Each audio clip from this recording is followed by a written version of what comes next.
Check, check, 1, 2.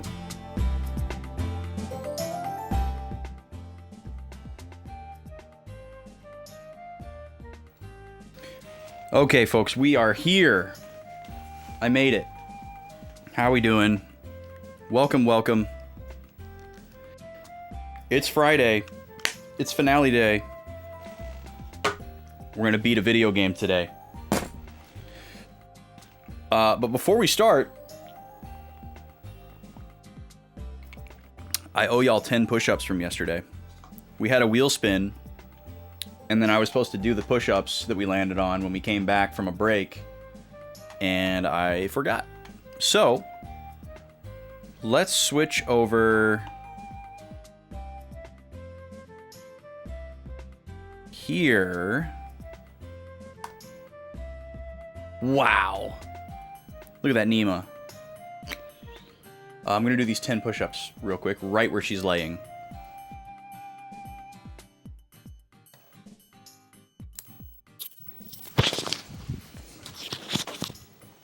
Hi, Nima. I need this spot. I have to do some push-ups right here. This is the only spot where they can see me. I gotta move you. Come on.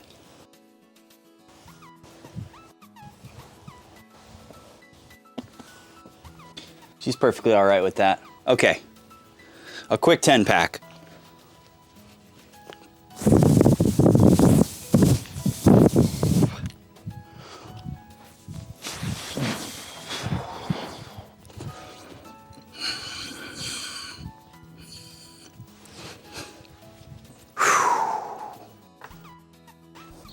And that's a perfect segue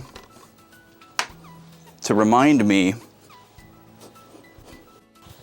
you that we have a very special exercise stream coming up in the near future. I don't have a date set for it just yet, but it's going to be very soon. It's definitely going to be this month. It might be next weekend. Let's come back over here. Good afternoon, everybody. Broken Quest, Kiki, welcome in. I'm going to be doing a special exercise stream as a charity incentive where I am going to do 1,500 exercise repetitions. So I'm in the process of devising a routine of a lot of different exercises and figuring out how many repetitions of each one I'll realistically be able to do so that I can do 1,500 movements in the course of however long it takes. Probably like a couple hours. We'll see. My plan is to... I'm going to actually have... I'll have the lav mic, and just down the hall is the room that I normally like exercise and play Ring Fit in, which is like our guest room. So I'm planning to just run an HDMI line into there. So I'll have I'll just have one camera in there that'll kind of capture the whole room, and I'll have the wireless mic, and I'll be able to, you know, pipe in music or whatever from the stream. And I need to test and see if I can have mouse and keyboard reach from there. That would be super nice, because I can also run a duplicate of one of my monitors to the TV that's in there. So I'd be able to, you know, I'll be able to see chat and like stream preview and stuff to make sure everything's working, and I won't have to do it on my phone.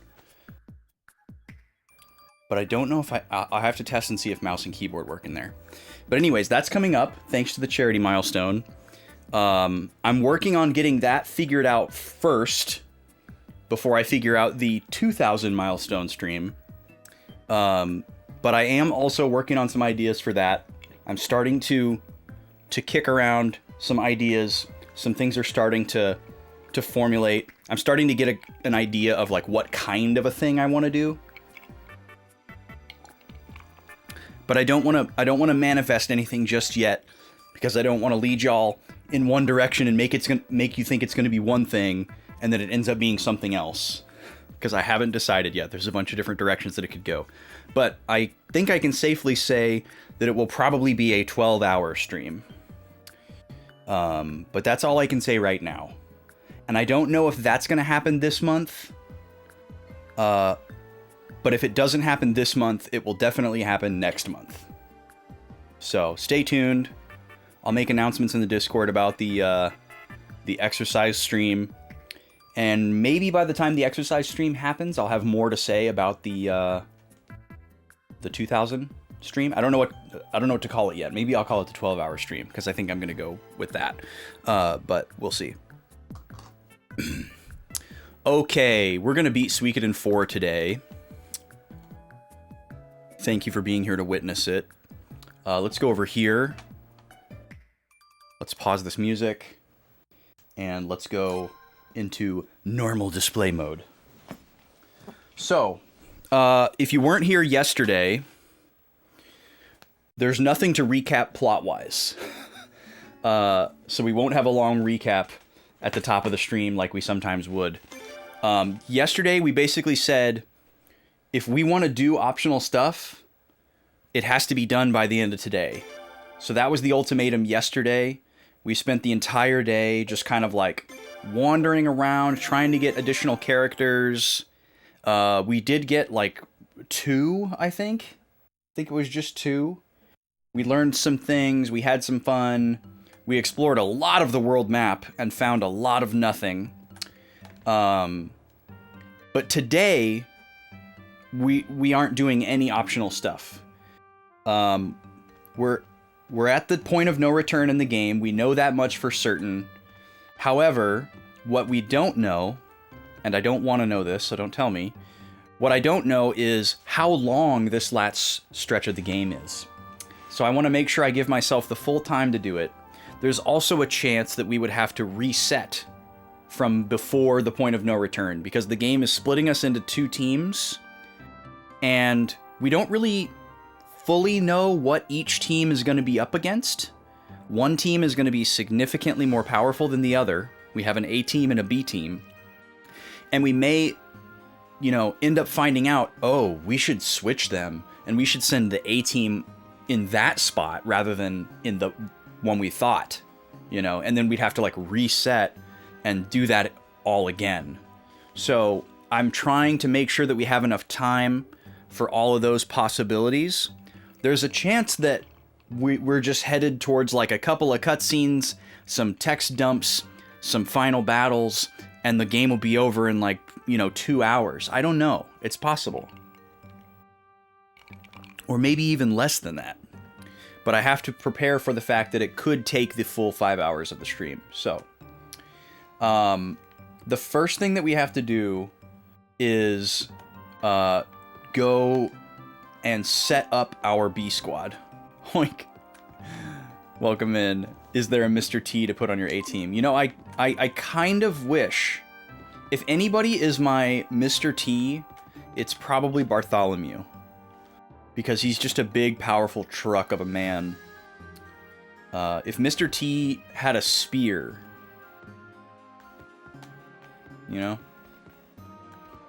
okay, let's talk to Louise. This is the only way we can change our party members right now. So what we need to do is remove this is the A squad. Kate, Mizuki, Bartholomew. We've been rocking this team the entire game for the most part. But our B squad is going to be led by Lino. And then backed up by Sigurd, Hervey, and Warlock. I think is what we decided. Let me do a quick scan here. Yeah. We did some setup on this team already, but I need to double check. And unfortunately, I can't take Laszlo out of my party, so I can't set all 3 of them up at once. Yeah, so we set up Sigurd with water, Hervey with fire, and then I believe... Actually, let's just go ahead and head downstairs with the 3 of them. We definitely need to give some kind of rune to Lino. It might end up being lightning. Lightning is a good one. But his magic is not great. I guess we could also potentially give him Earth Rune.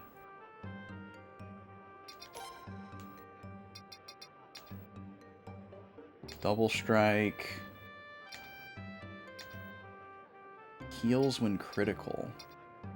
Feels like there's a lot of new ones here. But maybe not. More countering. We could also give him that. The problem is we want to save as much money as possible for equipment and weapon upgrades. And I also can't remember how much of that we've done. We have a lot of orbs in our inventory right now. So we could probably give Lino this lightning one, but maybe I'll wait and give him Earth. I kind of like the idea of him being a buff character. Because he only has level 1 and 2 magic. Who has water? Okay, we gave water to Sigurd, which is smart, because he has the level 3, which is the AoE heal. I guess we could give him something else. What's the difference between lightning and thunder?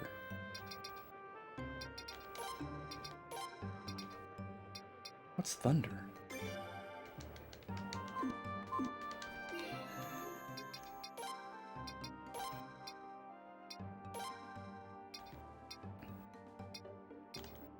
Huh? Is this not the same as lightning? Am I getting them mixed up? Or is lightning just the one that makes your speed go up?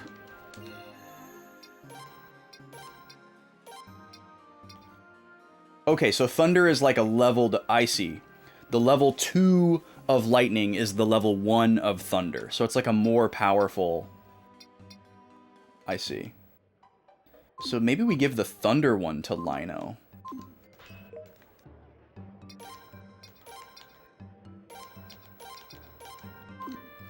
And then we'll give something else to...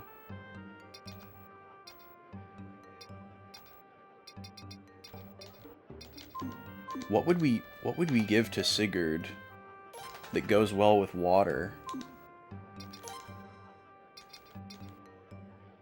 Water and wind do go pretty well together, so that might be the answer. But I need to make sure that Warlock doesn't already have Wind Earth, because Wind Earth is also a pretty good combo. Okay, let's look at what level their weapons are. Level 5 and 6, my god.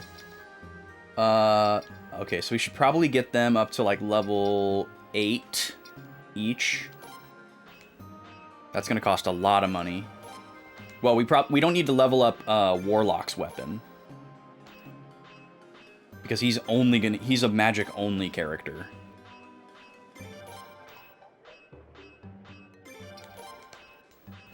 But these guys are gonna be attacking physically quite a bit. Okay. Actually, do I have any rune pieces? 1 wind rune piece. Yeah, I'm not going to use that on any of those guys. Okay. I think we did their armor already. But I need to refresh my memory, because a lot of this stuff we did. But then we... Oh yeah, we need to top off our medicines, too. We're going to need all these for sure. We did some of this and then, like, reset. So I can't remember how much of it is actually cooked in. Wait, this is the armor shop. Okay, hold on. That's right, you just have to scroll way down.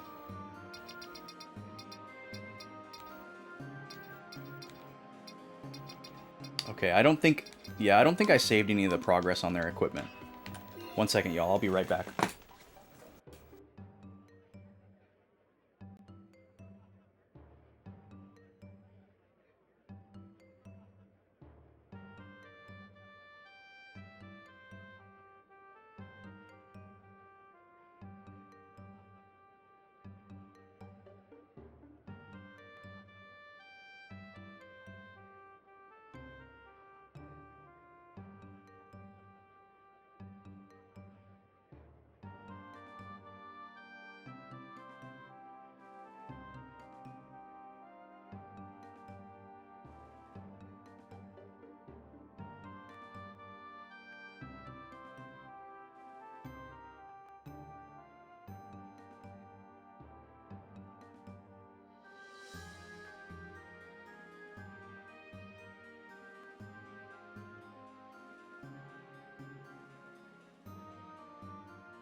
Okay. I am returned.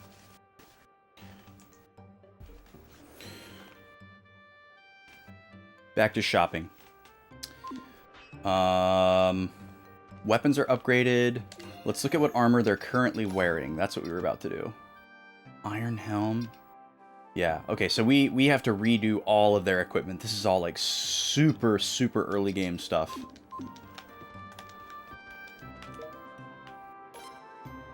Or wait. We made this mistake last time. This is part of the reason why we reset. We are carrying a lot of stuff. So first I need to give them the best equipment that they can with what we've got. I already know that my main squad is, like, fully equipped. So they can have whatever's in here.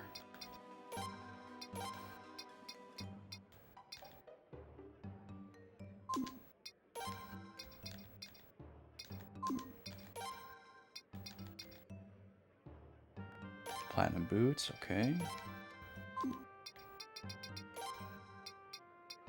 Ooh, hat of wisdom.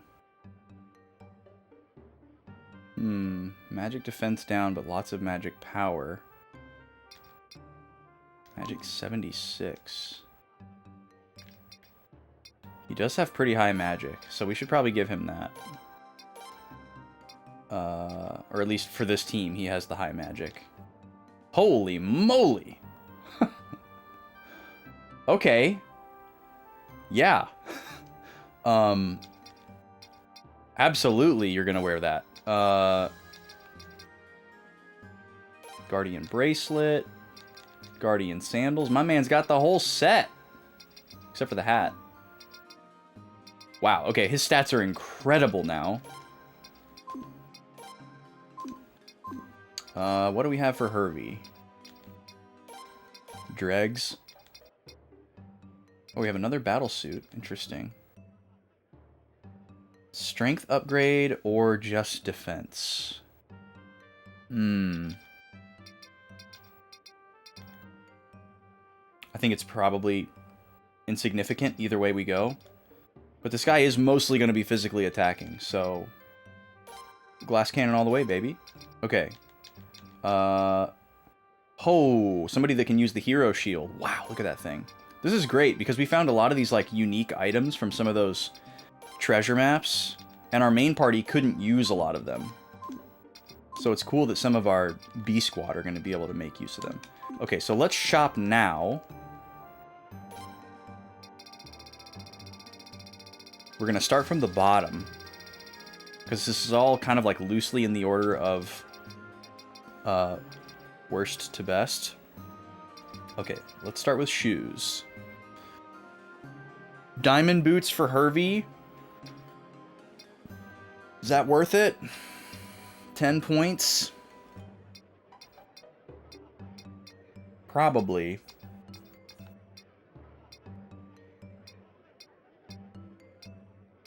Okay, how about shields?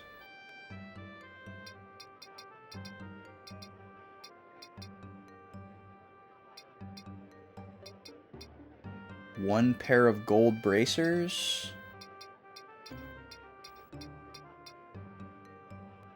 And then body armor. Oh my god. This is going to be massive cost. I might go with the platinum mail.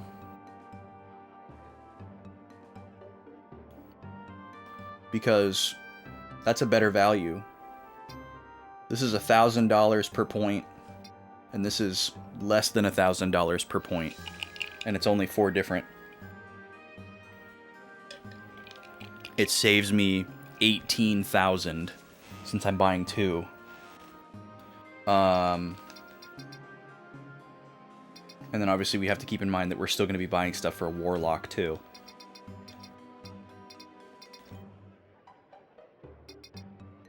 Okay, and then how about head stuff? Potentially 1 diamond helm. Yeah, we're not going to have any money left for weapon upgrades to the main squad.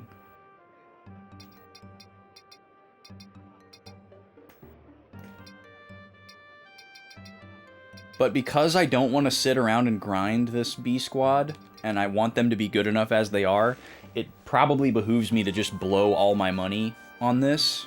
Like, I don't think there's going to be any reason for me to go into this last story chapter with any type of financial reserves. So I will spend all of the money.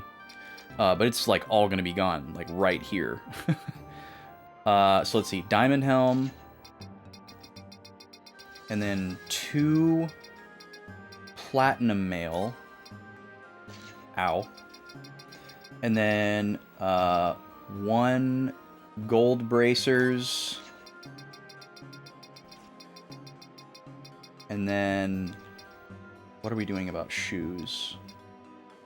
One diamond boots. There's going to be nothing left for warlock. He's probably going to die to everything. It's really weird that you can't sell stuff in this game. That's really strange. That wasn't a thing in Suikoden 1 and 2, right? You could sell stuff in those games, couldn't you? Like, the only thing that you can sell is, like, the appraisal items or whatever, I guess. It's really strange. Okay, so we need to go back...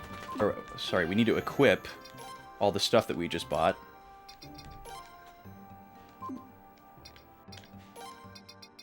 Diamond boots for you.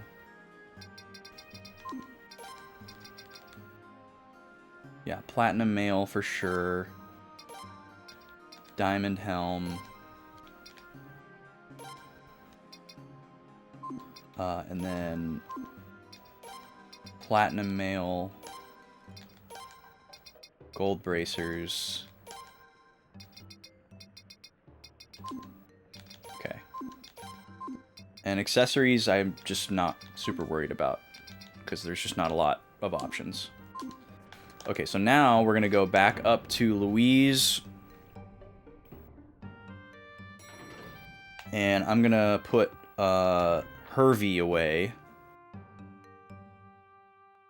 And then bring in Warlock.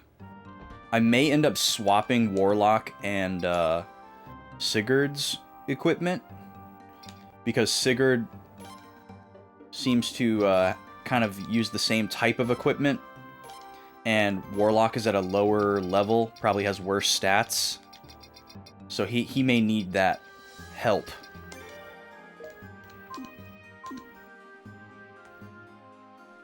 He may need that extra help. Okay, that's right. We got his runes on there. He's got the Mother Earth and the Flowing rune. So this is the upgraded Earth rune and the upgraded Water rune. So he's going to be our primary buff and healer character. Wow, a full revive spell. That's incredible. But look at his HP. Yikes. This guy's gonna die so fast.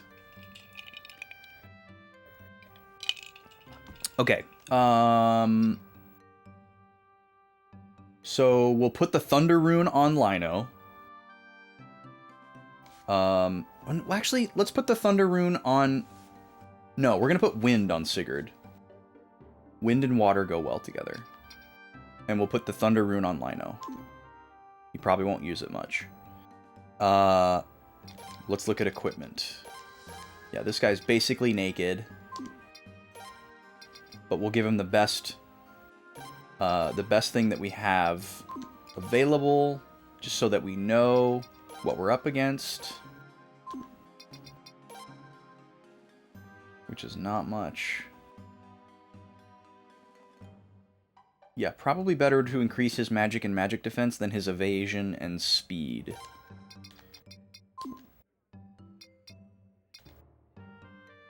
So yeah, just out of curiosity, I want to see if he can wear this Guardian stuff. No, not discard.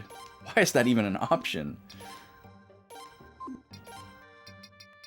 It is. Okay, so I should probably give this guy the really, really amazing stuff, because his stats are so low and his HP is so low. 142 magic power. That is devastating. 157 magic defense. But his physical defense is 38. Oh man, we're gonna have to make some hard decisions here. Because we don't have enough money.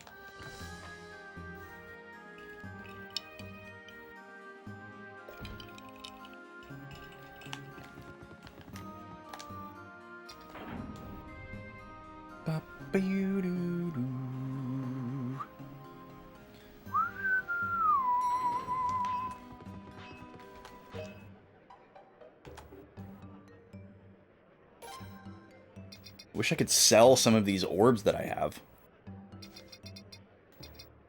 Alright, Thunder is going on Lino. And then, we're gonna have to buy another Wind.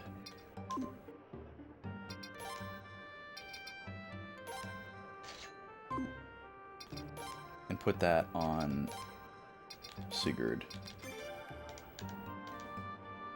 Because, yeah, these Sunbeam orbs are worth a lot. Maybe I can sell on the mainland, and there's something weird about the ship where you can't sell. But yeah, I'm not going to get anything for 10,000 here. That's like one piece.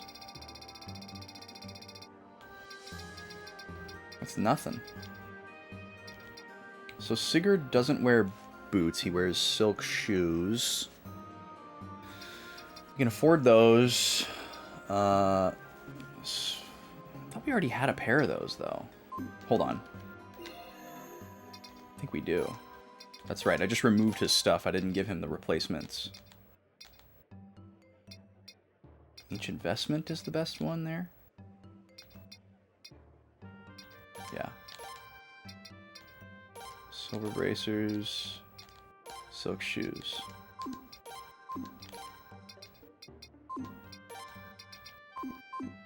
Okay. Back in.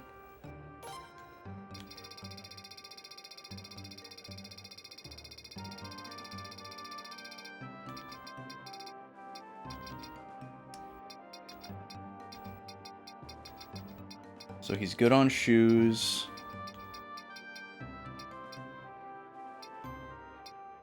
He's good on hands. This is definitely not going to get out of bed for understand. 4 points. Yo, what's up, Smash? How you doing?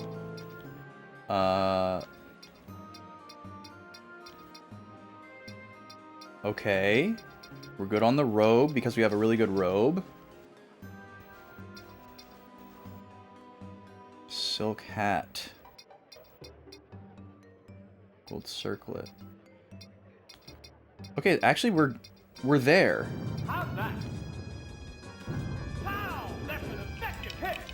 Yo, there's the new alert. I set that up last night. Juria commissioned it yesterday.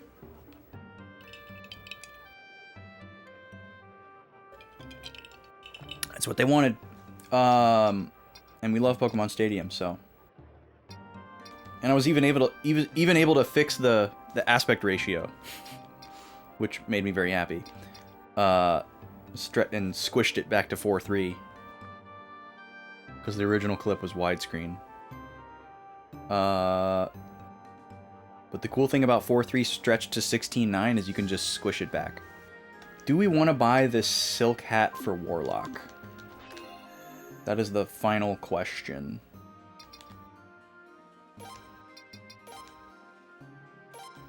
This magical hat is...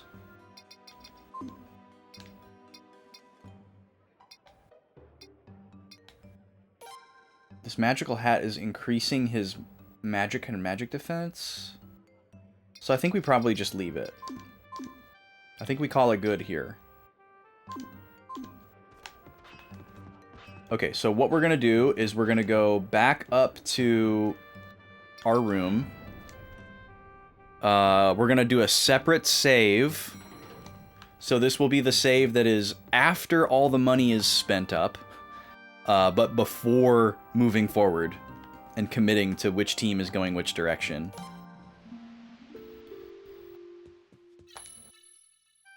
So this way we are double protected. If we realize that our teams are good enough, but we just need them flip-flopped, we can come back to this save. If we realize that our team is not good enough, we go all the way back to before the money was spent.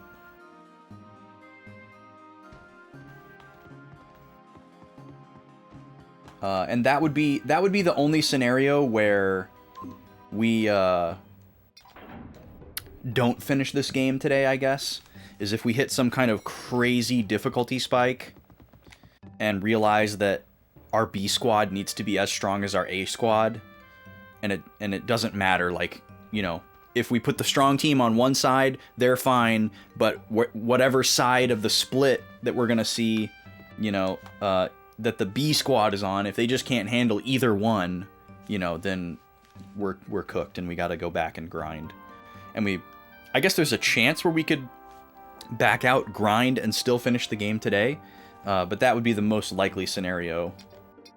But I don't think it's a likely scenario. Let me be clear. But I think it's the only scenario where we wouldn't finish today. So I'm going to put the A squad back into play here. Just how we like it. Bartholomew, Mizuki, and Kate, and Cedric. For luck. This is by far the happiest I have ever been with a Suikoden party. I feel like I have all my bases covered. I'm able to do all the things that I want to do in battle. I have all different kinds of options. Like, I have good magic available. I have good, like, buff and healing. I have good physical strength on every single character. It's pretty awesome. I'm gonna go save one more time. This will be the same save slot.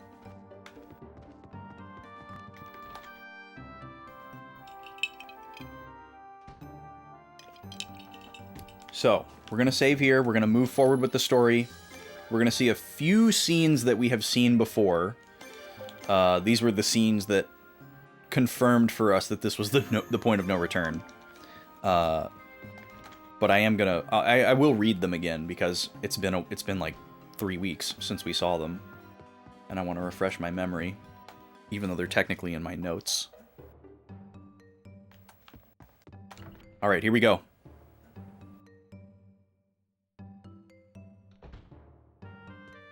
We're going to tell Eleanor that we're ready. Okay. Shall we go with this plan then? Yep. Here we go.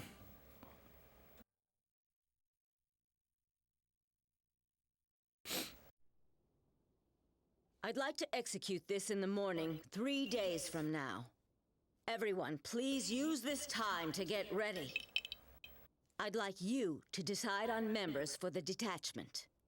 Come talk to me whenever it's convenient. So yeah, what we don't know... So you are going after all? Even though you finally regained your kingdom? Yes. If we leave everything as is, we're bound to suffer the same consequences. Even you know that, don't you, Setsu? Yes, sir. All right, everybody, listen up. Once we hit El Il, the threat to the islands should disappear for a while. It may only be temporary, though. But remember, we're fighting for lasting peace. That's exactly what's most important to all of us now, right? Right. And that's why I chose to put my life on the line.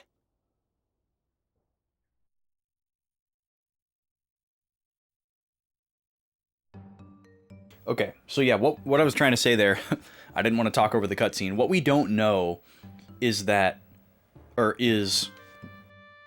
what each team is going to be doing. We know we're splitting into two, but we don't know what each team is going to be doing. It could be one is on the ship battles and one is on land. It could be that they're both on land and one is like fighting regular enemies and one is fighting bosses. We really don't know. There's a lot of different possibilities here. Okay then. Decide which members you want to assign to the detachment. So yeah, we don't really know what the detachment is going to do. They'll be separated from the main force for a while, so the ones you choose must be able to hold their own in a fight. But I'm strongly inclined to believe that not as much will be expected of this detachment as the main force. By the way, you can't go. You must stay here and command the forces. Yeah. So I'm assuming that we're just picking 4 characters that won't be accessible for ship battles and won't be accessible for the main party. So it pulls everyone out of our party. I forgot about this. So we have to put everyone back into our main party. Yo, what's up, Radrian? How you doing? Or actually, wait. Are any of our new characters that we got yesterday in here? No. Are they even battle characters? No. The characters that we got yesterday are neither support characters or battle characters. They're just peeps. Which I guess makes sense, because... Oh no, Gao is a battle character. He's probably, like, really strong and can't use magic. I think I know what we could expect from him. Okay, so that's our main force. And then the separate task force, this is the team that we just put together. Lino. Sigurd and Hervey. And Warlock. Not Akagi. We considered Akagi. Where is he? There he is, right next to Akagi. And we can give them a support character. We should probably give them a healing character. Pam. What a nice lady. What we don't know is, like, which healing character is better. It's really annoying. Well, let's see. Let's try to use some reasoning here. Gary and Emma are just random people. They're tourists. Ricky A could be a good healer. Yu is a doctor. And then Carrie is like the Dr. Yu's understudy. So I'm inclined to believe that one of these two are probably the best that we have.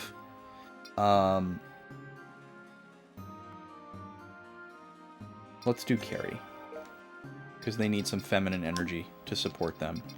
And then the ship parties, we can do this in the ship battle menu. So I'm not going to do that now.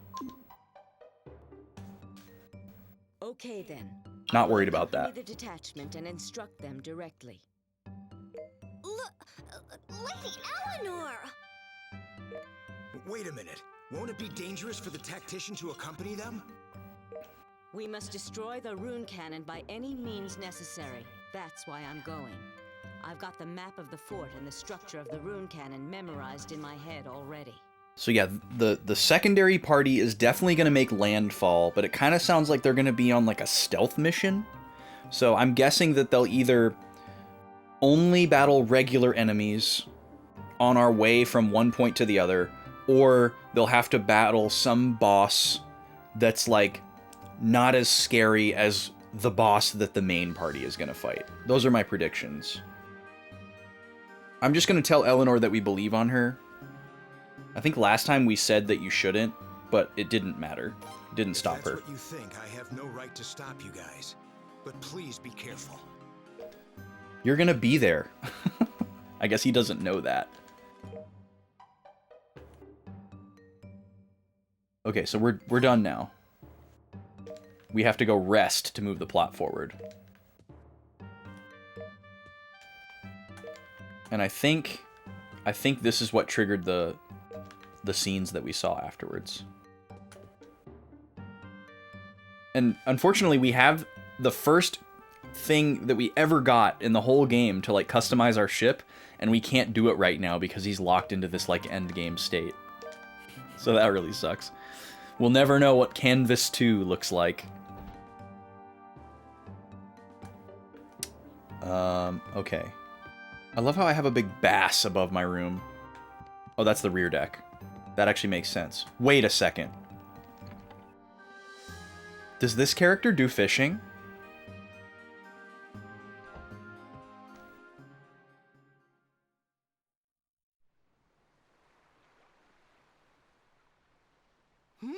This one looks heavy. It's gotta be a big one. I can't believe it. Controller's rumbling like crazy. I wasn't doing anything there, though. Shiramine, what on earth is he doing here? Wait. Did we just catch a character? No way, dude! Incredible! I thought I was fishing, but to think I would be fished instead. Huh? What? And this guy knows him. I am called Shiramine. Good thing that was voiced over, because I would not have pronounced that Shiramine. Shiramine. Quite a nice boat you've got here, Ugetsu. But I'm still but a poor old chap. I know, Shiramine. Why don't you fish here with me? How about it, Mr. Laszlo? With more people fishing, we'll have more food. I think it's a great idea.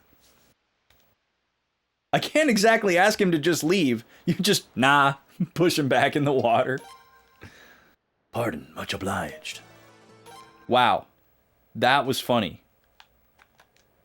What's on your mind? Let's cast the net. Weird. So you can throw a net out.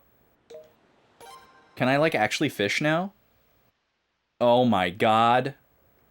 Are you familiar with the rules of fishing? No. 100 potch per cast? What?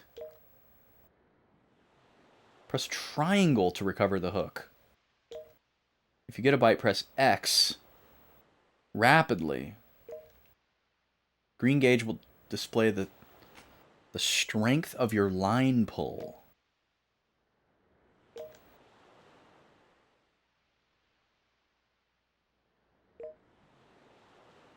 Pulling too hard. I see. So tap X to keep the gauge green. Not too strong, not too weak. Okay. Makes sense. I got it. Alright, we'll try it one more time. Oh yeah, what's the record? Kind number biggest.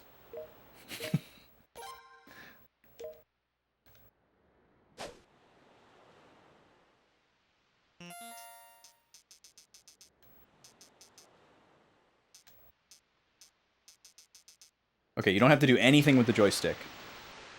Ha! Look at that little tiny guy. A sardine.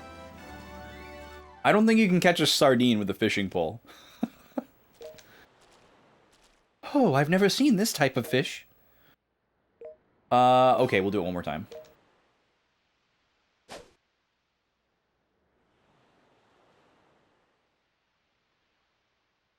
Just standing here super silent.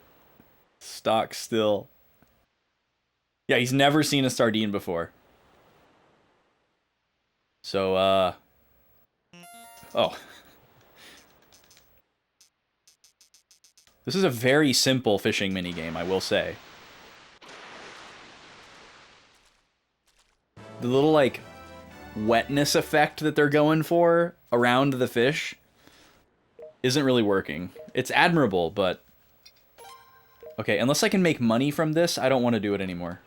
That's wild that we just stumbled upon that, though. So that must have been the character hint about the fisher person. Alright, let me go talk to Deborah really quick. Because I think that was the last hint that she was on. Maybe that opened something up. Okay, this is the same hint we've had before about a woman in an equipment shop. I have no idea where that person is. We checked every single equipment shop that we are aware of, and there was no woman. But I am going to write down this character that we got at the last second. I believe that is our 100th character. No, it's not. It's like our 98th. Shiramine. Fisherman. We fished up. Crazy.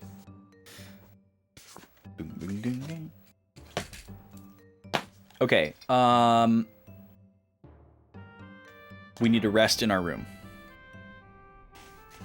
I went to the wrong deck.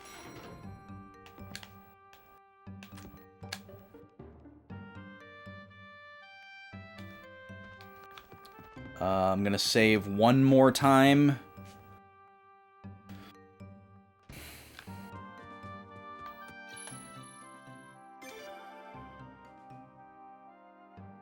Let's see, this is... Yeah, this is before all the money is spent, and this is after all the money is spent, right before we move forward. I'm fine with that. Save over that. Alright, here we go. Showtime.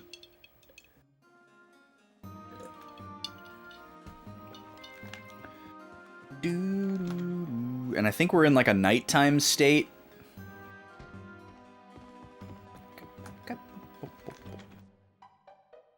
And we went into each of the people's rooms here and we got some special conversations. Maybe we have to go talk to Eleanor one more time before that happens. It was like everyone's partying the night before the battle, but the leader is like brooding in his room kind of energy. Oh, before I forget, RPG poll closes today for the new game that we play. Closes at the end of today's stream, even if we don't finish the game for some reason, so make sure you have voted if you are in the Discord. It's a tight race. Okay, I am ready. Showtime, Eleanor.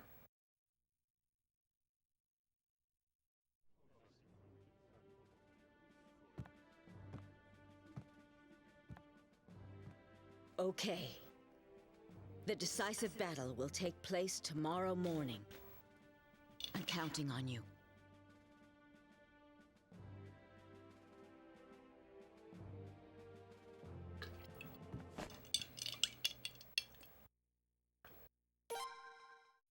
A conversation choice with only one choice. Love that. Victory will be ours. I hope so. I wonder if every character in that shot is required, or if that can actually change depending on your level of recruitment. Because I haven't really paid attention to like whether or not a character seemed required or unavoidable.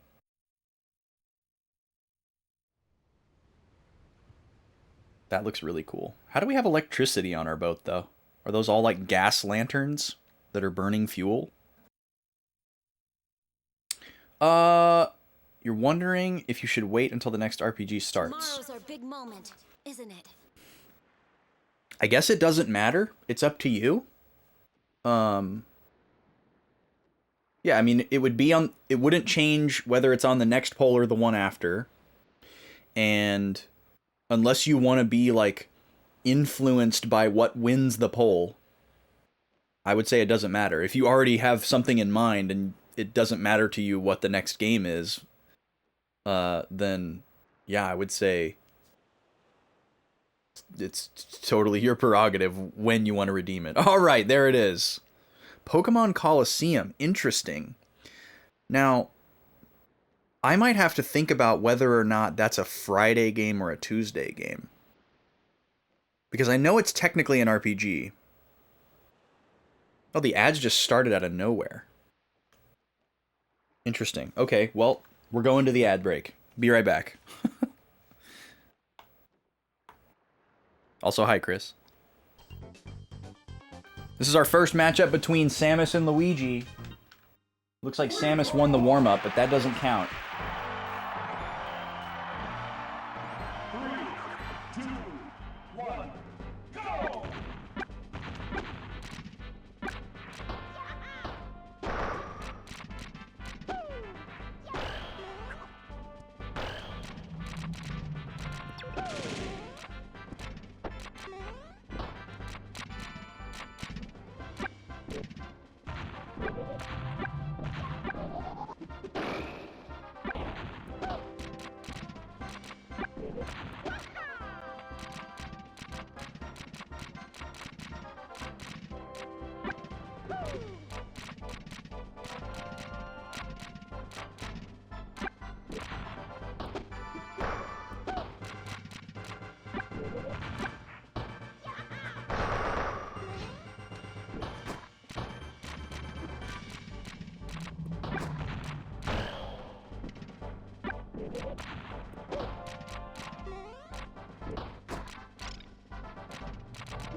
Game set. This game's winner is... Sasha.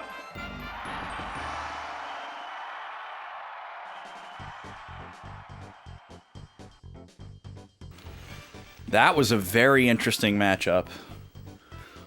Some of the most defensive play we have seen from a CPU.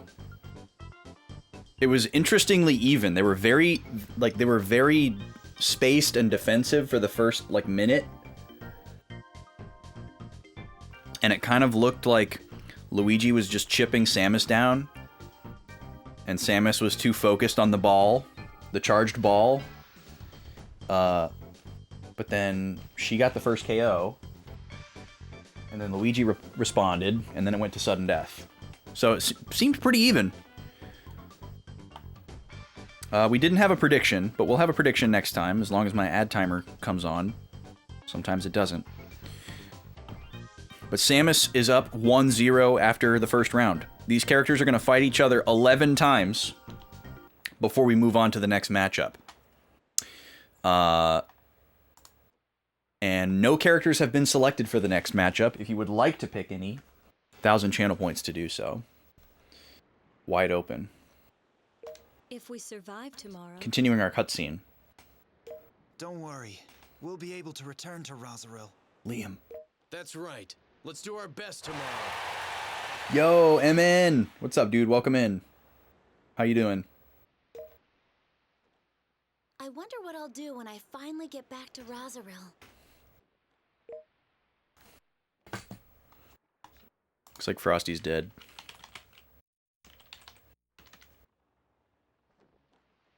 Okay, so here's our chance to kind of visit with everybody and talk to everybody before we move forward.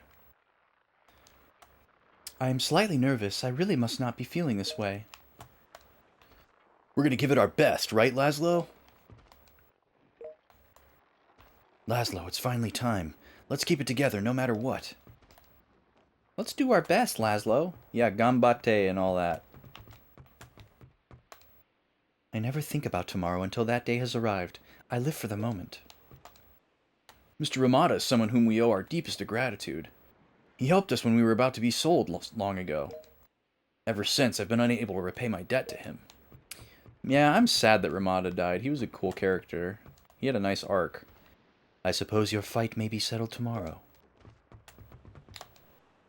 Oh, Kika has a cutscene. Hey, what are you doing here? We've got to get an early start tomorrow. I was wondering, that rune of yours... Your best score yet. Congrats, dude. 700 million. That's a very high number. You know, Brando died alone. But that was his choice. He never let anyone, not even his friends, get close to him. Well, he didn't technically die alone. If he had died alone, nobody else would have gotten the rune. What happens if the person who carries the rune dies and no one else is around for it to pass to? It's pitiful to think about, actually. Does it just stay, attached to their dead body until somebody comes along? It's an interesting question. Did Brando say anything? Someone has always been conveniently nearby when the rune holder dies. It picks the closest person, but how far can it travel, you know? Do we know that, or are we just assuming that? No, never mind. They definitely never explained it in the game. I'm sure you'll say it was in some manga or whatever. I'm still blown away that Kika has a lower back tattoo. That was a choice. Hey, Carl. Let's do our best, Sir Laszlo. All that training I labored through must have been for this final battle. Does he have a tiger tattoo on his chest? A tiger and a dragon. That is awesome.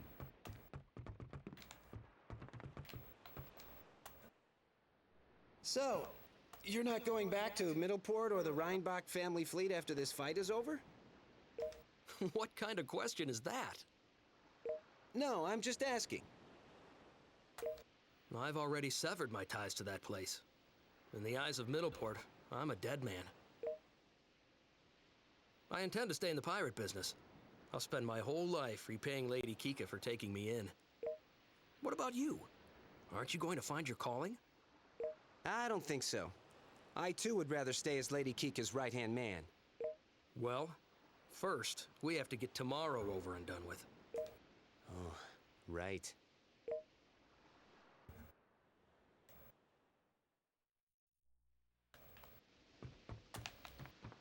Okay. I like when games do this. This is a great RPG trope. Of giving you like a chance to do some like final character building and wrap-ups before the game closes out. Sir Laszlo, I will give it my best, so that I have no regrets. Nico's been awfully nice today. It's kind of creepy, actually.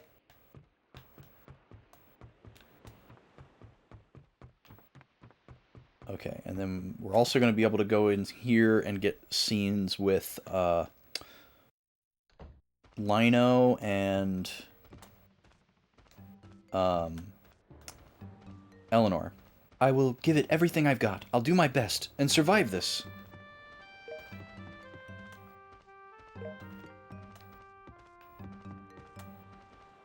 Uh-oh. Oh boy. I'm starting to get a little nervous. These guys had such big... They talked such a big game leading up to this point, so that's kind of funny. So, it's finally the decisive battle. No need to worry, though. The ship's got the great Django on its side. Okay, this guy still has his bravado up.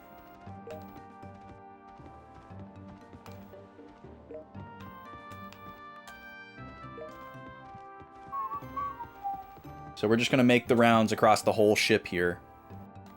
You ordered both a GameCube and N64, and both Coliseum and Stadium. Very cool. That's awesome, Chris. That's a pretty hefty chunk to spend. I don't want any regrets. Let's give them more than they can handle. Good luck, everyone. You're supposed to be in my party right now. So, it's finally time. Soon our fight will be over. I will do my best. I'll talk to them last. Oh, Broken Quest, I've thought about it. I think Coliseum would be a Tuesday game for me. If that changes your mind, let me know.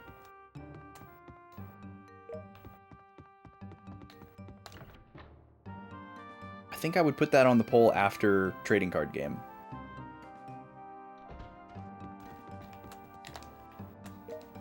Good luck.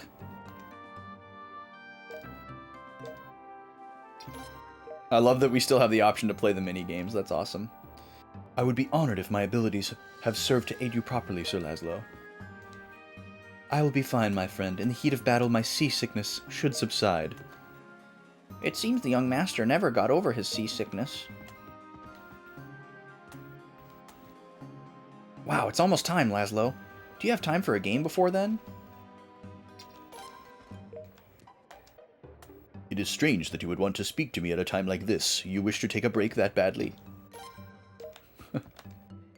Alright, let's do our best. Maybe one more. I love the like dystopian nature of playing the games. It'll be fine. I will, of course, fight alongside you. No, you won't, Ornan. Because you sleep for 4 turns every battle. Is this about a window? Last chance to change our window for the final battle. This is the default. This looks too, like, generic / sci-fi. And I don't like this one. These are the only ones we ever found. Looks like we're missing at least 2 or 3. So we're going to stick with the green and red. If it will set your mind at ease, Sir Laszlo, I will play on forever for you. What does the yellow mean? They just alternate?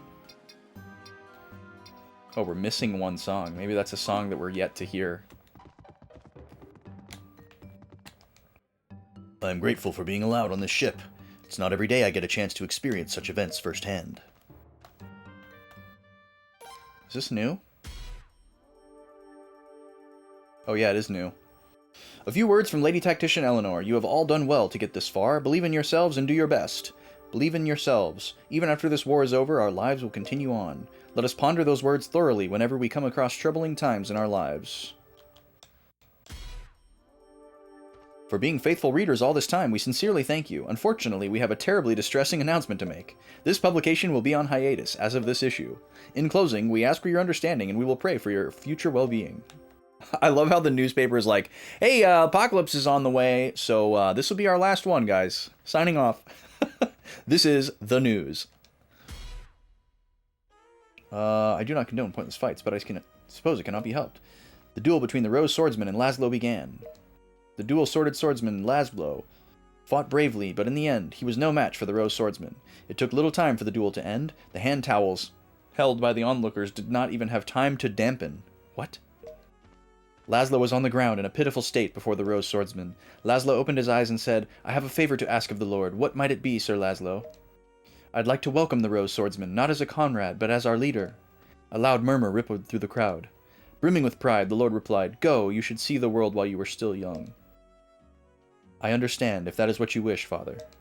Thus the Rose Swordsman became the leader of the Caffeine. Afterwards, he embarked on a journey to overthrow the Kuluk. That's really weird. That's like a fictitious ongoing story that's been in these. But I don't recall any of them mentioning Laszlo. Let me make sure we've seen issue 10. Yeah, we've seen this one. Okay. We have not beaten the game. No, we are about to. So we're being given a chance to kind of like go talk to everybody before we move into the final stuff.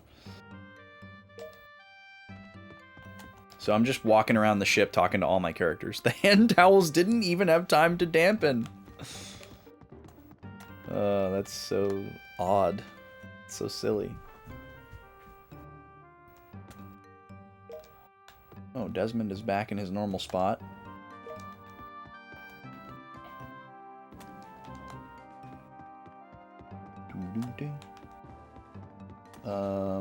Here's the door that doesn't go anywhere.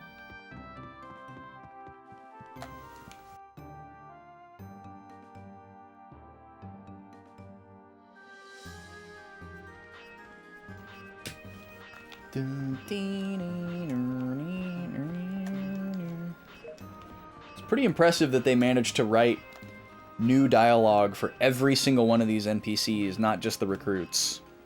Glenn and I both went up against Fort El-Ile once. It feels like deja vu. Do not let your guard down. Stay alert from here on out. I do like that that guy was a former comrade of Glenn. Sure, now's the time as good as any. You wanna gamble? Yo, Cal, what's up, dude? Yes, welcome to the finale of Boat Game. We are literally making the final rounds to chat with all our characters before we head into the final. Welcome. Although I have never cut corners, I still made it a point to put my heart into it more than usual. Oh, let's see what he can do with these 2 little tiny sardines we caught. This is a great catch. I'll cook it right away. Please wait a minute. Broiled sardine ×2. So I guess you can make healing items by fishing. It's probably pretty worthwhile. How do I look? Why, I'm dressed to kill. Are you ready? Yes, but you won't be joining us. Hi, Jean. Boo-woo. What's my favorite Suikoden so far? I think this one. Which ruffles a lot of feathers.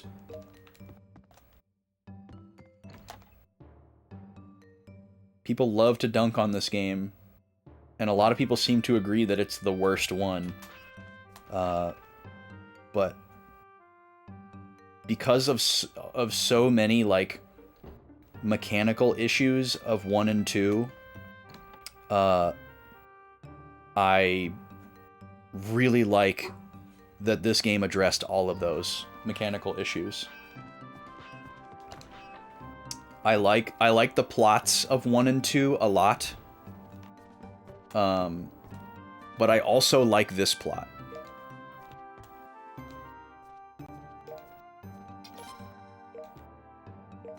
Yeah, 1 and 2 have really bad translations. They were really rushed. I think the first one especially so.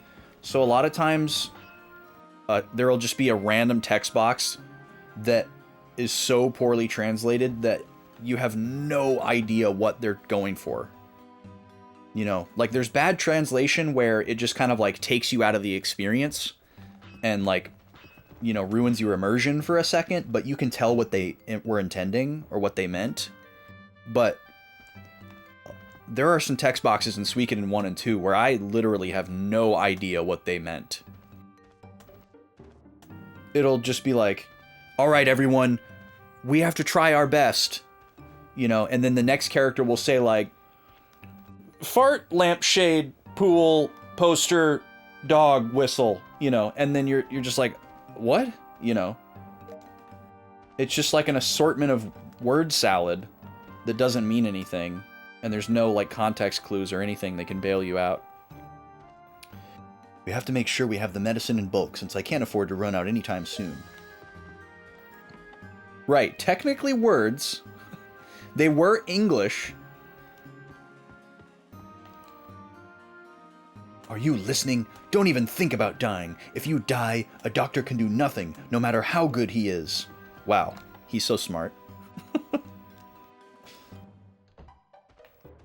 But it's not just the translation that's rough about 1 and 2. Like, no, it's way worse than All Your Base Are Belong to Us. All Your Base Are Belong to Us falls into the other category, where you're immediately reminded that you're not in a real situation and that you're playing a video game that somebody translated from one language to the other. But you know what they meant. You know what they meant by All Your Base Are Belong to Us, right? You can still intuit the meaning of that sentence. I'm talking about a level beyond that, where there is just nothing to glean from how poorly translated it is. Yeah, that's also true, D. Holmes. Like, there's like, there will be text boxes that have, like, extremely egregious typos or just collections of symbols and, like, alphanumeric characters. And you're just like, huh? Just gobbledygook. But the translation is really not my main gripe with 1 and 2. Like, I was only upset about the translation issues when it prevented me from understanding what was going on.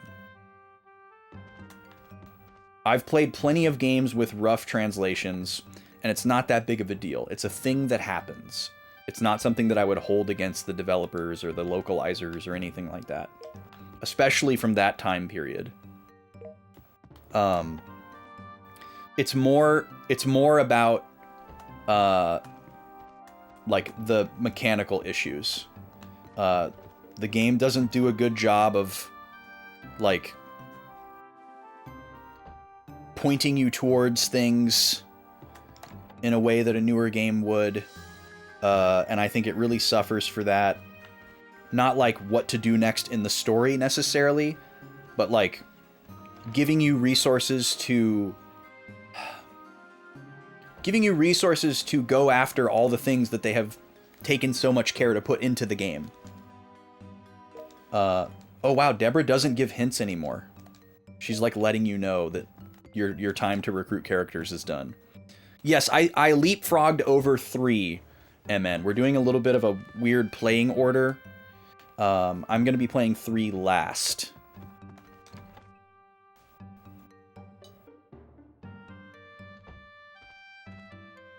Yeah, I totally get that, Hoink, and I'm not going to say that everyone that likes Suikoden 1 and 2 is just like nostalgia goggled, because that's definitely not true. They're definitely really great games, and they have a lot of really unique things about them that are really, really refreshing, even if you've played like way too many RPGs like me.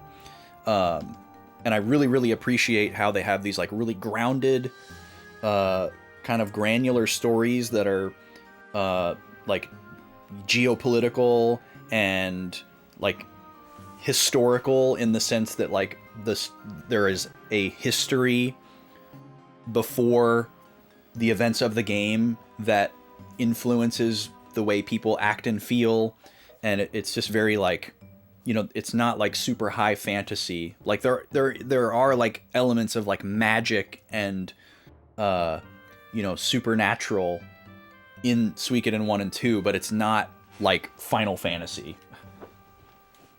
or even like Dragon Quest. There's a lot of like realism, for lack of a better term, and that's really cool. All the recruitable characters is a really cool feature, but that's a double-edged sword for me, because I want to be able to seek out these characters, and I don't think the games gave you enough resources to find them all.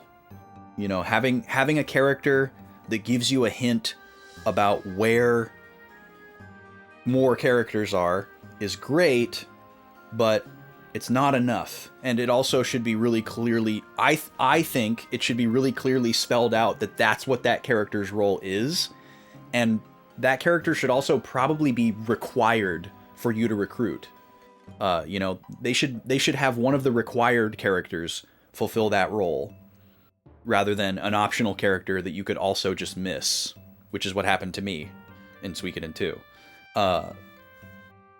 So it just would have been nice to have more stuff like that. And then having 6 party members versus 4, I didn't necessarily enjoy more, because it's more equipment that I have to manage, and more stuff that I have to buy, and more stuff that I have to like jockey around.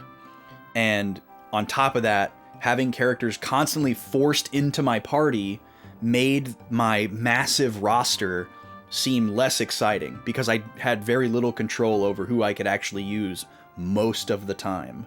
So it's like, what's my motivation to go and recruit 108 characters if I'm gonna have the same 3 or 4 of them in my party all the time for every like major story event, you know?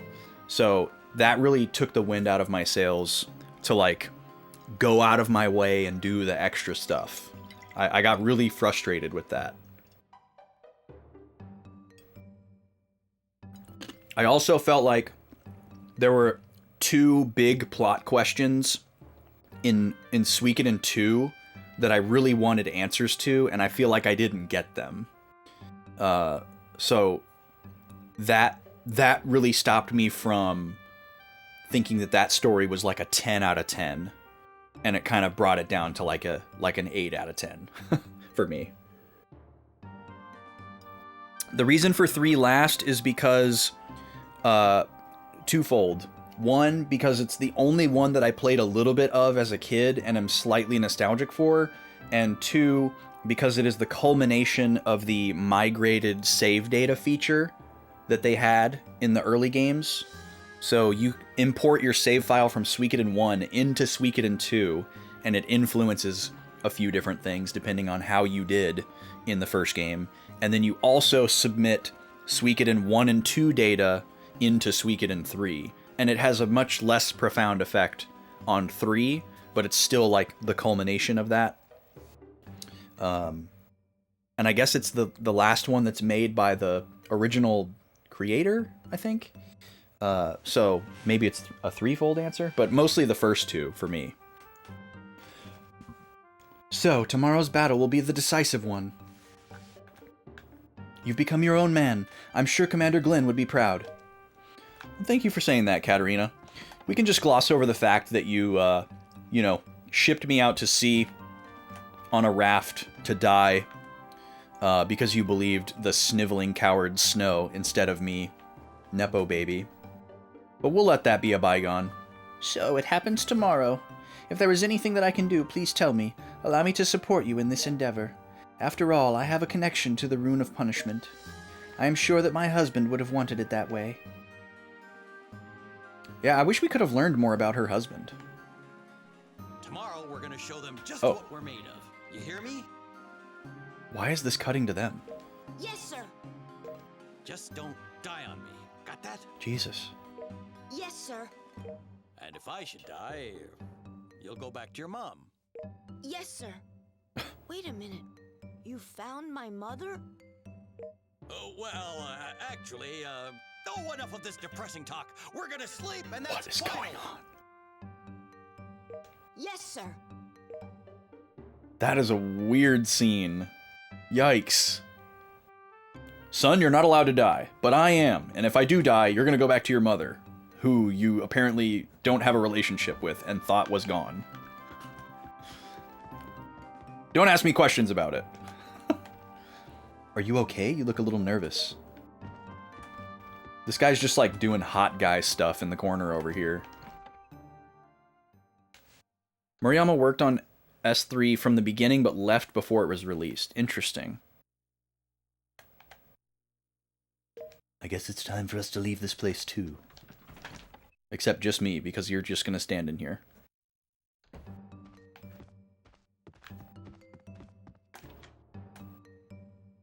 Yeah, I know a lot of people have gripes about 3 as well, but I don't really care. Especially after playing this game, because all the things that people complained about this game, I have liked.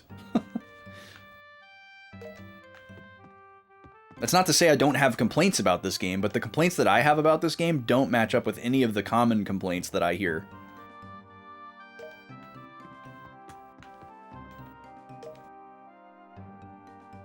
We haven't had any new books, right?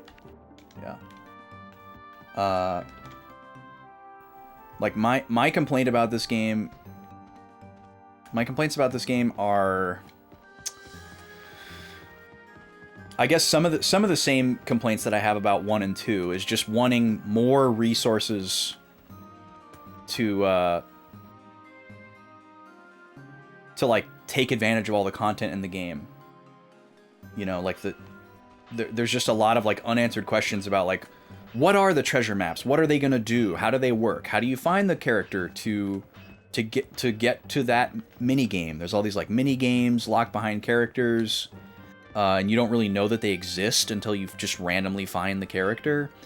Like, I can live with most of that, but I don't prefer it. But this game did a way, way, way better job of helping you find additional characters. It's easier to get around in this game. Even though the map is kind of big and empty, I still mostly enjoyed it.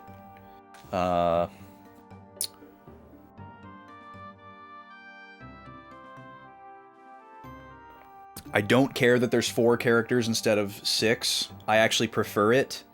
And I also love that I've been able to use the characters that I want the entire game. There has not been a single time where a random character gets forced into my party. That's like 200 points for me. Yo, what's up, Draconics? The element blacksmith stuff does nothing. Yeah, that's kind of weird. There's a lot of systems in this game. You know, there's like there's like armor crafting, clothes crafting. There's like the sets of clothing. I want more information about that kind of stuff. I want to know, like, I want to be able to see more information about a piece of equipment before I buy it. I want to know what's going to happen if I complete a set of equipment that's all from the same set. I want to know where to find and farm some of these items that I need to make, you know, those little crafty things. Because if I don't get stuff like that, I'm not motivated to participate in those optional systems. And I'm glad that the game, you know, works fine without that. I don't have to do any of those things. But I want to do those things, if that makes sense. It's locked. I want the game to incentivize me to go out of my way to do extra content. I want to have to force myself to ignore the extra content.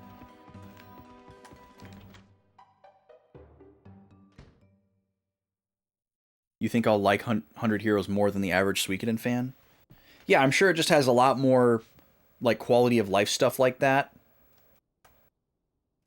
Like, I understand that it doesn't make sense for a game from 2004 or whatever to have all those little micro features that, like, a Bravely Second does.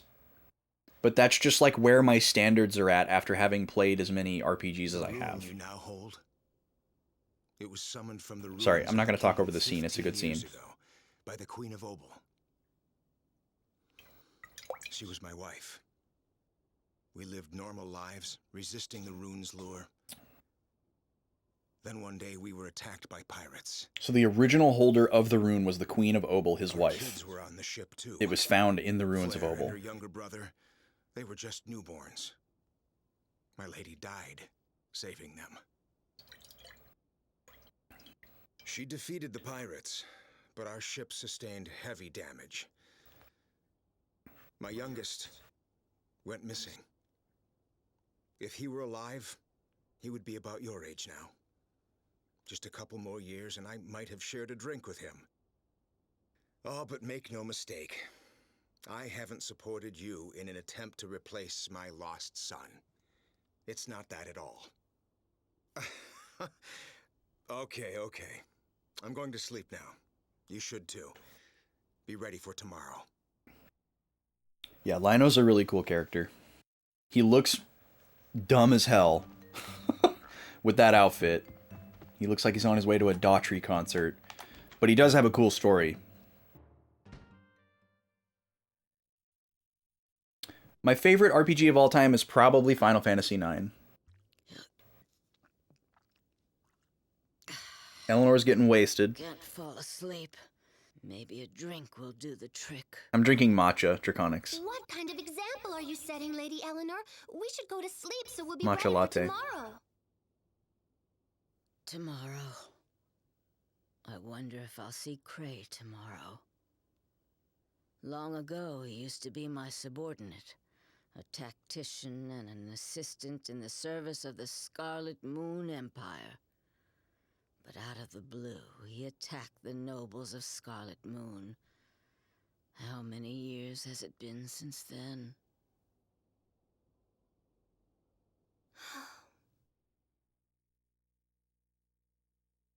Yeah, FF9 is definitely my favorite. I mean, it was my first real RPG aside from Pokemon.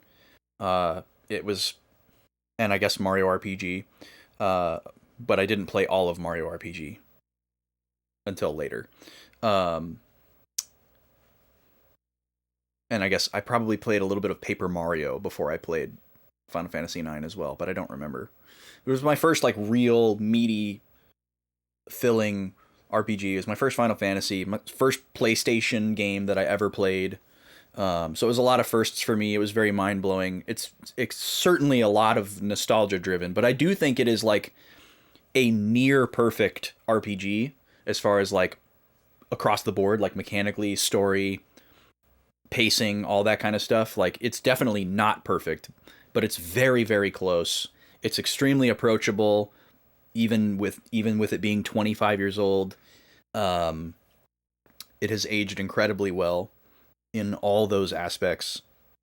It has a lot of it's got a great balance of, like, complexity of mechanical strategy you can get in the weeds with, and like, simplicity of what you can get away with, and you can do a lot with the play style. The characters are very well balanced. Like, all the characters are good.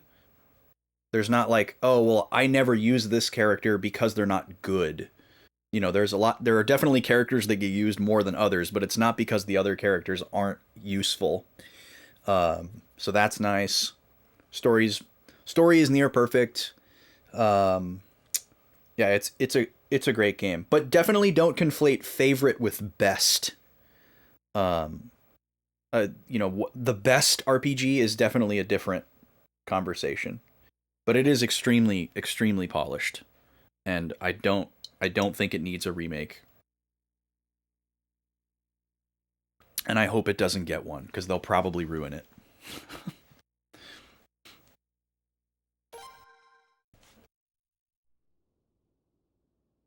Back then, something definitely happened to Cray. He suddenly exchanged his left hand with a steel one. Even worse, Cray used his son as a pawn and let him die. I'm positive that something triggered his rebellion. But no matter how much I questioned him, he never answered. In the end, he was expelled and I was discharged. He was a good kid, too. But now, I regret my being unable to save him. Lady Eleanor, would you like some more? She's like, I can't believe you're drinking. You shouldn't drink. And then she shares some like really sad stuff from her past. And then she's like, would you like another drink? Yeah, a lot of people don't use Amaranth. I think it's mostly just because he shows up so late that you're already like really, really attached to the other characters, and you've got like your battle party and your gambits kind of solidified already. But I actually used Amaranth on my first playthrough for no particular reason. He was in my final party. Went all the way to the end. I must have just thought he was cool. Because he is probably one of the most straightforward battle characters. Made Lonnie a party member instead? Yeah, that would be cool. I think they did add that. They have that mod where you can recruit Beatrix permanently. And I think they've done Lonnie as well.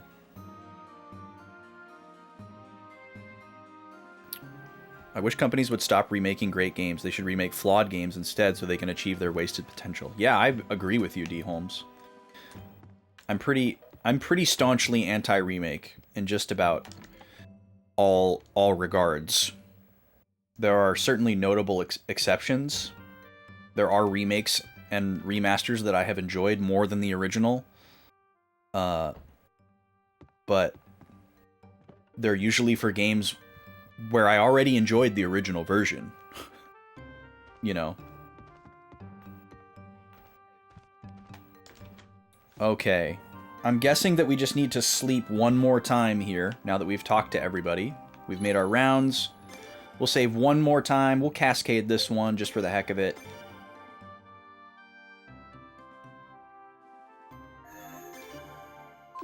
And let's sleep.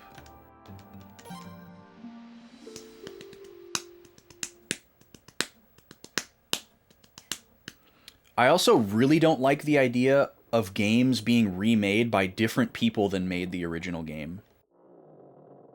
Like, it's not necessarily always a bad thing, but it's kind of weird on its premise. The trial of the rune is about to come to an end. Look, Knot is here. What lies beyond, even with my vision and predictions, I do not yet know. Yeah, remasters, depending on the game, I'm usually okay with. Like, making a game more accessible and adding quality of life features is great. Strength to forge ahead on the path you believe in. The power which has found a home in your body.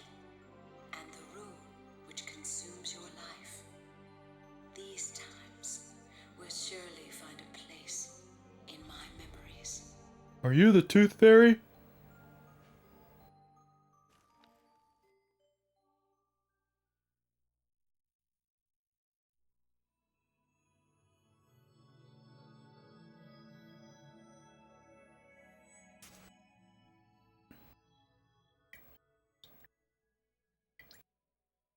He's like, after she's gone, he reaches out to her. He's got a very slow reaction time for a hero general.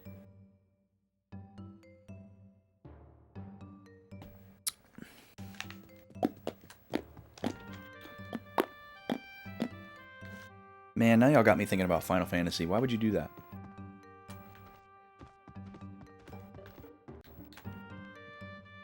StarCraft Remastered is what a remaster should be. It didn't even add quality of life features, just increased the resolution and made it run on modern PCs. Yeah, sometimes that's all you need. My gold standard for a remaster is still probably the Wii U Zeldas, Wind Waker HD and Twilight Princess HD. Like, those are incredibly good remakes, especially Wind Waker. Okay, no one's in the war room. Where am I supposed to go? Maybe up to the deck? What are some other good remakes that I have liked? There's also a lot of remakes and remasters in my collection that I haven't played. That I might like more than the original, but I don't know yet. Like, for example, Final Fantasy XII Zodiac Age. Everybody says that's the definitive way to play that game. But I haven't actually played it yet. Okay, I was right. Ooh, it's foggy. Pokemon Ranger. Interesting. Yeah, that would be cool. Yeah, any, like, handheld locked game would be great to get, like, a console remaster. Sir, you did not have to send Lady Eleanor and our king into enemy territory. Oh, I wonder if this is unique dialogue, because we didn't have to send Lino. Oh, but I was just... Either way, I know that it was the best thing to do. I am sure His Majesty wanted it that way. Besides, actually, everyone has absolute faith in you after all. All I can do now is wait. That is why I cannot help but speak with such worry. You know what would be sick? What if... This will never happen, but imagine how great this would be. What if they put DS and 3DS games on the Switch 2 as just ports, just re-released them, not remasters or anything, like a eShop type of thing, or a Switch Online type thing, and they gave you a 90-degree rotation option, so you could stack the screens in portrait mode, and then either, like, you know, prop your Switch up in portrait mode, or you could have a vertical monitor. I would die for that. I would die for that. I want consoleized 3DS so bad, you guys. It is like my constant brainworm.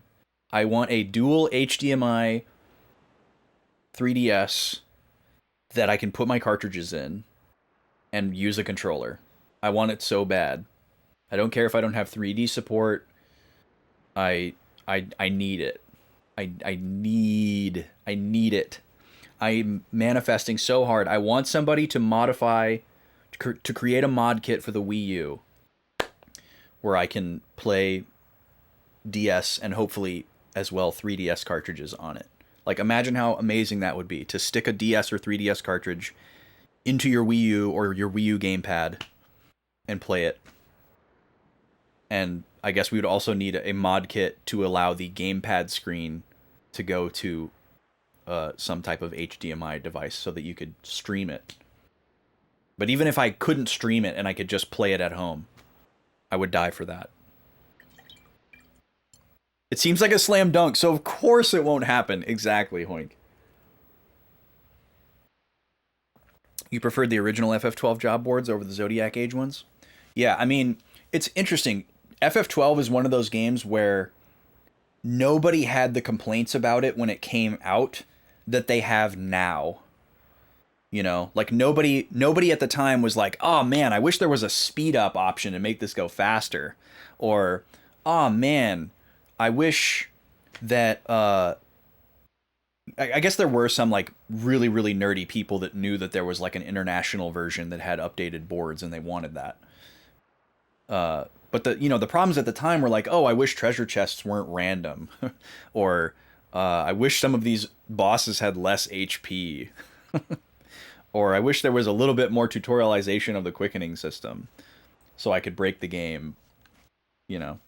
But now that we have Zodiac Age, it's like, oh yeah, the original is really slow. But nobody was thinking that until they gave us the speed up option. At least in my anecdotal experience.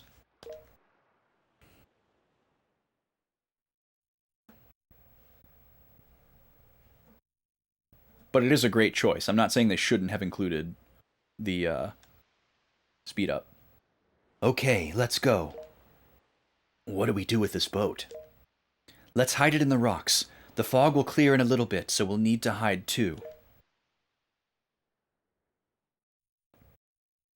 Are we going to play as Lino? Oh, we're playing as Eleanor. Below Fort El Eel. Look at her just standing there, arms crossed. What an intense woman. This is cool.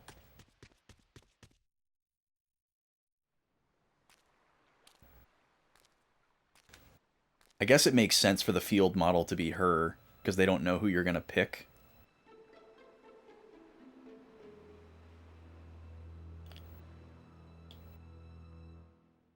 This place looks really cool. Yeah, for sure, D. Holmes.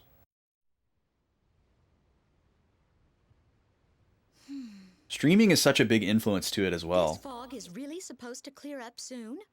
Of course. Lady Eleanor said so. She's a meteorologist. And a tactician. I wonder how she predicted it.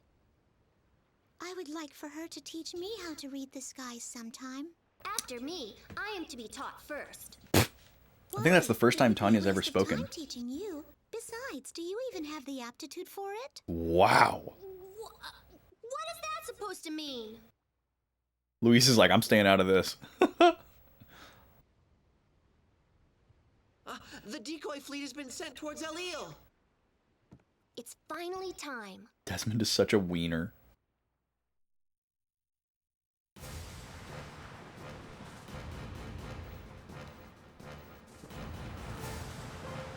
Mermaid.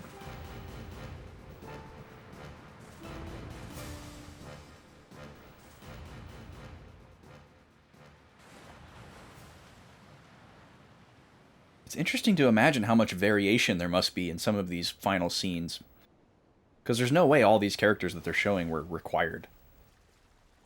Pretty sure we were given the option to say no to most of them. And there was 5 of these mermaid sisters, so maybe all 5 of them could have been here. Or we think there were 5.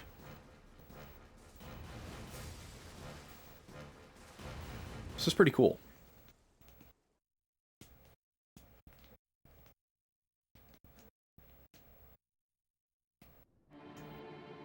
Reporting in. We have yet to receive any word from the Second Fleet. We fear all those ships may have been...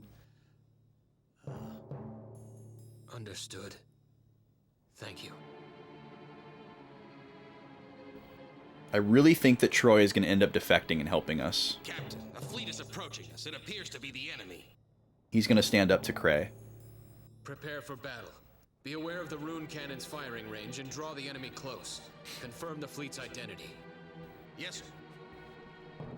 Or Cray is going to go so wild that he just kills Troy because he realizes that Troy doesn't align with him. They're going to butt heads somehow at the end here.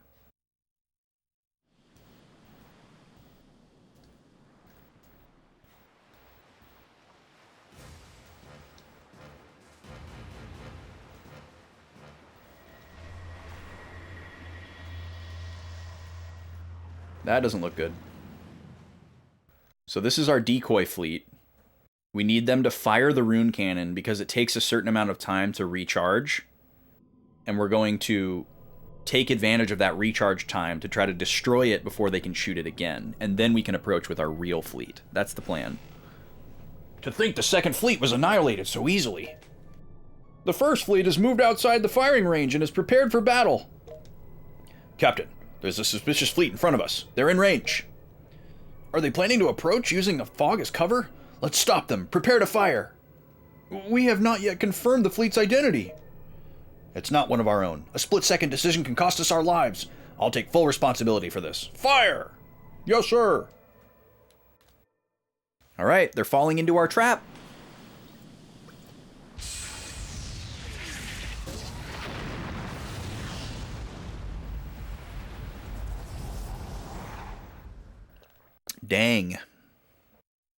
That was a big shot. They fired too soon. They fired without confirming the opponent. Confirming the opponent. Listen, everyone. Advance straight ahead. Parts of the enemy's main force might have survived. If there are any remaining ships, we'll finish them off. How is he like talking to everybody like that? How much longer until the rune cannon can fire again? Our estimate is about 2 hours. There's not much time to spare. We must defeat the first fleet before then. Yeah, he's just like yelling to 2 other boats and an entire boat. Like, there's no way he'd be able to address everyone. Numbers are staggering. There's a strong possibility that what we hit earlier was a decoy. Okay, so he's onto us. Let's go. But he can't make the gun recharge faster.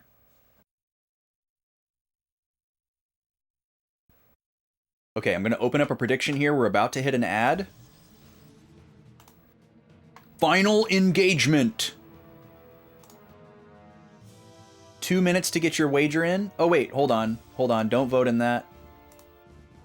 It's got the old characters.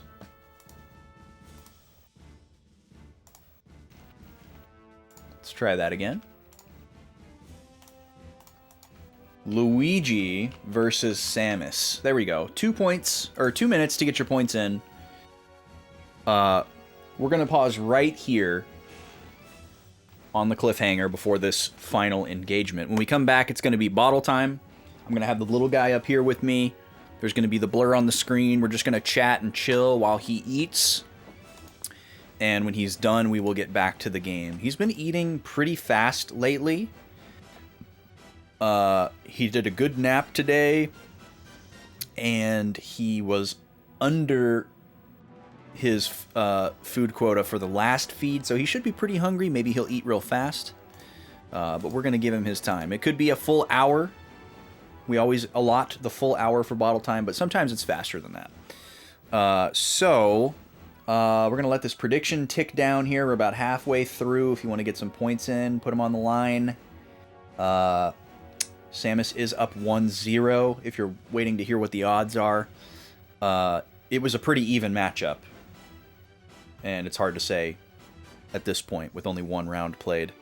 But yeah, we're going to come back. We're going to chat for a while we gear up for this final encounter. And yeah, if there's anything you want to chat about, if you want me to react to something, you can get that ready to go. You know, channel point redeems and whatnot. We did a tier list during bottle time the other day, and that worked out pretty nicely. That's something I can do with one hand or no hands. Yeah. And looks like we got final seconds on the prediction here. All right, points are in. Prediction is closed. All right, I'm going to go ahead and hit the ad. It'll probably take me a little bit more than the 3 minutes to get back, so just hang tight. Enjoy the Smash match if you're not in the ads, but just know that you're not missing any gameplay. If you're only interested in Suikoden stuff, you know, come back around 2:30. Come back in about 30 minutes, 45 minutes. Check in, see if we've restarted yet. But definitely by 3 o'clock, in about an hour, we will be back to the game. If that's what you're here for. Yeah, I'll see you in a few minutes here. Thanks for being here. BRB with bottle time.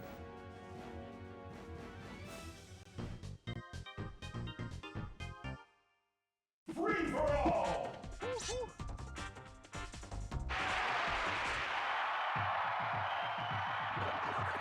3, 2, 1, go!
5, 3, 2, 1. Time up. This game's winner is Sonic.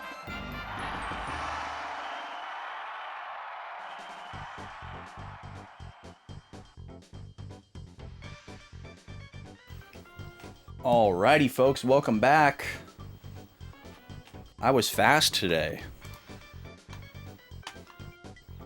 Gave myself an out if I was slow, but I was actually pretty fast. Samus wins again. I didn't get to see any of that matchup to see how it went. Don't know if it was as close as the last one. But it looks like everybody wanted Luigi to win. So, sorry to those believers.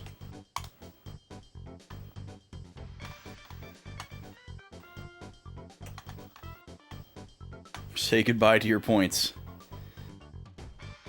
Alright. I'm back with the little guy. And it is bottle time.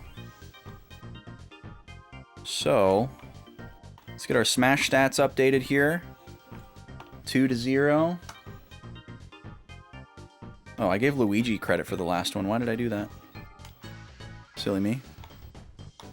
And 1 point over here. There we go. And then we're coming back over to this screen. How we doing, everybody? Let me get the music on for you. I'm gonna have to turn off the game music on my end because I'm just hearing intense, this ship battle theme. There we go. Now I can enjoy the chill music with you.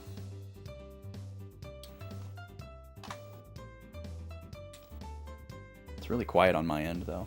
I think I turned it down because I was worried about mic bleed. What's up with you, little man? He has not been very hungry this week. It's very interesting. Not like in a concerning way, but, you know, you expect it to just go up and up and up and up. But sometimes he'll just have a week where he, like, eats less than he normally would.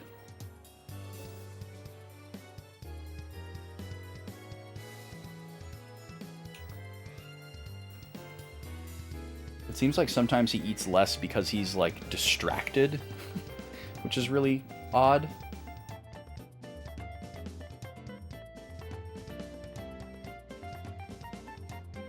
But now that he's able to like really see everything, there's a lot of things that can visually stimulate him and distract him. And he's like becoming aware of his hands, which is like the 3-month milestone. So sometimes he just wants to put his hand in his mouth instead of the bottle. And he's not paying attention to the fact that he's hungry. He's just like, I just want to do this. And it's like, well, you need to eat.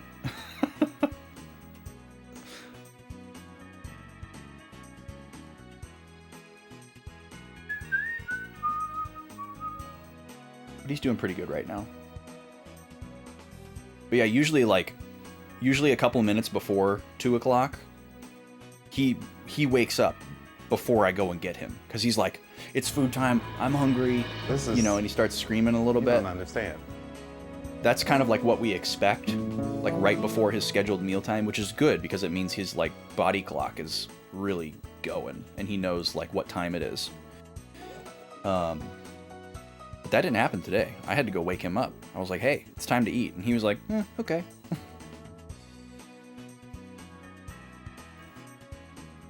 But he still very much has like a one-track mind. He can't focus on more than one thing at a time. It's like if something is visually distracting him, that takes up his entire attention, and he forgets that he's hungry or that he's eating. Or if he is like pooping, it's hard for him to poop and eat at the same time. He'll get really distracted. Or if he just pooped and his diaper is dirty, he will be distracted by that. So we have to like try to remove distractions when it's food time.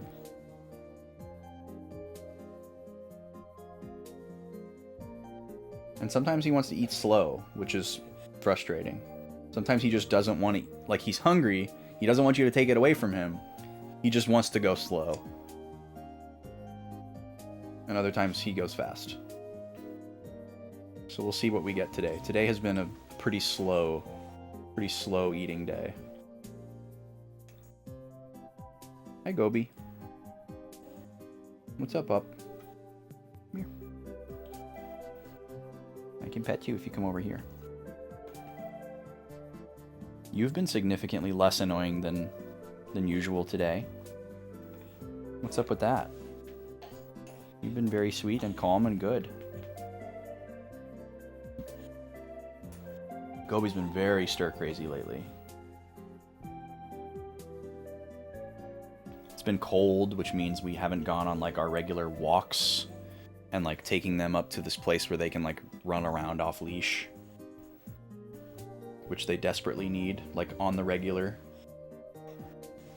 And when Nima doesn't get that, she does fine. Nima's very good at just like relaxing and going with the flow.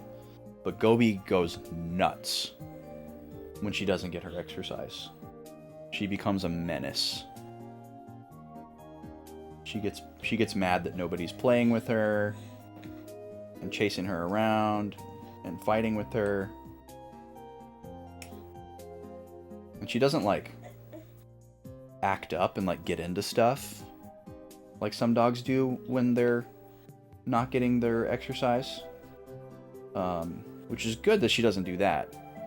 But she does just get like really stir crazy. Like every time you go to the door, she's like, ah, and acts like it's the most exciting thing in the world. Just because anything is happening. Or like you've been sitting down for a little bit and then you stand up and she's like, oh my God, yes, it's happening. Oh my God, we're going. Yes. And it's like, no, I'm just going to the kitchen to like throw something away. Like, please calm down. And then when you do finally like get the leash and the harness out, she's so excited that she can't even like sit still to like put her harness on.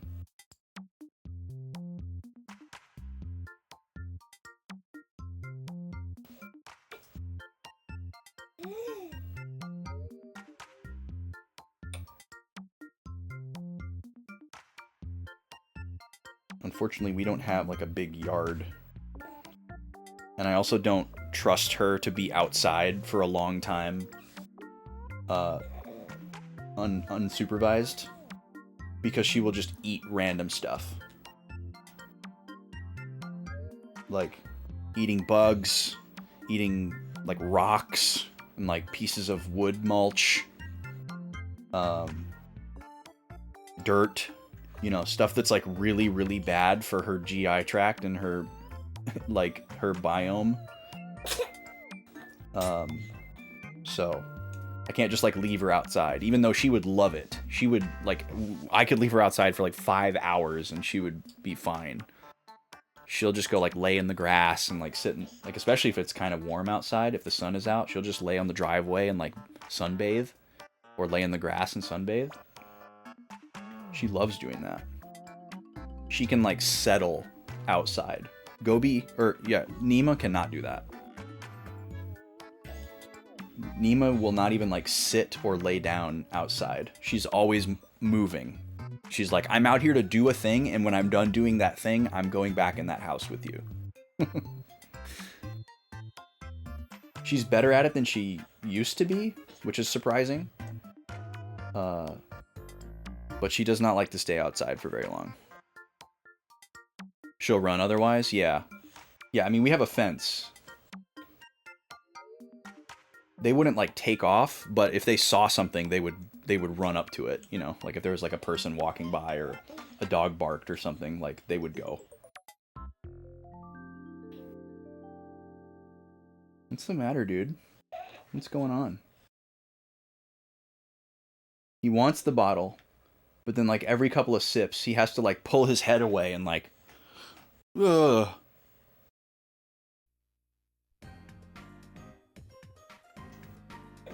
What's up with that, huh? And then he just comes right back to it. Shark mode.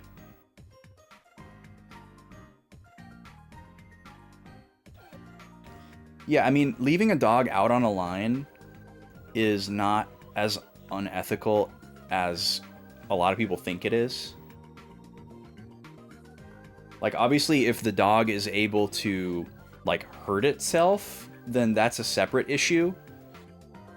But, like, leaving a dog by itself on a chain versus not is not really that different from an ethical standpoint. Like, unless they're on like a super short line and they can't go anywhere, you know, I guess you could make an argument there. But yeah, there's kind of a overblown negative stigma to like putting your dog on a line. It's not an entirely negative thing.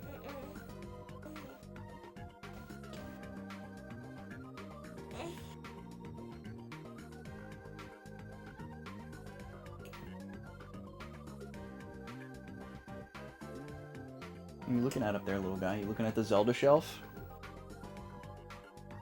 You gonna be a Zelda gamer?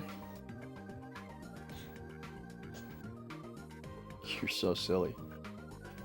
Oh, I hate this. Oh, okay. I'll have some more of that, please. Like every 5 seconds, that's the routine. Oh, this is horrible. Ooh, look at this.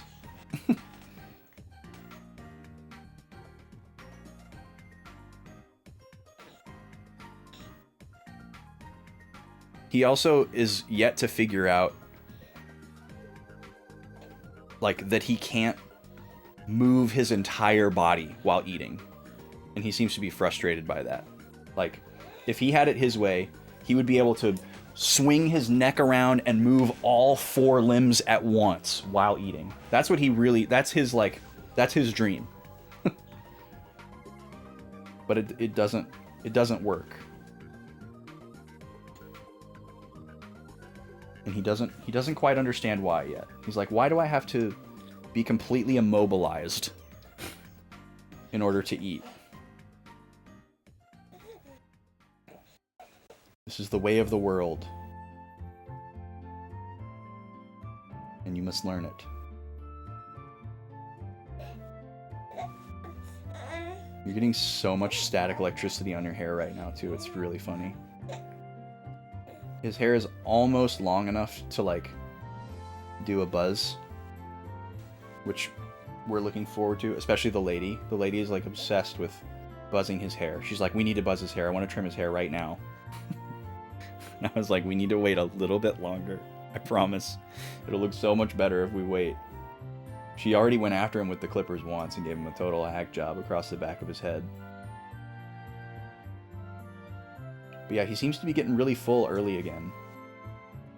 You still have like 2 ounces to go, my guy. But you're acting like you've already eaten 5. What's the deal?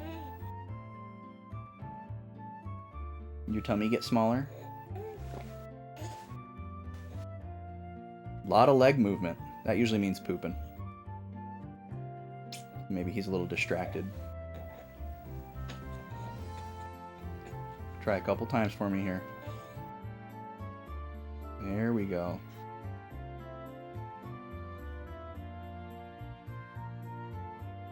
Yeah, it's very rare that he can totally down the bottle in one go.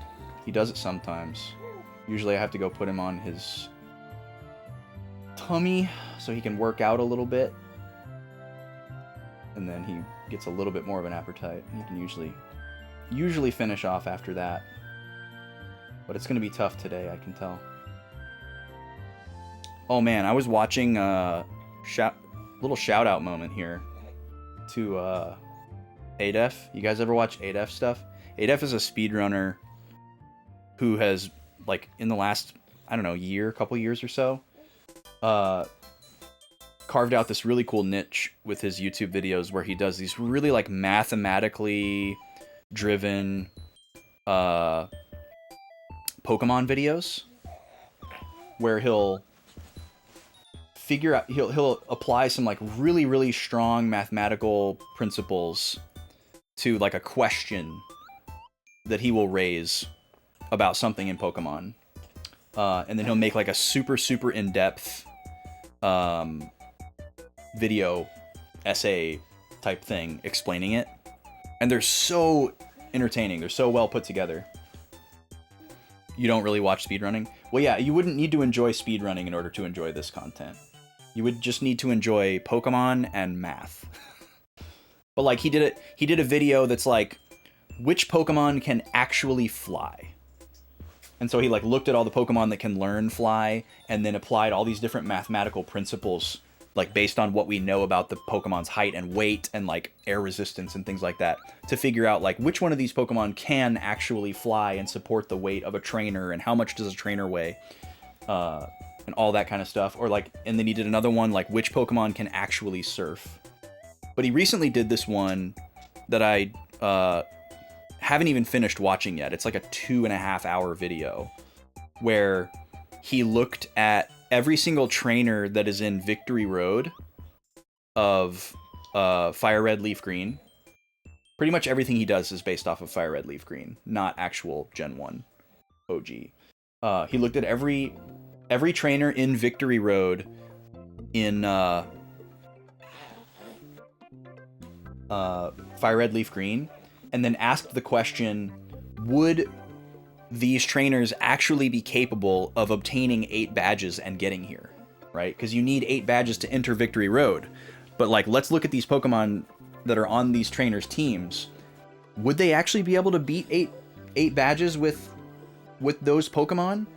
And so he, like, you know, mathematically figured out, like, how to level scale their teams for each of the 8 gym fights, and he went through and, like, attempted them and rated each one, like, on how easy or how difficult it was. And, like, some of them made it all the way and some of them didn't. And then after that, he took the ones that made it to see if they could beat the Elite Four. It's a really cool video. Okay, he's giving up on me for now. He's still got a decent amount left. I'm gonna go put him on his tummy so he can work out, maybe work up a little bit more of an appetite, and we'll go get him in about 10 or 15 minutes when he gets sick of that, and see if we can get him to eat a little bit more.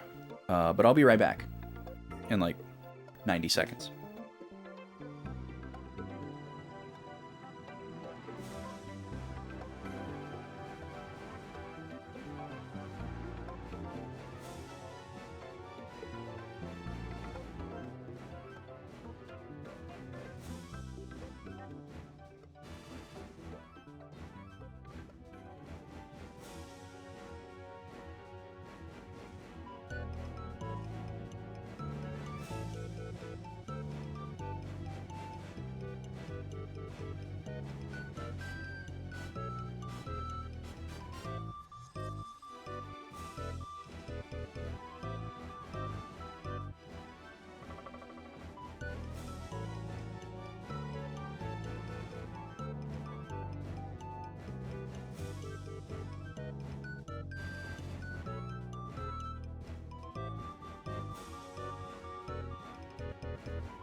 All right.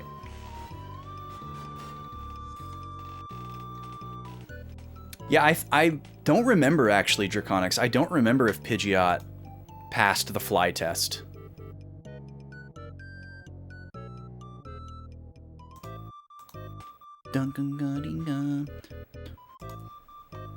There were definitely some surprises of, like, Pokemon that you would think, oh, well, for sure that Pokemon can fly, and then it turned out they couldn't. And then ones that where it was like, oh, there's no way that that thing could actually fly, and then it turned out that the answer was yes. That was part of what made it really fun. But yeah, I'm a big fan of Adef. Like, I'll watch anything that he's involved in, because he's just like, he's got really good energy. Like, he's very energetic. He's very, like, amenable, friendly kind of personality. He's very smart, but he's not, like, you know, hoity-toity or a jerk or anything like that. He's very nice, and he's very good at explaining things, which I always have an admiration for. Like, somebody who has a really high knowledge level on a subject that can speak very floridly about it, but in a way that is still easy to digest if you're not on the same knowledge level as him. You know, sometimes you listen to an expert talk about a subject and you can only really understand the gist of what they're saying if you are also, like, an expert or near expert. You know, they're speaking how they would speak to, like, or they're speaking in a way that you would maybe speak to, like, a peer, or they're speaking in a way that is, like, I don't want to say, like, prohibitive, but it's like gate kept almost. Like, the price of admission to this conversation is X level of knowledge. But, like, he's making Pokemon math content for the enjoyment of non-math people. You probably wouldn't enjoy his content as much if you don't know a little bit about Pokemon, because he doesn't explain every little minutia about Pokemon. Out of all the sodas I taste, give us the top 10 flavors as a whole. Oh my god. Draconics. Like, top 10 all-time favorite sodas? I mean, I can't remember which ones I've tasted on stream and which ones I haven't. So I don't have any kind of list I could reference there. I wouldn't be able to rate specifically the ones that I've had here. I could try to assemble an overall top 10, I suppose. That's still very, very difficult, though. I think the number one favorite best soda that I've ever had is still the Fentiman's Summer Shandy. It's kind of like a typically a shandy is like a lemonade beer. I don't drink alcohol, but they have, it's basically like the same as a beer, but without alcohol. So it's kind of like this, like, wheat, like, or barley. I should look it up so I can properly explain it. Fentiman's Summer Shandy. Lemon Shandy, that's what it's called. Is there like a here we go, the Fentiman's page. This is what I'm looking for. So it's traditionally brewed craft beer blended with natural lemon juice. But like it's like de-alcoholized afterwards. So it's not a beer. And I honestly didn't know what it was when I bought it. If I had known that it was like made from beer, I probably wouldn't have bought it because I would have assumed that it tasted gross.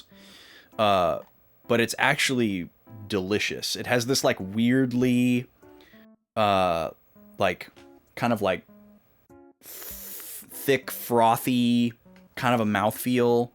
But it tastes like citrus, from the lemon juice. I haven't had it in a really, really long time because it's hard to find, but I remember it being like mind-blowingly good. So if I had to pick a number one, that might be it. Yo, what's up, Cap? Klosthaller's Holiday Brew. I don't think I've had that brand, but isn't it like a wassail kind of thing? Or wassail, or however you say that?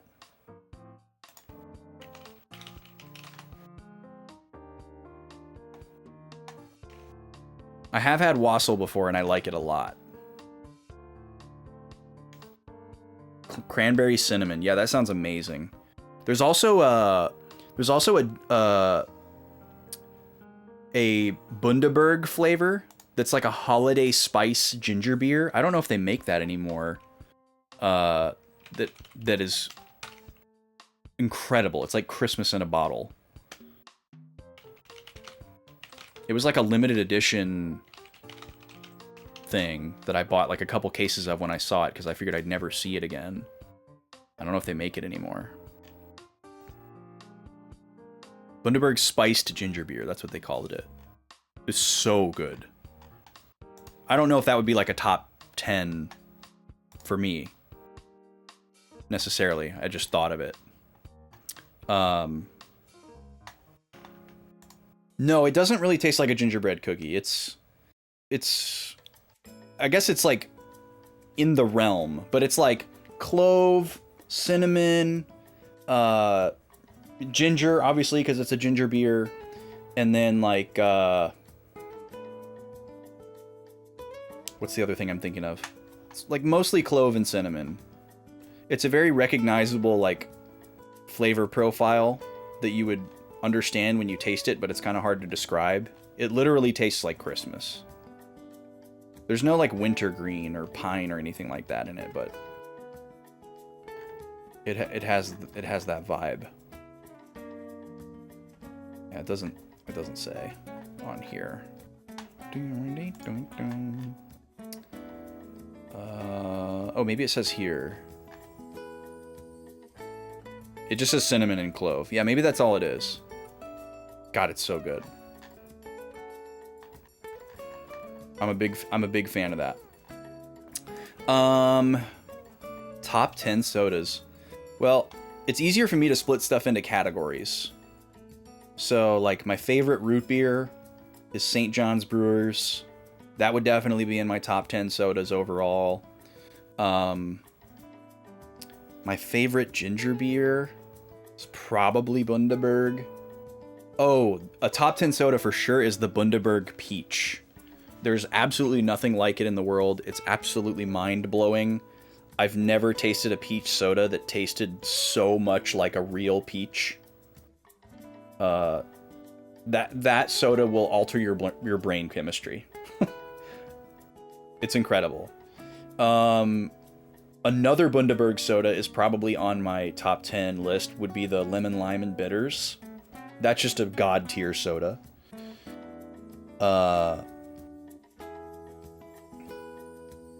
Ooh, a root beer that's made at a local drive-in. And here are my tasting notes. I would love that too, Kiki. Yeah, I love root beer. Curiosity Cola is a very good one, D. Holmes. Yeah, Curiosity Cola is super solid. Definitely one of my favorite colas. The Rose Lemonade is also good.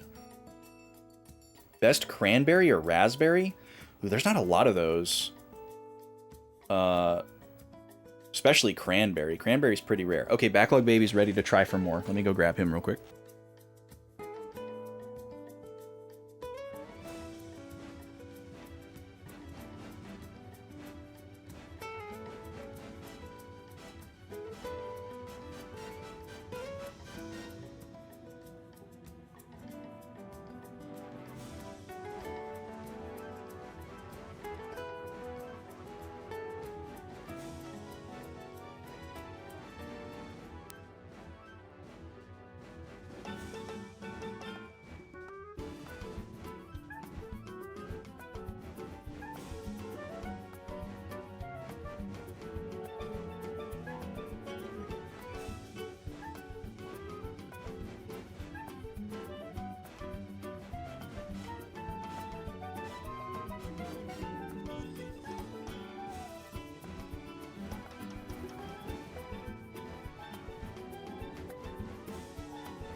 Okay, let's see if this little guy was able to make some room. What do you think, little man? A little bit more? You gonna try? Excited? Oh my goodness, he's really excited. Maybe a little too excited. Yeah, this is gonna be a struggle, I can already tell. We'll give him a shot for a few minutes here. I've definitely had a cranberry soda before, just a pure cranberry. I think Sprecher has one that's pretty solid. But usually when you see cranberry in a soda, it's mixed with something else. There's a lot of cranberry lime. There's a lot of cran raspberry. Raspberry is a little bit more common on its own. There's a raspberry ginger ale made by Reed's that is really, really good. Or, sorry, did I say ginger ale? I think it's a raspberry ginger beer. It's not super spicy. It's really, really good. Does Rocky Mountain have a raspberry? I'm probably thinking of one of their mixed berry flavors. Rocky Mountain Soda Co. is another one of my go-to favorite brands where like everything they make is super good. Rocky Mountain and Bundaberg are both super, super solid. Yeah, they have a Huckleberry. That one's good. Their lemon lime is my favorite plain lemon lime. But lemon lime and bitters trumps it for sure. They have a good cola. Yeah, elderberry, black cherry, blackberry. That's probably the one I was thinking of. They have a blackberry soda. That one's really good. Huckleberry. The prickly pear. That one's good. Come on, little guy. A little bit more for me?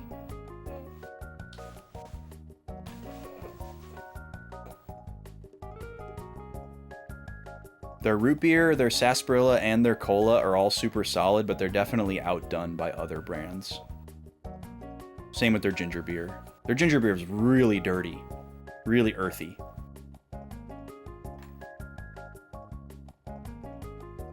Oh, they have a birch beer. I don't think I've ever had their birch beer.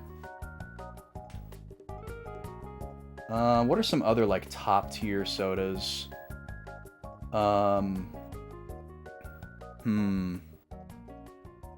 It's hard to think of them when they're not right in front of me. There's so many. So many. Oh,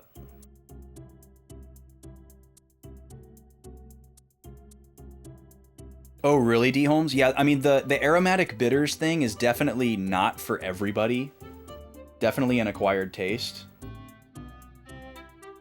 It tastes a lot like, the like real lime stuff that you keep in the fridge door in a certain type of way as well, and a lot of people don't like that flavor.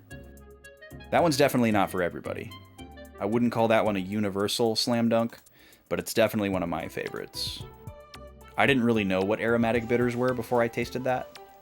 Yeah, very sweet, very sour. It's a punchy one. It's very powerful. It's one of my dad's favorite too, actually. Oh, definitely a top 10 soda is McFuddy's Pepper Elixir. That's definitely a top 10 soda. Possibly top 5. That's an easy choice. Let's see.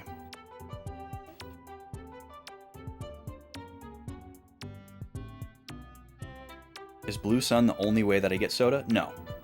No, we have staples that we buy. There's a decent amount of craft soda that I can buy between our local grocery store and World Market, where I kind of get like the staples that I can get. Blue Sun is the only place where I like discover new sodas, even though it's not Blue Sun anymore, but I'll still call it Blue Sun. But yeah, the yearly trip up to Blue Sun is the only time that I get like new stuff that I've never seen before. But we have several staples that we buy at the local grocery store and World Market for stuff that I like to drink on the regular. Every once in a while I'll find something that I've never tried before there. But it's usually like somewhat underwhelming or just okay.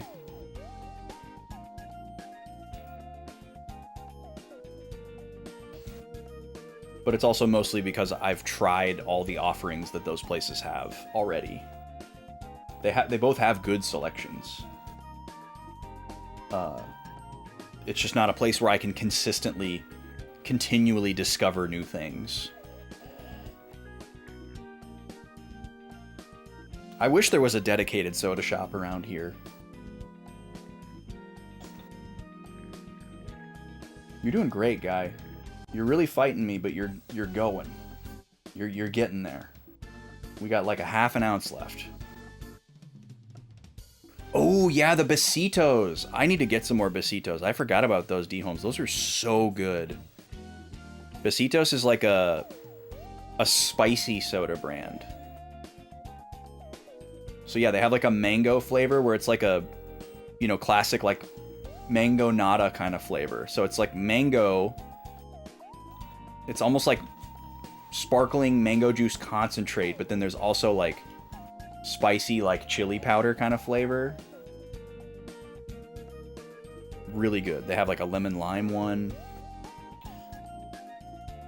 Yep, yeah, the imported versions of Fanta are so much better. They have a little bit of real fruit juice depending on the flavor and real sugar as well. If you don't know, we're like the only country on the planet that uses corn syrup in sodas. Like all the regular, like, you know, Coke, Dr. Pepper, Pepsi, all that stuff, like in like every other country has real sugar instead of corn syrup. You can get the cane sugar variants here too, but they're not the normal variety.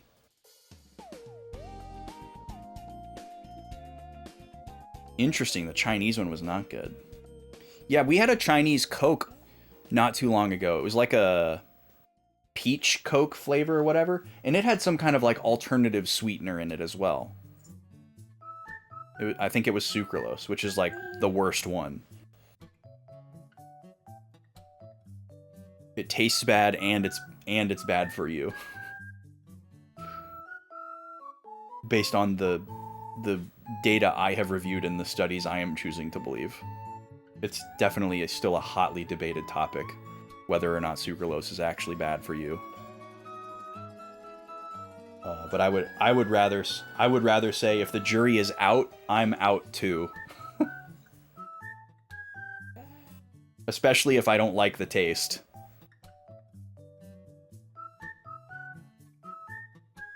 Same with like aspartame. You know, it's like hotly debated. So I'm good with avoiding it.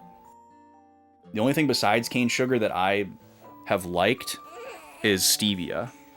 And a lot of people don't like stevia. I think it tastes fine. Especially if it's mixed with real sugar. Just to have less sugar. There used to be this variant of Coca-Cola called Coca-Cola Life. That had half of the regular sugar of normal Coke. And then it was supplemented with stevia. And it was so good. You can't stand stevia. Yeah, it's very divisive. I would say that things that have stevia in them, I don't like them to be super sweet because it's too strong. Like all the artificial sweeteners are so potent. They're so powerful.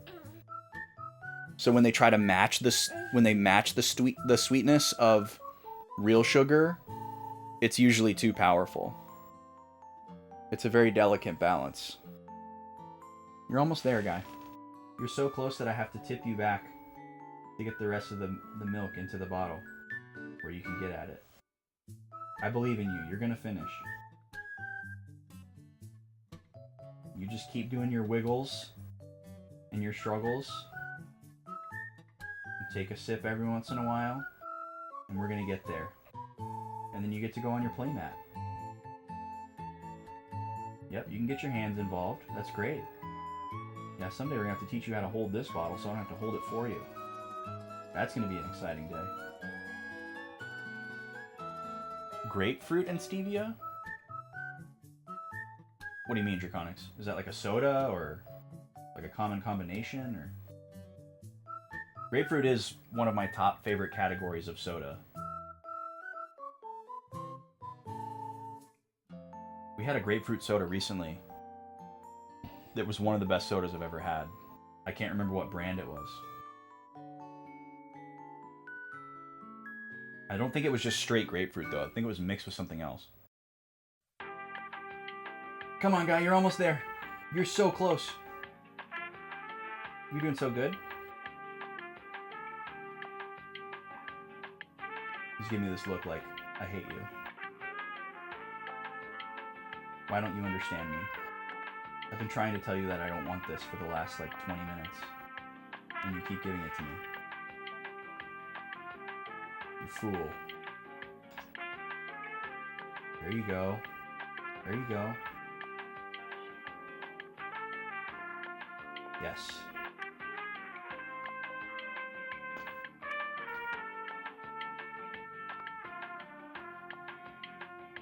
You're so close. He's literally trying to push the bottle out of his mouth. You gotta meet your quota. There you go. You're almost there.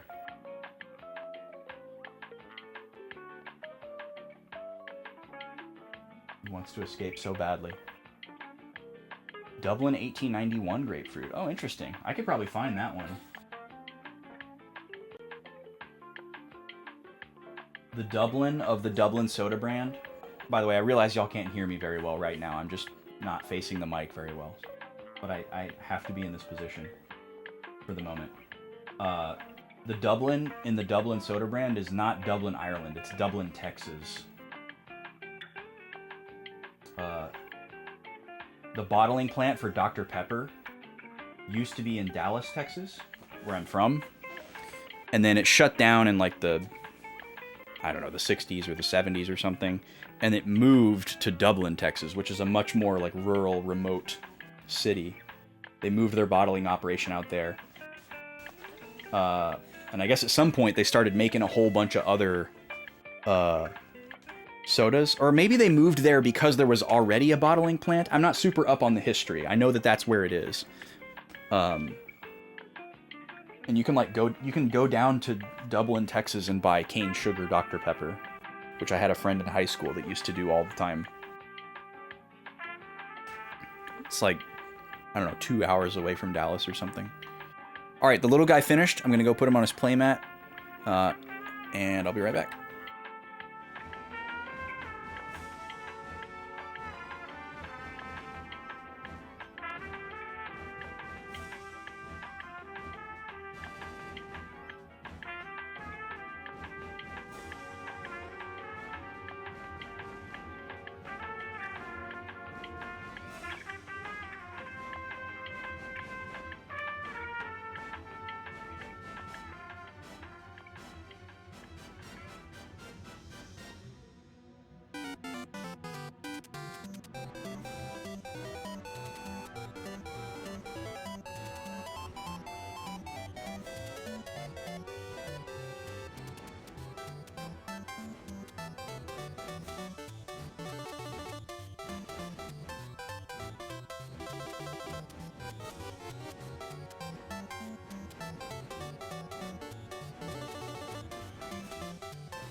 Okie dokie.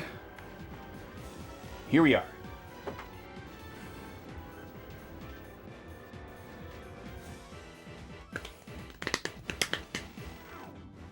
Yeah, Mountain Dew Throwback is just the cane sugar variant.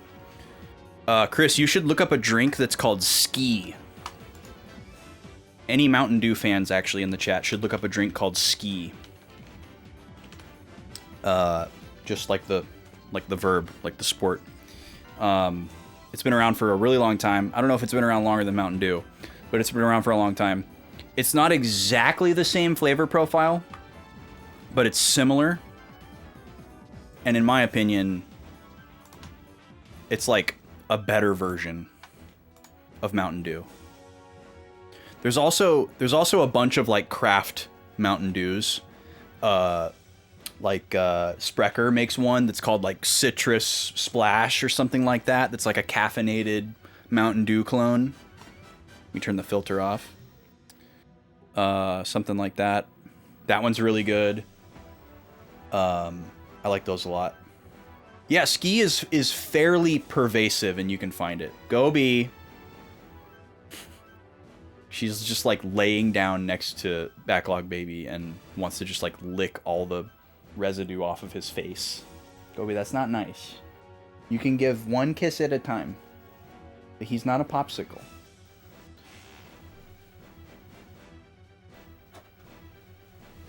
She's also still trying to figure out how I know that she's doing that when I'm not in the room.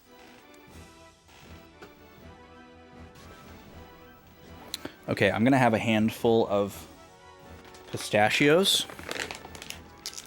Yeah, there's Ski and there's also Cherry Ski. I'm quite partial to both. It's not something that you want to go into expecting it to taste like Mountain Dew, because it doesn't taste exactly like Mountain Dew. They call it a lemon lime orange soda, and I think that's pretty agreeable. But to me, it's like what I want Mountain Dew to taste like.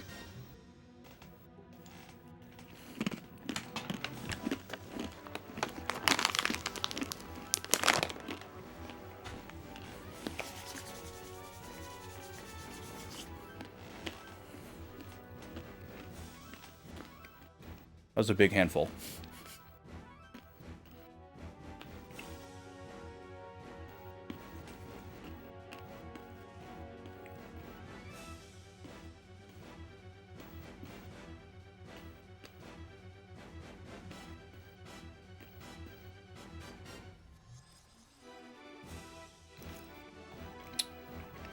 I have not been to the Rocket Fizz at Mall of America, D. Holmes, but I have been to a Rocket Fizz location before. Rocket Fizz is like the only franchise of arguably craft soda locations. And I would say it's decent at best. But like, if it's all you can get, sure.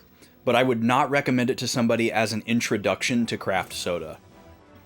Because I think there are so many people that have this idea about craft soda that it's either like goofy joke flavors, you know, that have like gross names and are either actually gross or just meant to be eye-catching. And aren't good, or like really, really low effort, like versions of like basic flavors, you know, where it's like, oh, we use real sugar, so it's craft soda, but like the flavors are just super basic and boring. Like, here's every artificial lime you've ever tasted. Here's every artificial cherry you've ever tasted.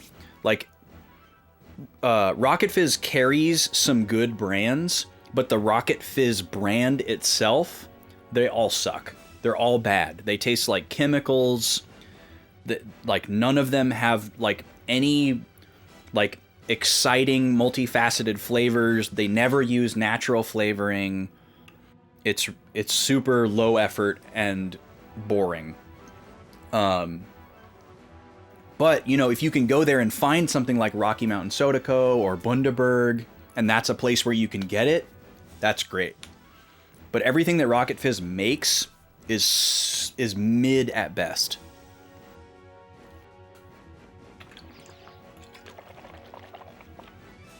Yeah, good for you, Chris. I mean, soda is definitely a dangerous vice. Like, there's a lot you can get addicted to. You can get addicted to the sugar content. You can get addicted to caffeine if there's caffeine in it. You can get addicted to the carbonation. And it's hard to get away from that combination of things. Like, some people will try to drink, they'll try to, like, cold turkey go to seltzer. And you immediately lose the sugar and possibly the caffeine at the same time. And it's like, this tastes nasty. You know, it doesn't taste like anything. I need something, you know. And maybe you try to go to, like, Izzy or something like that, where there's, like, as much sweetness, but, like, a little bit less sugar, but it's, you know, still a lot. And you have to, like, decide if you want to, like, just cut it off at the root and give up all the sugar, or, you know, start drinking tea and, like, put a little bit of honey or sugar or something in your tea so that you get a little bit of the sweetness, but you cut back on, like, the acid and the carbonation. It's also weird because even just the carbonation is bad in excess. It's, like, bad for your teeth, your enamel. Like, you know, if you're drinking, like, 6 sodas in a day, like, even not considering the sugar or the caffeine or, like, the acid, the carbonation is also, like, a factor as well. Like, most dentists will tell you that you shouldn't have more than, like, 1 or 2 carbonated drinks a day, or they might just say 1, depending. So there's a lot to reckon with. And be responsible with. And yeah, I pretty much only drink soda now, either on stream or for, like, infrequent special occasions or, like, fancy meals at home. Or, like, if we go out somewhere and a place has, like, you know, mocktails on the menu, you know, I'm gonna want to try those. But I don't drink it. I don't drink it every day. I probably only have it a couple times a week at most. And it's very easy for me to go an entire week without having any. I used to drink a lot more. But having less access to it makes me... prediction time. We do have an ad coming up. That's why I'm stalling here. Luigi versus Samus. 2 minutes to get your points in. Samus is up 2-0. Oh dang, D Holmes. Yeah, that's quite the cocktail. Pun intended, I guess.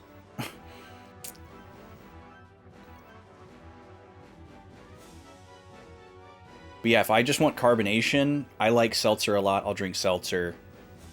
I'll rarely just randomly crack a soda. I definitely do it from time to time, but it's not a frequent thing. Or, like, if I need, like, a little, just, like, the tiniest little jolt of caffeine, like, later in the day, past my normal cutoff,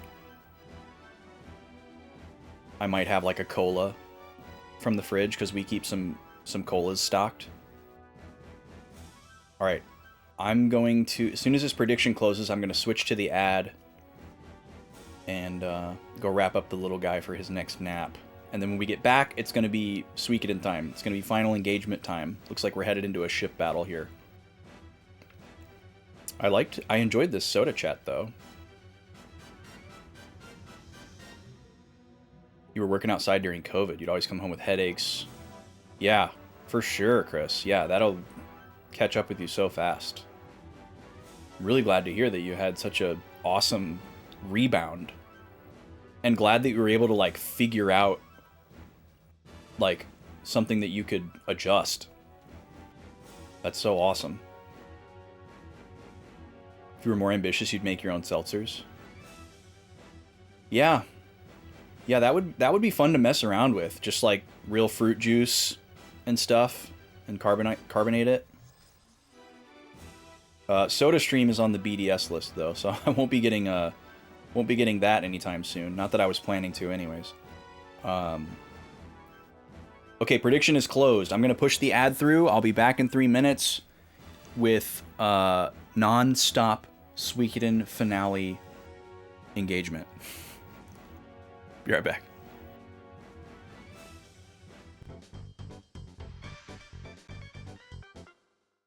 Free for all!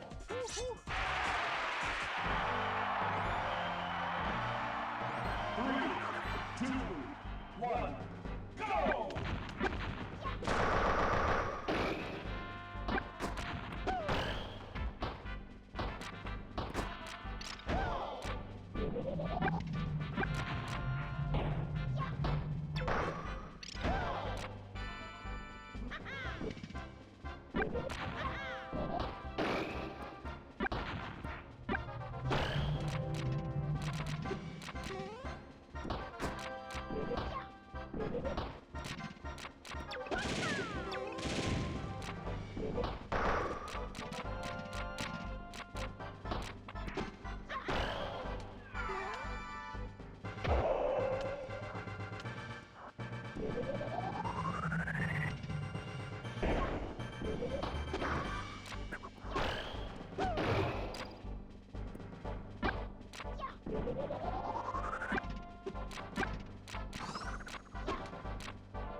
Wow, that was one of the longest sudden deaths I've ever seen.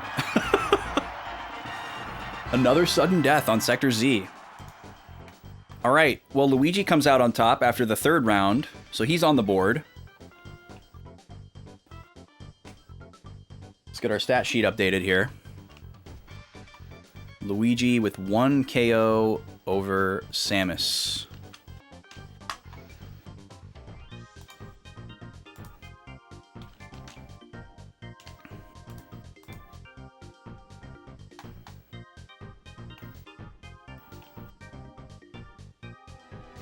Alright, welcome back. It's time for the final engagement. The first Kaluk fleet versus the Caffeine. Alright, let's see what we got going on here. Lady Eleanor, I will do my best, just as Lady Eleanor bade me to. Weird that she said Lady Eleanor again. Shouldn't she have said just as you? Everyone, please listen to me carefully. The enemy flagship's rune shells are... Huh? Fire, wind, earth, and water? They have virtually no weaknesses. There are 2 other enemy ships. Their rune shells are wind and earth, and lightning and water. Before we set up, it seems we should make our decisions after confirming our opponent's runes. At any rate, let's do our best. We can do no more than give our all. Alright. Oh, Draconics with the channel points coming in for the next matchup. It's going to be Kirby versus someone. If you'd like to pick an opponent for Kirby, 1,000 channel points to do so. You can pick anyone except for Fox, because Kirby's already faced Fox. And don't pick Luigi or Samus, because they are our current combatants. But you can pick anybody else besides that. Okay. So it looks like it's saved our configurations from last time, which is great. We'll probably leave all of these the same. So this new ship here, we don't have anybody on there yet. Oh, and I guess we need to add some more fighters, because some of them are replaced. Oh, Chris coming in. There we go. Jigglypuff. Kirby versus Jigglypuff. That'll be a spicy one. The 2 pink balls collide. Balloon battle. What's up, Gad? That's exciting. This will be Jigglypuff's 3rd appearance so far, and Kirby's 3rd appearance as well. Oh, I forgot to mention that you couldn't pick Captain Falcon as an opponent for Kirby, but luckily that doesn't matter. Kirby versus Jigglypuff, after we finish 11 rounds of Luigi versus Samus. They're both pink balloons, but surprisingly very different fighters. Jigglypuff has lost both matchups she's appeared in, and Kirby has lost both matchups he's appeared in. So much like our current matchup of Luigi versus Samus, it's 2 losers facing off against each other.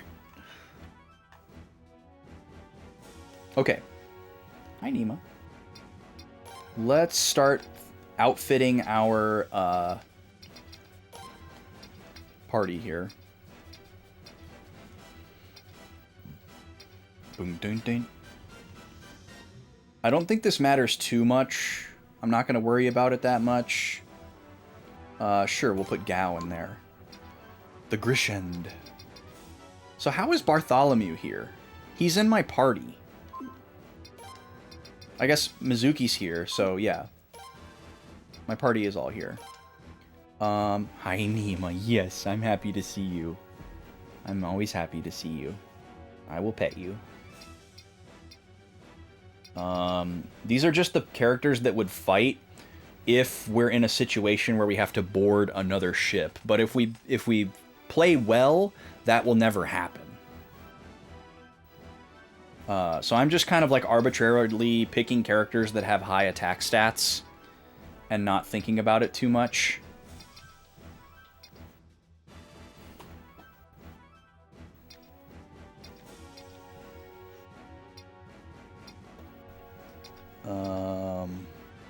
Flare is really strong. We'll put Aldo. Gaian ship is already kitted out nicely. Okay, this Obel ship, we don't have a captain. This determines the mobility. And nothing more. So we'll put Breck on there. And then we need somebody with strong magic. Conrad's pretty strong.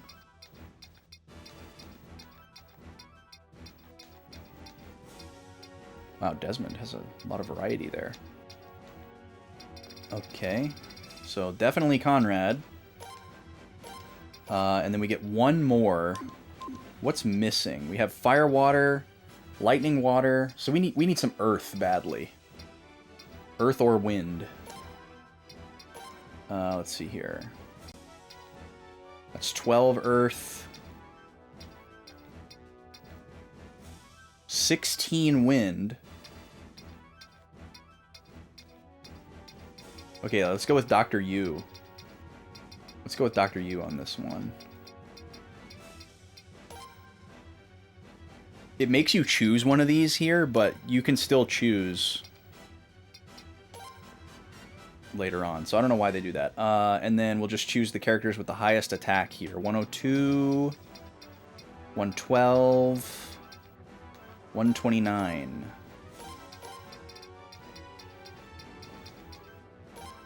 And then 89, 91, 91. Who was 91? Helmut. There we go. Boom, boom, boom. Okay, cool. This looks good. I'm not too worried about it. Let's take a look at the map. This looks like a very large arena. Largest arena we've ever had. So we've got a 150, a 220, and a 180. So it's 4 against 3 because we played well earlier in the game and saved some optional ships. I think if you played poorly, you'd be 2 against 3 here. Let's see here. So this is a 5-3.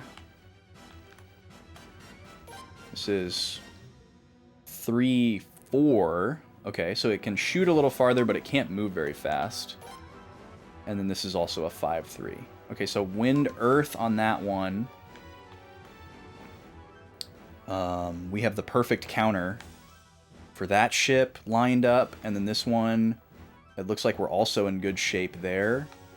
And then we'll just have our flagship against their flagship, and we'll have to just hope for the best. Because this is the... I guess we can team up on it as well, because we have 4 elements, and they have 4 elements. So we have to just get lucky, I think. Is this the one that has Jean on it? Where's Jean? Oh, Jean's over here. Okay, so maybe Jean, after they're done with this ship, we can have Jean come in. Yeah, we should be okay. Let's go.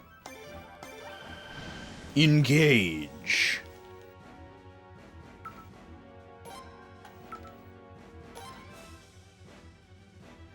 Boom, boom, boom, boom, boom, boom, boom, boom, boom.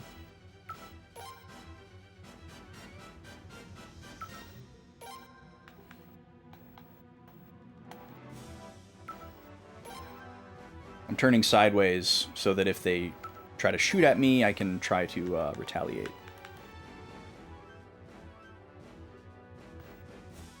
I don't want to group up too much, because I don't want them to be able to surround.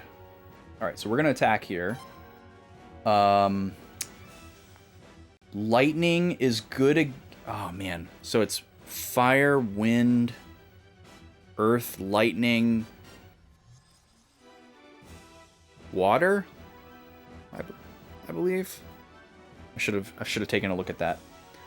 I'm just gonna fire with Jean because she's so strong.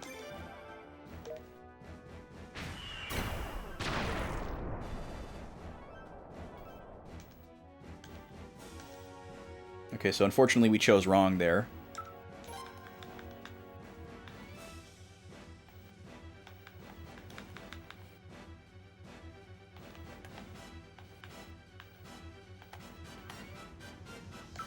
I don't know if it's possible for us to, like, permanently lose our ships, either. So this could be a reset point.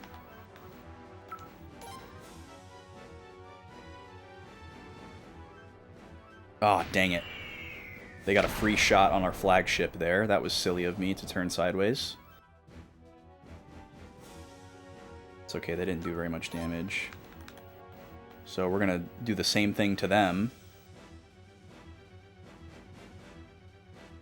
Actually, can I hit them from here?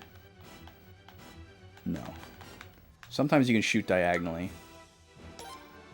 I think Maxine is stronger.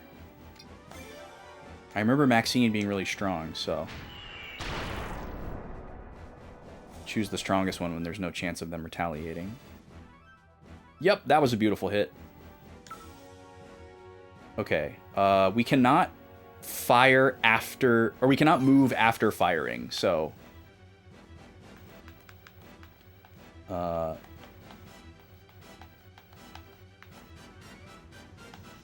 we might have to try to board them here, because we may just pick the wrong element here and then lose. I guess if we choose water, we definitely get through, but they also definitely get through. And we just die. So let's board them. Let's see if we can win this way.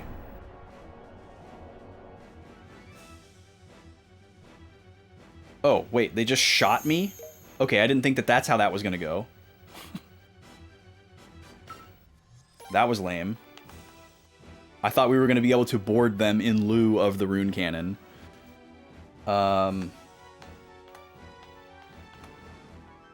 Yeah, I guess we do this.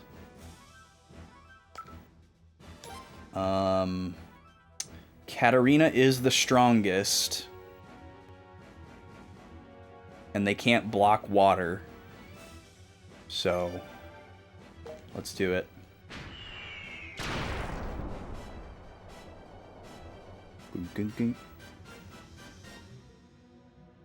Okay, that was a decent deal. But now we're getting fired upon for free again.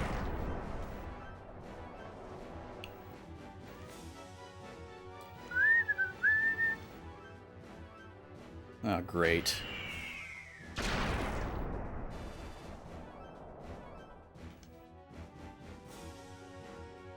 Ow. Alright, well, we're dead. This is not going well.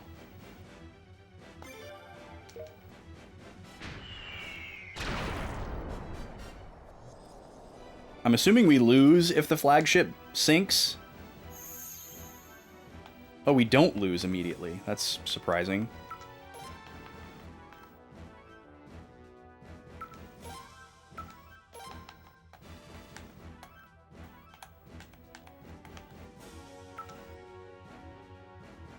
I guess in this scenario we could board without being shot at.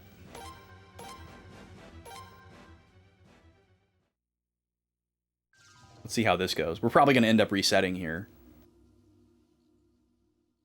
But we'll see. Alright, we have a crappy party, but these are just a bunch of randos. So, I don't see why we couldn't just auto our way through this. Why can't I use magic? That's too easy. Can only use regular attacks here? That's bizarre. I'm not autoing because I want to make sure that they all attack the same person.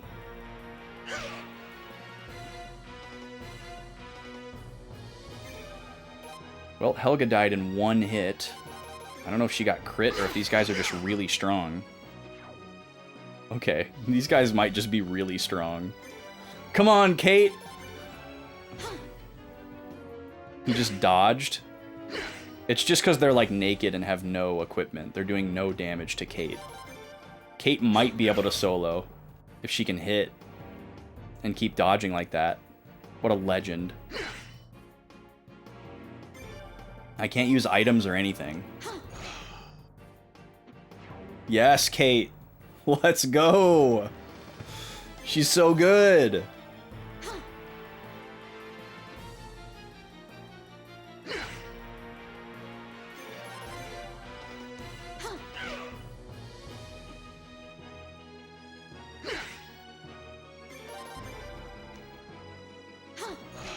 All right, I think we're good.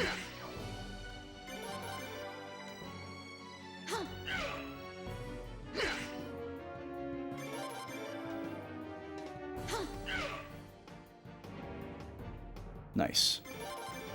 Kate with the hard carry.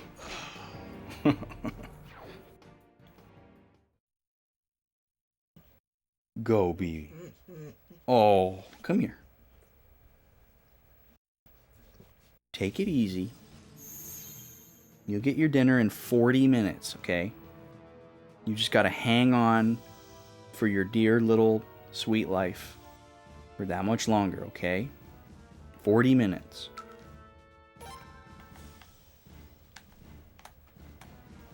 Let's see here. This is probably where we lose.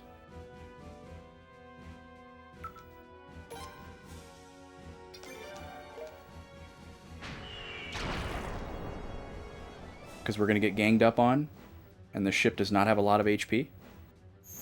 Oh, we got rid of that guy. That's very good. Okay, we have no idea what they're going to fire with.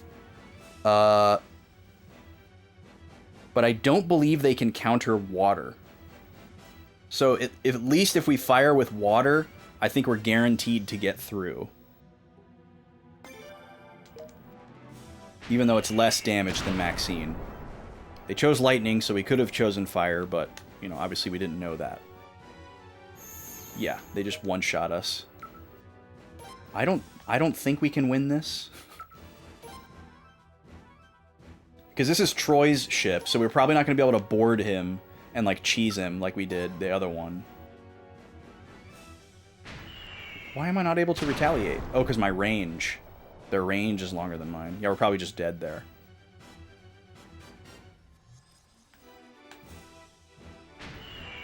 You get to shoot again? Why do you get to shoot 2 times in a row, Troy? Wow. Okay. Boss privilege. Alright, we died. I'm curious if it just takes me back to the title screen, like to my last save, or if something else happens. Oh yeah, continue. So what does this look like? Does this take me back to the beginning of the ship battle? Because that would be nice, to not have to go through all that other stuff again that we would have to do if we reset. Okay, cool.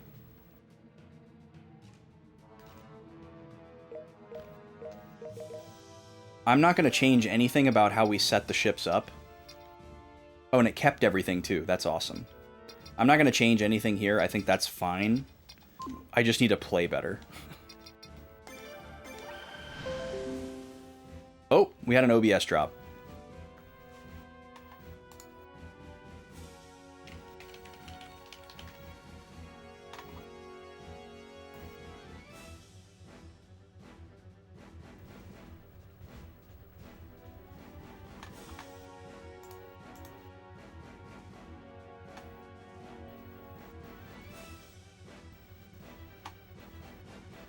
Why does this happen?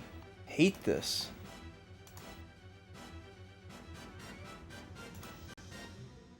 And I hate that you can't change your Twitch server while you're live. That's so dumb. You should be able to change your server.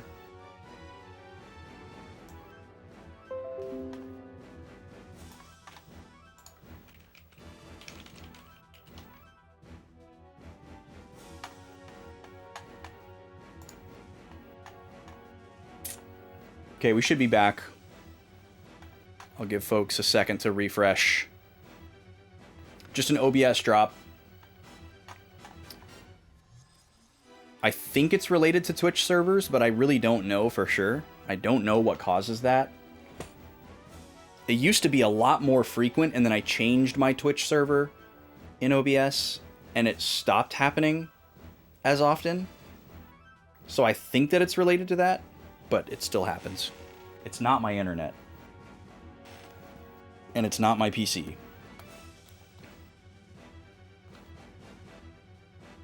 Okay, how do we want to do this better this time? Maybe what we should do is we should, because their really strong ship can't move as far, we should make these smaller ships come to us and then gang up on them. So I'm actually going to do the opposite of what I would normally do. And kind of like group up a little bit.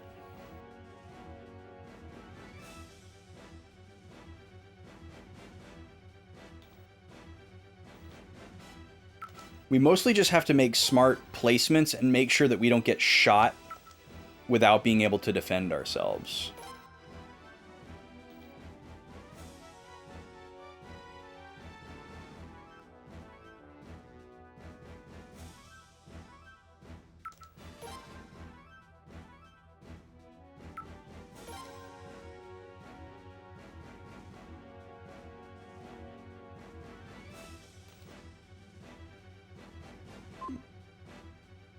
this guy, where can you move to exactly?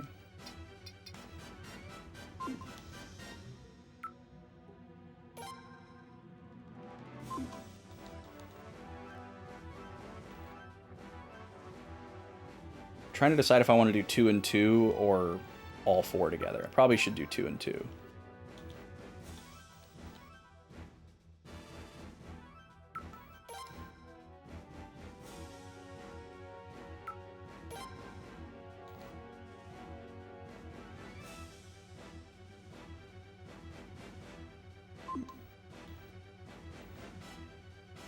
Yeah, we don't want to do that.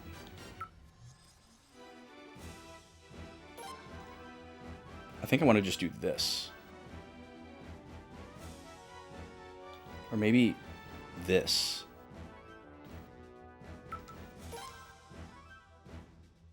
Yeah, so you're going to shoot at me. We're going to use our most powerful one.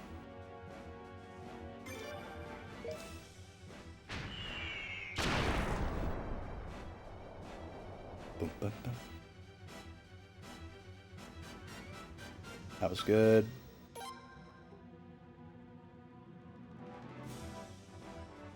This seems pretty safe.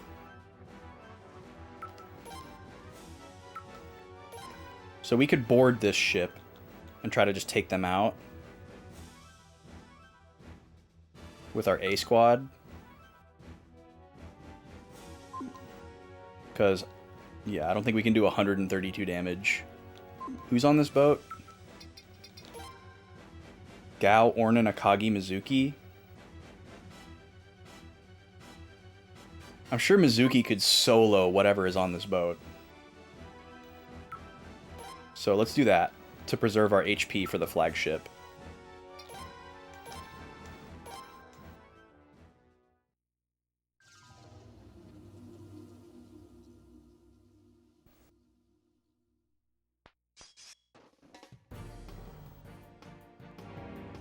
Good old Ornan's snoozing.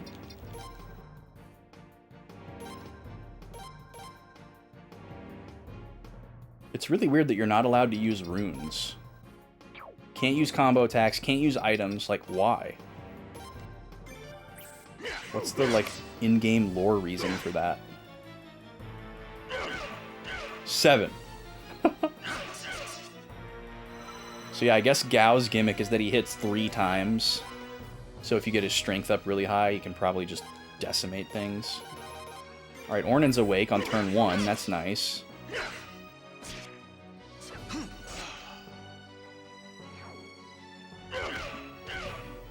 Good job, Gao. Soften him up for us.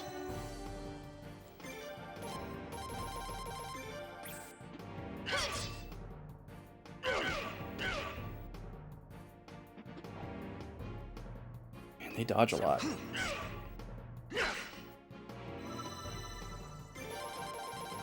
This is a much better team than we had on our previous boarding party, so this should be no problem at all. Nice crit, Ornan.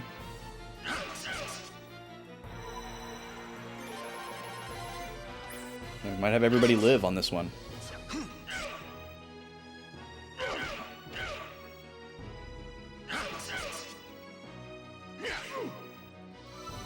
Hang on, Gao.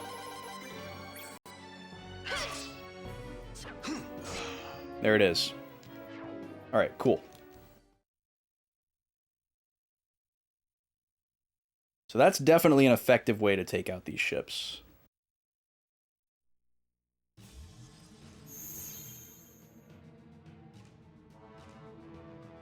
So we'll probably try to do the same thing with this guy. Lightning versus water. Ooh. This is a terrible matchup. I'm just gonna hope that they choose lightning. They chose water.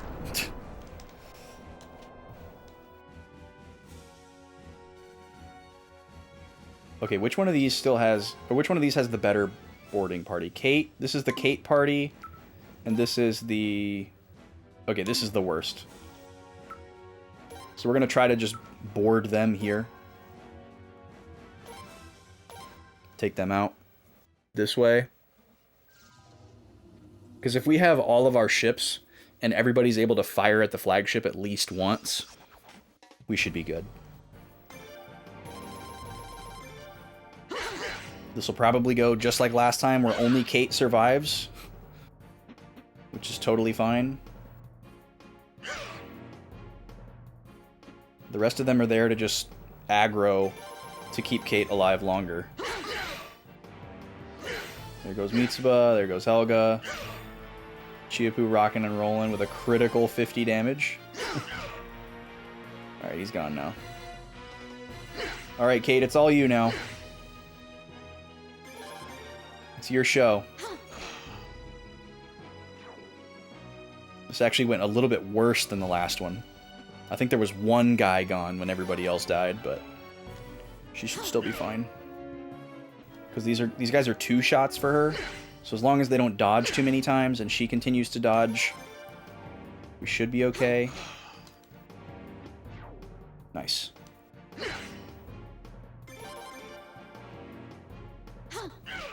Good. Good. Good. Wonder why her evade is so high.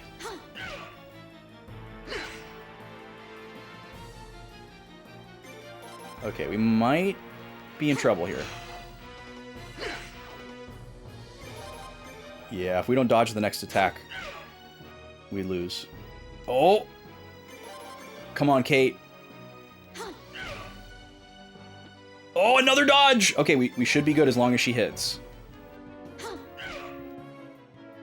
Oh my god, he has the most HP. She dodged again. Incredible. Kate the goat. Whew! Limped through that one. That was much worse than the last time.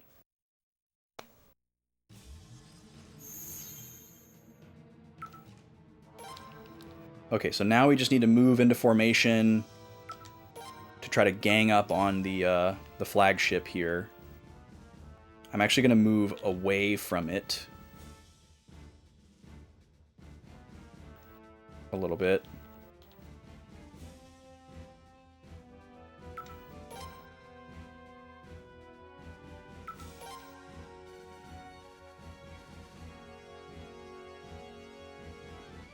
Let's see here. Can you move down far enough to shoot me in the face? No, you can't. Okay, so yeah, we're gonna move there. That should be safe.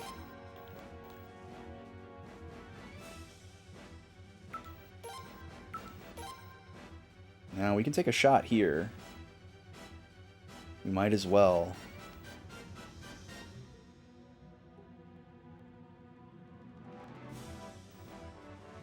Probably go for the fire. Hope for the best. Hopefully they don't choose water. Dang it.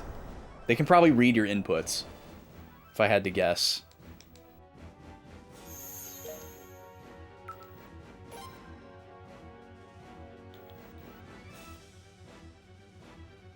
Can't quite hit them from here.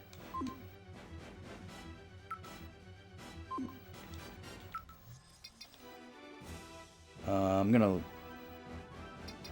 let's see, maybe turn this way? Because, hold on.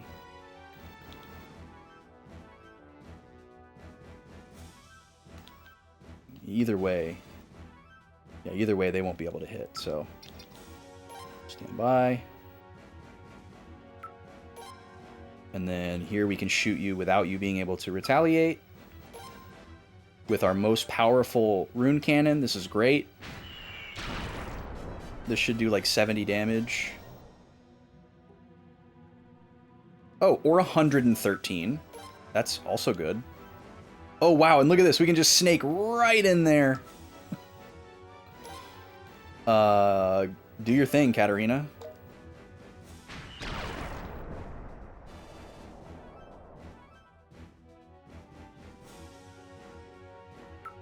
Oh, wow, we get to move again? That's surprising. Well, we can't shoot them again because our boat is in the way.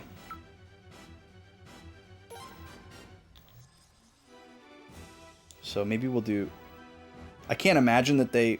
We're probably going to get boarded by them which is gonna suck.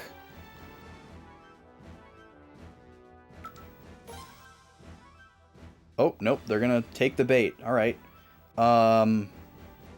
They cannot stop Katarina.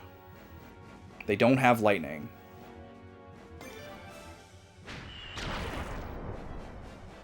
Wait, did they even shoot?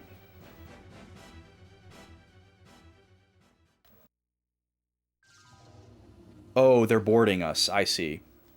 This is what I was afraid of. Oh, but it's not Troy. Okay. Well, we might have a shot. I thought this was going to be a boss fight against Troy. But I guess it makes sense for that to be separate. We need a hard carry from Mizuki. Crits are good. Gao's gone. Ornin's awake, but not for long. Come on. Not before he could attack. Luckily, Akagi can also dodge, so he might stay alive long enough to draw some more aggro. Good dodge. Okay, Kagi's gone. It's all Mizuki now. If we can get some good dodges... Ooh, a counter! Excellent. Come on, Mizuki. Okay, we're down to 2.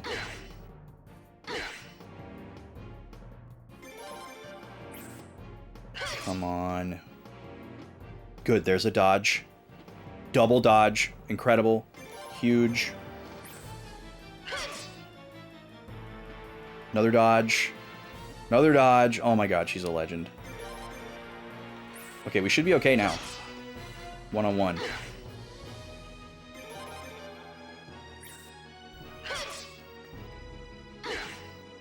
Even if he hits us all 3 times, we should be fine. Nice, got another dodge. Okay. I believe we've done it. Hopefully it doesn't immediately pull us into a boss fight with a bunch of weakened characters now. Everyone, we've done it! Victory! That went a lot better than the first time. That was a significant difficulty spike from any of the other ship battles that we've had. So that should maybe be a warning shot to me on how the rest of this might go. Okay, we're splitting back to Eleanor's team. I love to imagine that she's just been standing there that whole time while that battle ensued. Oh, they're done. I guess I should keep moving.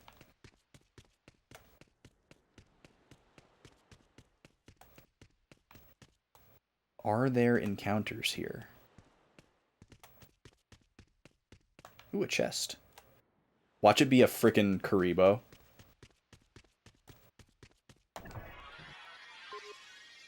Can't hold any more Mega Medicine. And nobody's missing any HP. Well, I guess we just leave that behind.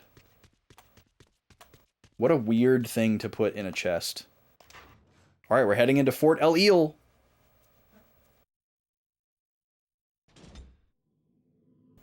There aren't as many people as I expected.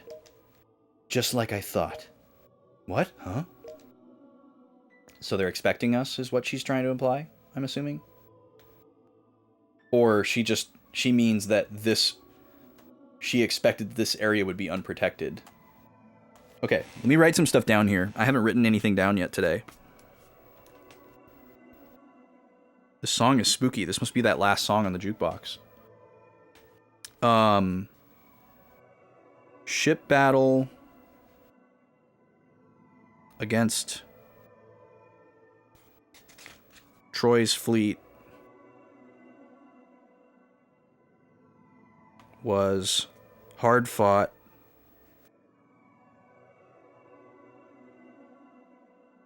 but all ships survived. Eleanor's group heads into the apparently deserted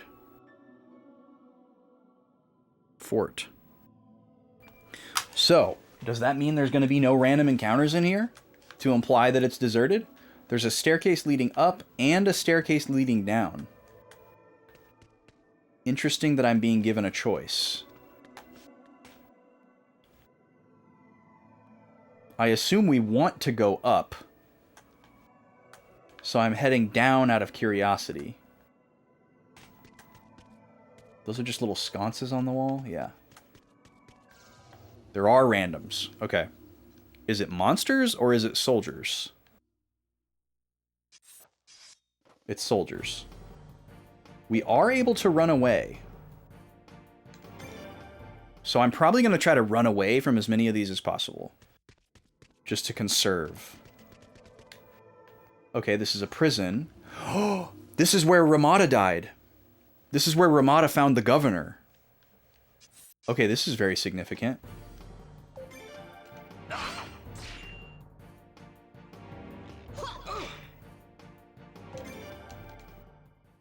These aren't free retreats.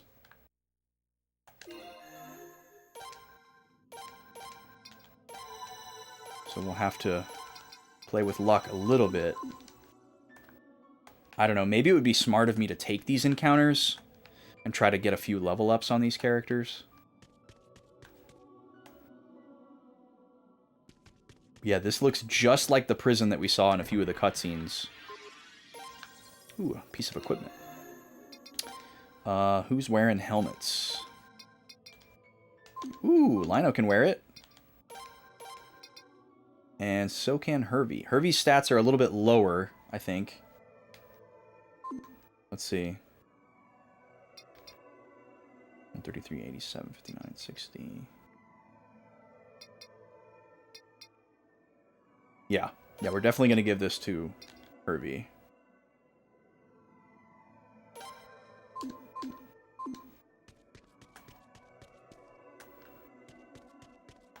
Oh man, there he is. The governor. Just laying dead on the ground. Dead. Why'd they have to do it like that? Okay. Well, thanks for making it clear, I guess. That's going in the screenshot folder. Obtained Cape of Darkness. I love... Each one of these cells has like a little hole in the floor. Is that like their toilet? I was wondering what that was. What an interesting little detail that they chose to include. Okay, what is that an accessory? Yeah, Cape of Darkness. Evade and magic defense. Okay, that's going on Warlock for sure. Oh, of course he can't use it. Okay, well then it's going on Sigurd. He can't wear it either? It only goes on armor characters. Alright, well then it's going on Hervey. Cool, so this was optional to come down here, clearly, but like lore significant, so that was cool. Dead. I can't believe that. I've seen that many times over in an RPG. It's not an unheard of thing to do, to just have a text box that says dead, or they're dead. But I wasn't ready for that.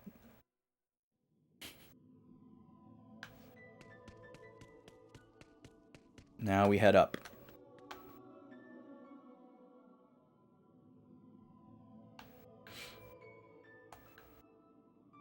Oh, wow, we have 3 different paths we can take here. Is there anything behind here? Yep, there's a treasure chest.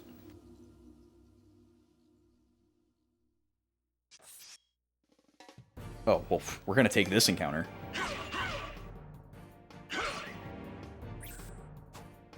Good job, Warlock.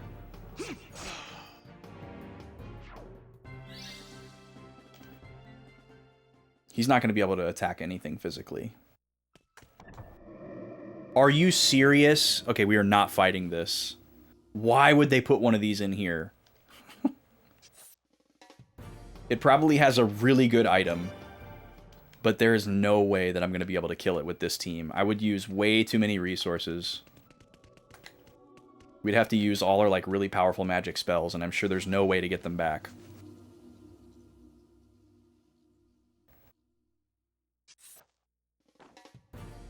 Alright, let's take this encounter too. 7 damage! Okay, Warlock.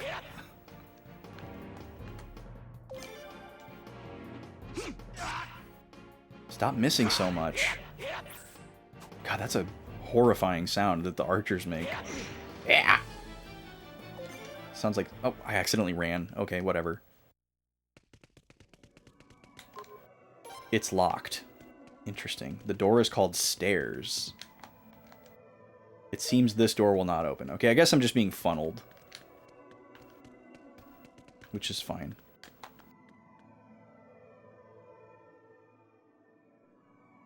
This is a little bit spooky because I don't know when exactly I'm going to hit the point where I need to be at, like, fully topped off health. And I don't want to bump into a boss battle with less than full health. No, we're not going to fight 4 of them. I'll take it if there's 3 or less. Oh, this looks like the hallway where the conversation between Troy and Colton was overheard.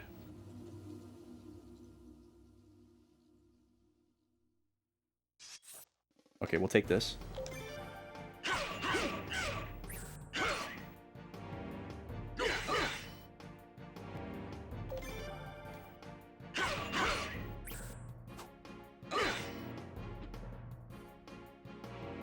Well, Warlock is dodging a lot of stuff.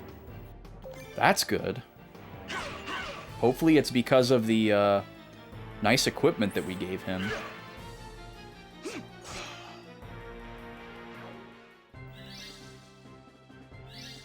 Yeah, we're getting some good experience. Holy moly. This is worthwhile. For sure. All these doors are blocked with, like, tree roots. That's really weird. Why? What would be the reason for that? We also get fully healed when we level up, so that's kind of a good incentive as well. Okay, everyone attack. Except for Warlock, you need to use a medicine on yourself to make sure that you don't die. Oh, dang it. He's the one that needs the experience the most. I don't really want to waste a Jizo clock, though.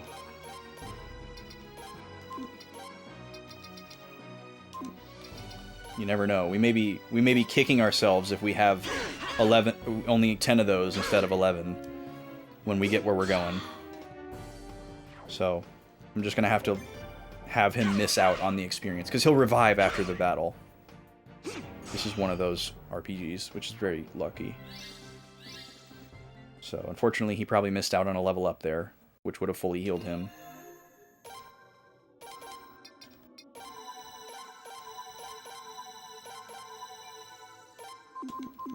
But, c'est la vie. Yeah, I don't know why they would have chosen to make these doors blocked like that. That's really silly. Like, just don't put the doors there, or have them just be locked. Like, why the, like, overgrown, busted through tree roots? Alright, let's not auto. Let's focus our attacks on one target. That'll go much better. Just be a little bit less lazy with my button presses. Oh, I don't want to get AoE magicked, though. That's... Wait, that did no damage to Warlock. He took no damage from that magic spell. There wasn't even, like, a number. What?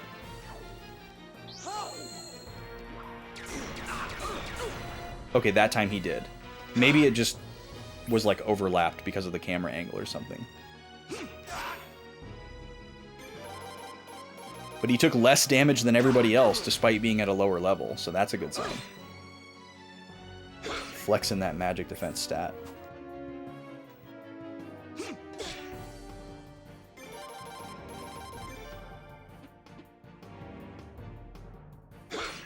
I wouldn't be surprised if they intentionally inflated the experience gain from these random encounters, knowing that you would probably send your B squad to kind of help you out. That would be a smart choice.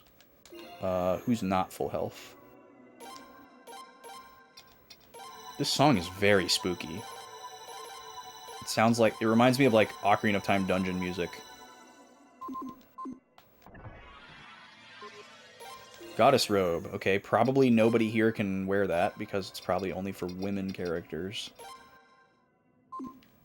But we will check. Maybe Warlock? Nope. But that'll carry over to our other inventory. It's a shared inventory, so maybe one of the ladies in the A squad can wear it. I'm not fighting a 4-pack. We're too likely to die. We can barely beat a 3-pack.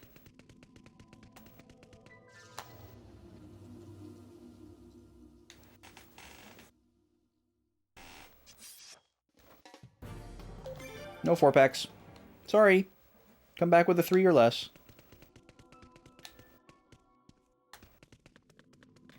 Alright, we're heading up again. How many floors of this are there going to be? I'm guessing probably not many. Okay, we're on the 4th floor. I don't see a staircase going up. So I should probably heal before I hit the next loading zone.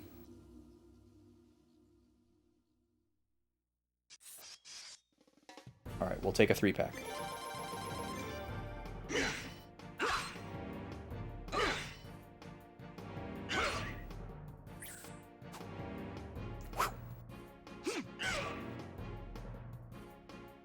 I'm worried about how slow Sigurd is. Man, Hervey, when he gets a crit, it's amazing. Like almost 300 damage. That's A squad damage.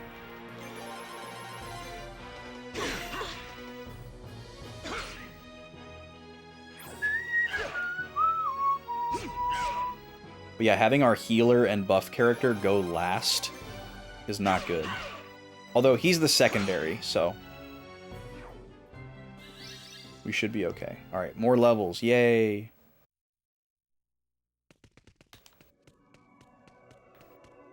Alright, we got more tree doors back here. Control room. Okay, this is probably it. Oh, one more chest. Mixed herbs. Can't hold any more mega medicine. Fortune orb. Oh, interesting. What is mixed herbs? Recover all MP? Oh, wow. That item does not sound like it would be that good. Okay. Well, we're probably going to want to save one for whatever battle we're heading into right now, and then another one for whatever the final battle is with the A squad. So let's see here. I think we're already at full health because we just leveled up. So that's convenient. These are base stat increases. I'm not going to use these on this character. What if we just went back to the ship? I'm sure that wouldn't work right now. And I have no way to save, so here we go, folks.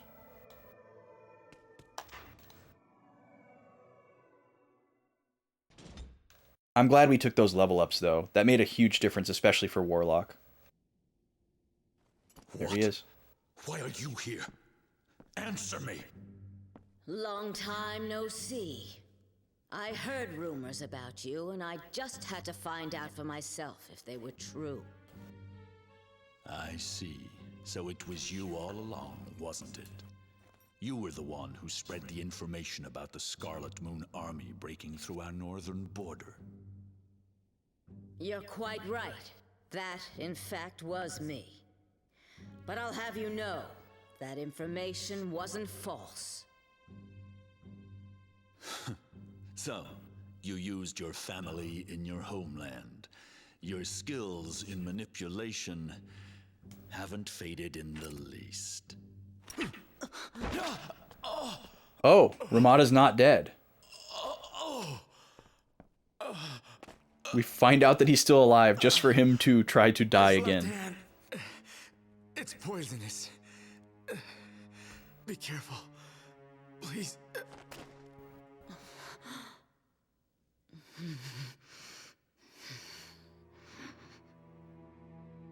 How ridiculous. A small-time crook trying to pass himself off as virtuous. Oh, enough with this ridiculous show.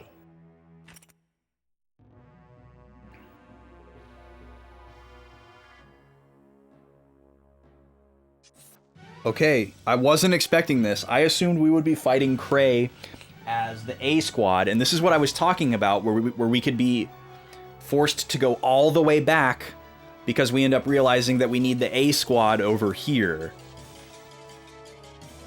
Because if all we needed the primary squad for was just the ship battle, then, you know, that would make sense. Let me just finish writing something here.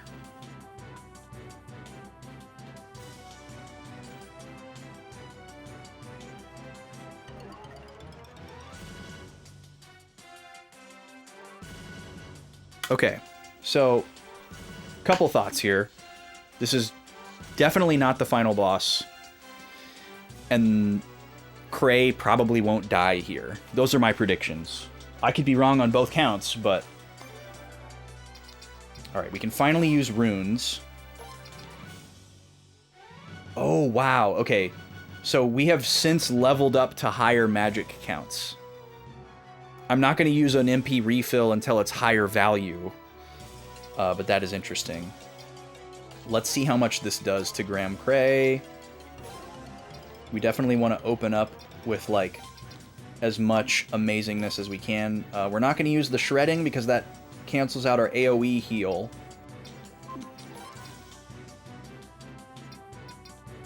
Yeah, we have to stick to only support magic for Sigurd, so he's going to just physically attack the whole time. I'm not going to worry too much about fire. I want Hervey to physically attack too, in hopes of the crit chance.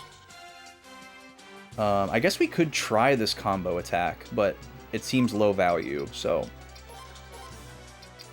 Alright, and then here goes the heavy hitter, Warlock. We need him to do...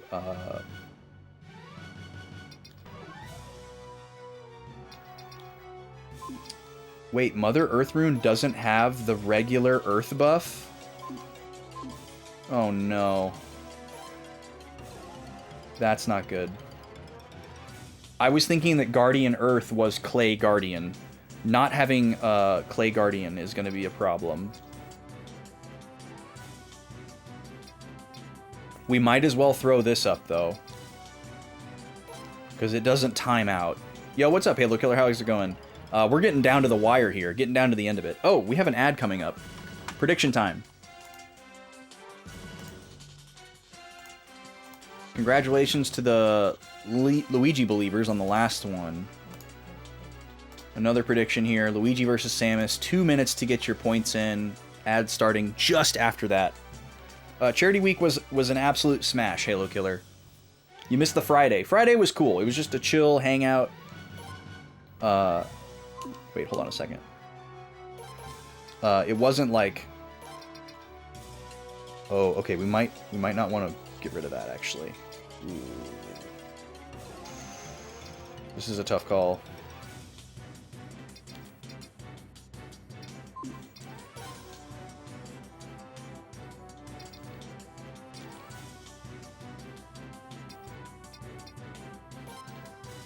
I guess we'll just use these up. Yeah, because we're not going to use Breath of Ice.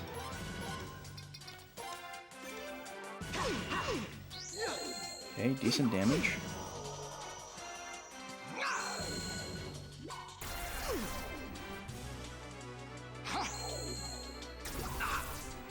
Okay, he's using single target lightning magic. That's manageable.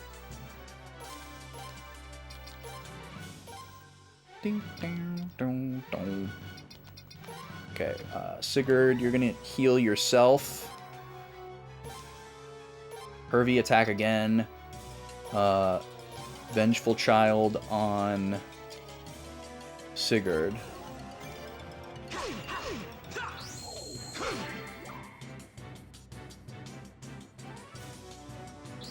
I like that we can see that buff too. There's like a little sparkle animation around the character. Oh, okay, he's just put some kind of barrier on himself. Hopefully that's a magic barrier, and we can still physically attack him. I have an idea. Let's try the combo attack in case he is reflecting physical attacks or like countering. I bet this would go through it, or at least not proc the counter. And then another Vengeful Child, this time on Lino, since he might be getting countered. I don't think this is the final boss, but it could be. This is the main bad guy. Okay, so that might just be increasing his physical defense. Okay, I'm glad that was not multi-hit, because that would have been really bad.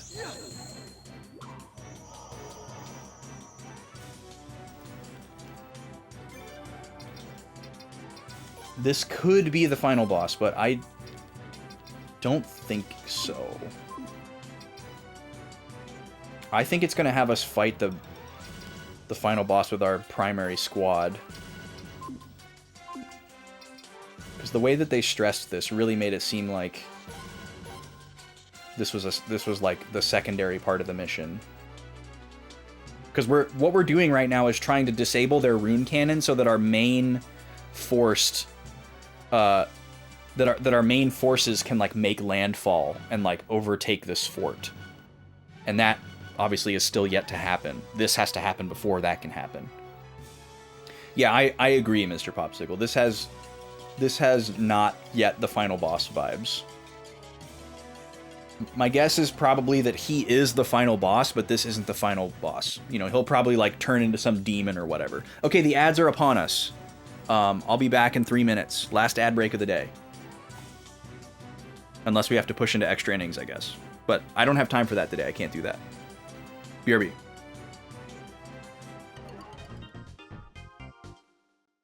Free for all!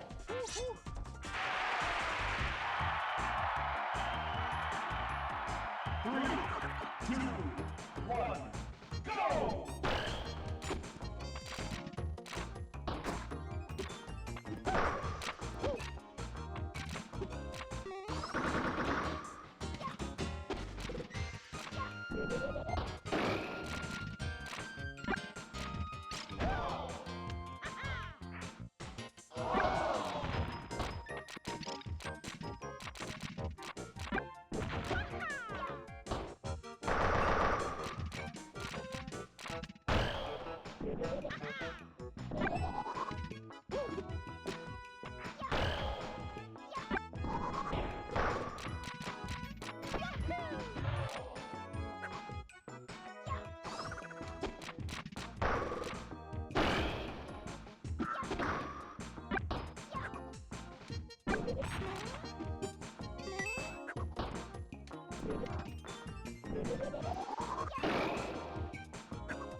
set.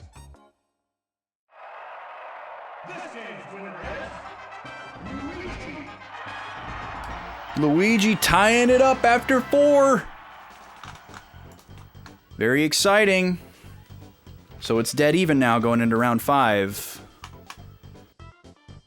Congratulations to the Luigi believers.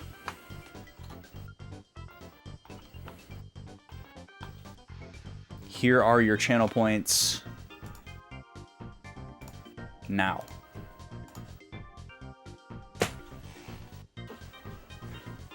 All right, back to the big battle.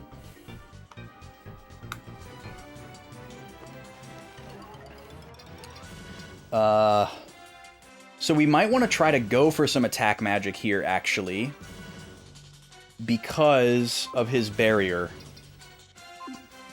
Let's try another soaring bolt and see how that does. And then let's see. I'm still going to hang on to all of Sigurd's magic because we want to preserve the healing. His attack spells cancel out healing spells on the other rune. So he's going to physically attack. I'm not going to bother with this fire. We'll just have him attack as well. And then we need one more Vengeful Child on... is it Hervey that doesn't have it yet? Yeah. Can't really see it right now, but yeah. Okay, he dodged Hervey. That's a bummer.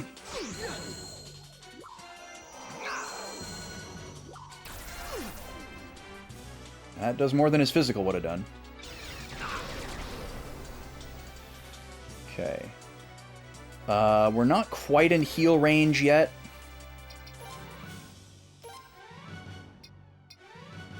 We'll do this again until his barrier comes down. Attack, attack. Now, we've got a magic barrier on everybody. I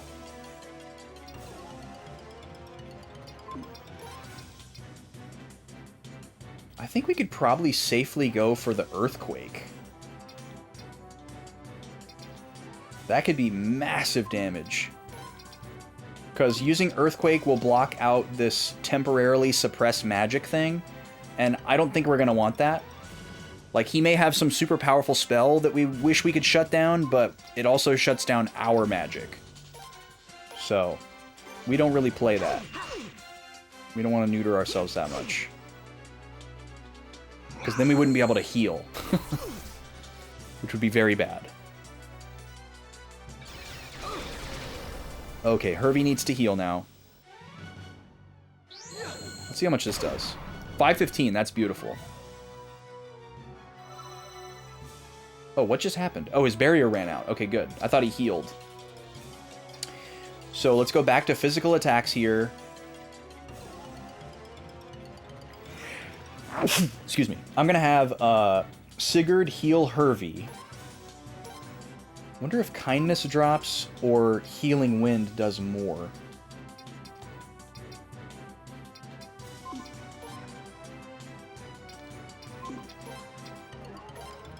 Let's do Healing Wind. He's missing a decent chunk of HP. Hervey's going to attack, and then we're going to do that Earthquake again, because that was great.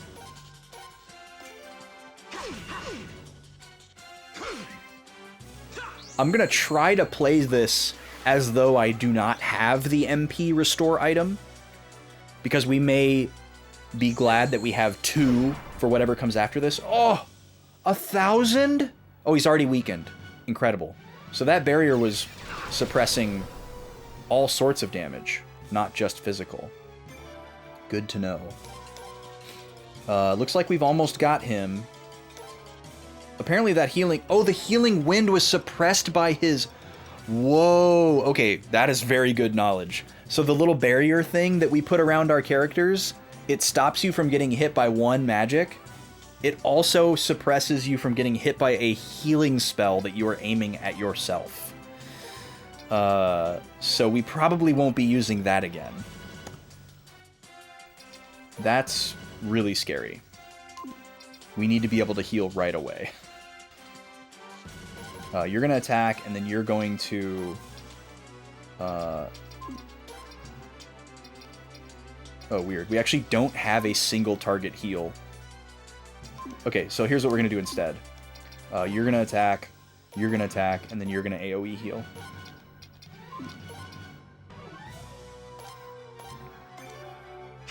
Having 4 AoE heals is incredible. He could still have like 1,000 HP. Even though he's in low health. So that's going to get rid of our barrier. And then I have to do it again to actually heal Sigurd. But we'll just have him single target heal himself. So I'm just going to physically attack through this. Because we now know that it's suppressing all manner of damage. And there doesn't appear to be any kind of gimmick to it or whatever. We just have to attack it. Yo, what's up, Carp? How you doing? No, we are not going to physically attack with Warlock. I guess we're going to use Breath of Ice now that we know that we're not going to use Vengeful Child. Sucks that that's a double-edged sword. But at least we found out not in a painful way. Yeah, we're just going to use these. It's not going to do much, but his physical attack is nothing. So.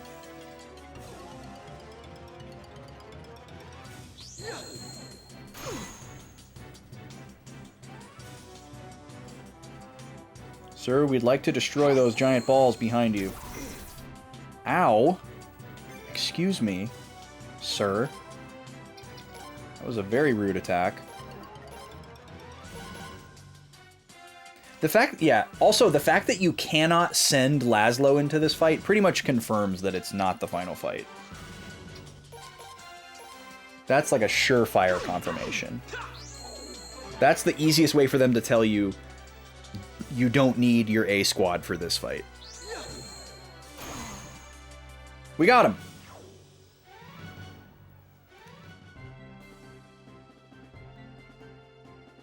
Yeah. That's so silly. I guess we didn't get any experience for that. He's embarrassed.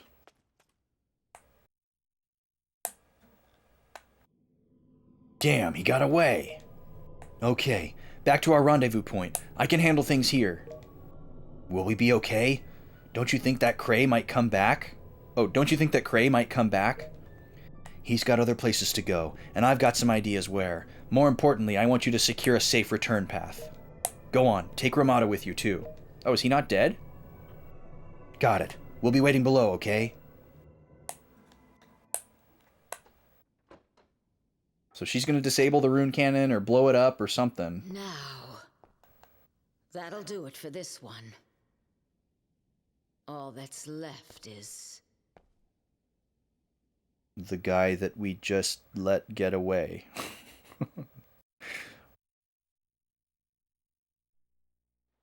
I will be here. If you should need anything, please let me know right away.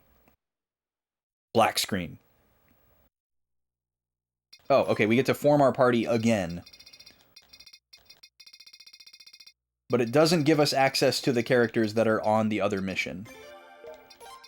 So I don't know why it had us select these characters before this, just to make us do it again. I guess it's good that it gives you the opportunity, but it's kind of annoying that they bump everybody out and I gotta put them back in. Alright, the A squad is reporting for duty below Fort El Eel. Can't hold any more Mega Medicine.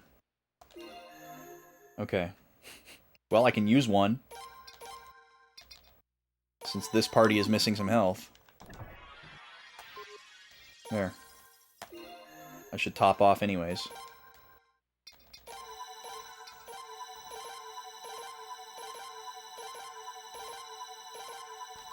El Eel. Yeah, Spanish for the eel. So this is the same area. Interesting. So we're about to walk into the same door that they walked through. And this is just to change your party, nothing else. Not save, not shop. Are you a Mizuki fan, Carp? Okay, so we could actually go back and fight. Interesting. We could actually go back and fight that furball with our good party if we wanted to. I think I probably will, because I bet it has a great item. Okay, let's also check out that equipment that we picked up. What was it? It was a robe? A goddess robe, yeah. I don't think anybody in my party is going to be able to utilize it, but it's certainly worth checking. Oh, Mizuki wears robes. Hold on. Nice. Perfect. Okay, I don't think Kate can wear it. Oh, Kate can wear it. But it's not as good for her as it is for Mizuki. She uses magic more than Mizuki, but I'm honestly just interested in the defense. Well, her defense is higher. Because the ivory robe increases magic and magic defense. Which is interesting because this one says in the description that it does. But not in the actual execution. Maybe it increases it just by a smaller number. Let's see this really quick. This is a weird trade-off. There is music, actually. It's just really quiet. It's very sparse. It's kind of a creepy song. I can't decide which one of these I want. I guess this is better.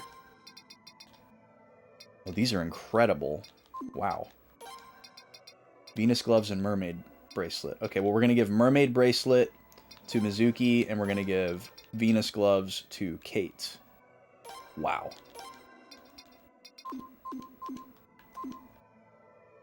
Oh, and there was an accessory. There was that cape.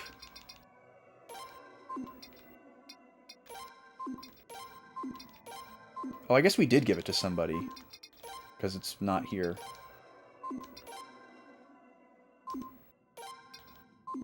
Okay.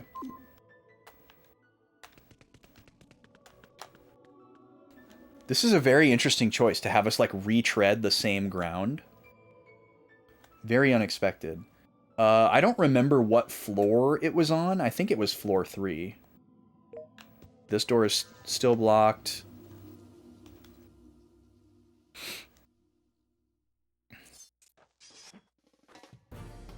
Now we're definitely not going to take any of these encounters with the primary squad because oh, that one's actually chained, you can see. I didn't notice that the first time. I feel very confident in our party level here. I don't think we're going to get any extra experience that we need from these guys. Oh, it is this one. Okay. Are we all topped off? We're all topped off. Okay. I'm going to try not to use too much magic on this guy. We'll see how it goes. We do have the ability to restore magic, but I'd prefer not to have to use it on this guy. Let's just auto him. These guys have about 1,500 to 2,000 HP. And holy crap, he is taking no damage whatsoever.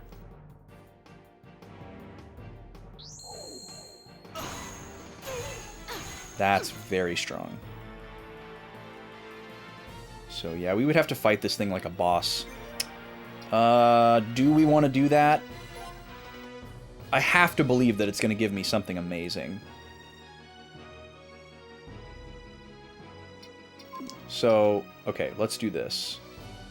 Let's do... Blazing Wall... Soaring Bolt...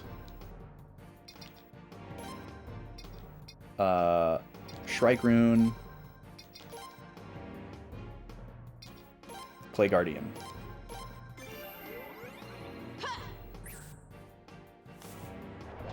Suplex that Karibo. Nice! Counter Bart! Not great damage, but just nice to not take damage and waste his turn.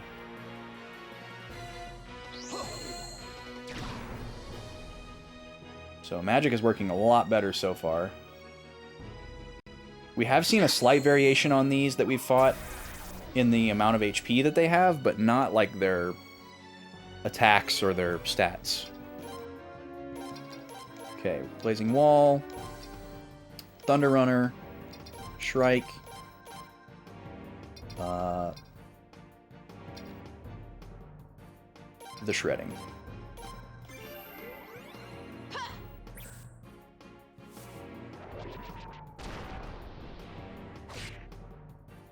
Nice job, Bart. Wow, 2 turns in a row. Just eating his action.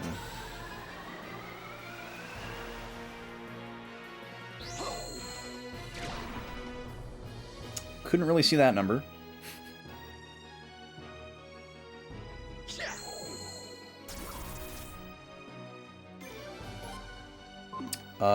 Okay. Route of Blazing Wall. Let's go back to regular attacks with Laszlo and Bart. Oh no, we'll do one more Thunder Runner. That was good. And then Shrike Rune. The Shredding.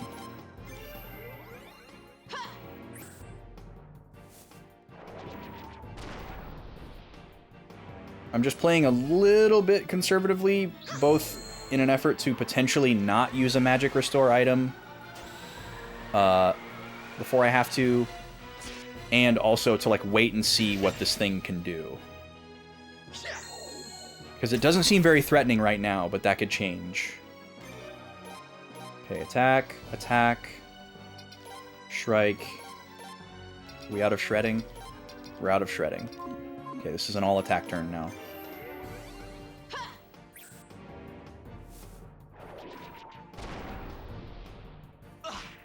And I think we're going to have to reset Clay Guardian next turn. But yeah, this thing is not taking a lot of damage.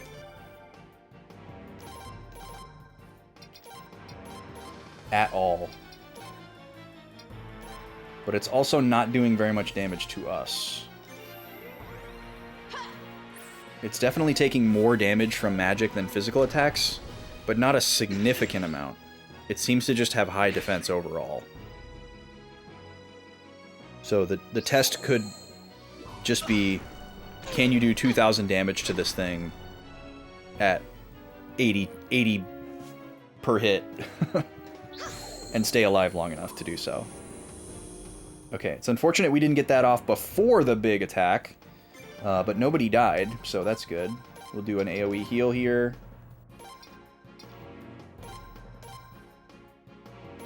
And we should be right as rain.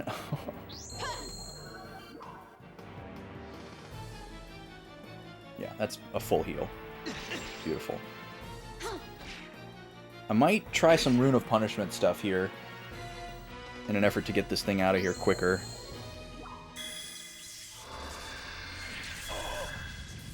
$2,000 damage. Excuse me. Wow. That's information. Okay. Keep up the Shrike Rune. And... who's this? Eh. Sleep would be interesting.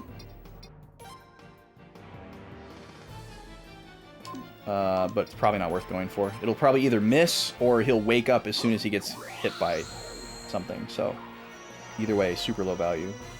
Oh, he just put up some kind of barrier. Maybe that's why he's not taking any damage.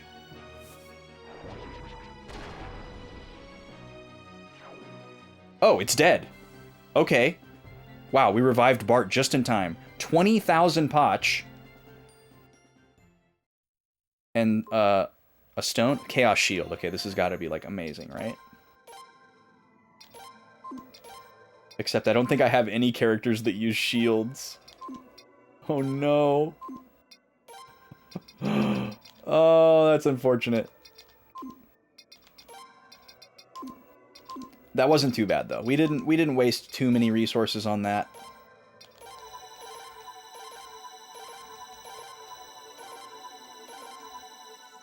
Really? That wasn't too bad.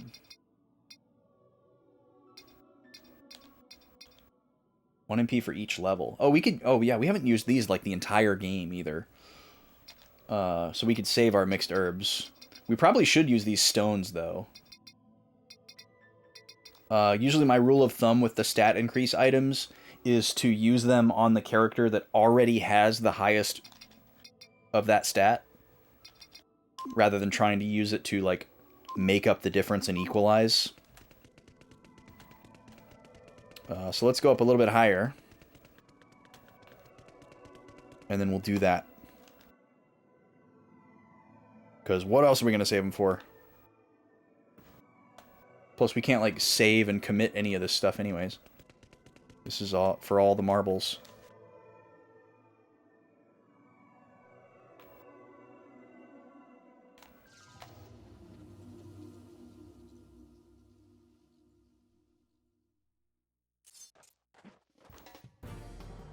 No, thank you.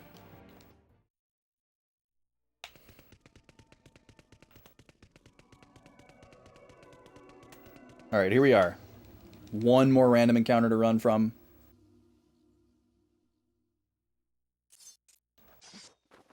I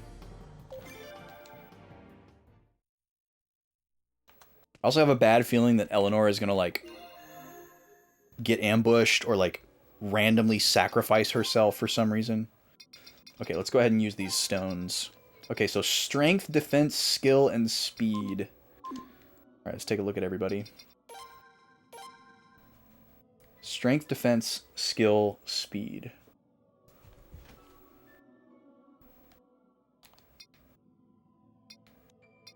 Okay, so strength is going to Bartholomew. Defense... also going to Bartholomew?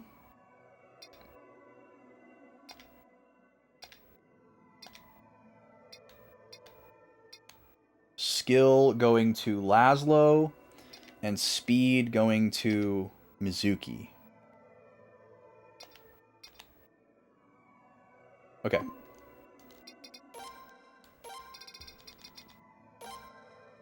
So strength, defense, skill, speed. Try not to overthink that too much, because it's probably negligible anyways. But just to say that we used them. Yeah, it's a couple points. I think it was 3 points each. Ish. There's probably like a little bit of a roll on it as well, kind of like Nuts in Dragon Quest. Alright, here we go. To the control room. But with the A squad this time. This looks like a giant version of one of those things where that like returns your bowling ball. The office. Alright, so where did Eleanor go? Something on the desk. Guessing there's probably not random encounters in this room. So I'm going to look around a little bit. Oh, the stair room key. Interesting. So we're going to have to backtrack. There were 2 different locked rooms.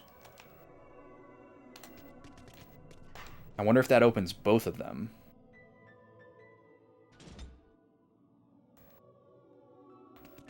Smokey, this is not Nom. This is bowling. There are rules. I'm sorry, dude.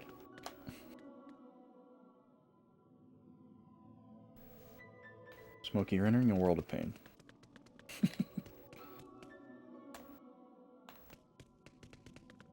You're entering a world of pain.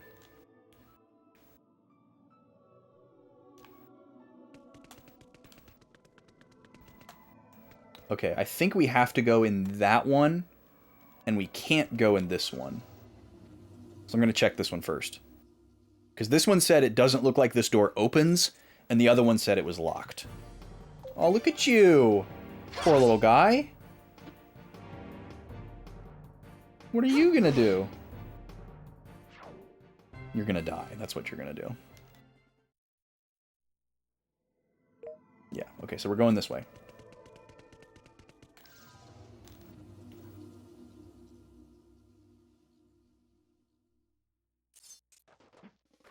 Another loner. I'm kind of hoping that we can, like, cheese a level up here and get a free heal. But probably not. Stairs. Oh. What is up with this tree root motif? I guess this fort is, like, old and run down, so it's being, like, reclaimed by nature. Magic canceller? Huh? The heck is that? Is that equipment?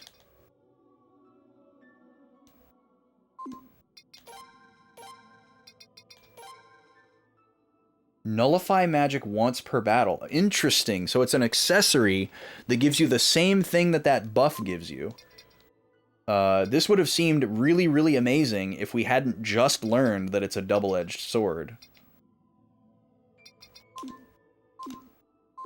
That ignoring magic one time also works for healing magic and buff spells that you want and are trying to put on yourself. So you'd have to do it just one extra time if you haven't used up the buff on a defensive spell. And we usually open the battle with Clay Guardian to raise our physical defense, so we don't really want to do that. I want to see if my MP gets restored when I level up. I don't think it does, but... Or actually, I know that it doesn't. That's right, because our other characters leveled up and they were actually short when we got into the grand battle. Ooh, that was a lot of money. Well, there we go, level 51. That way, if he has some, like, multiple of 5 or multiple of 10 spell, which would be completely unprecedented, but nonetheless, if he has one, we'd be defended from it now.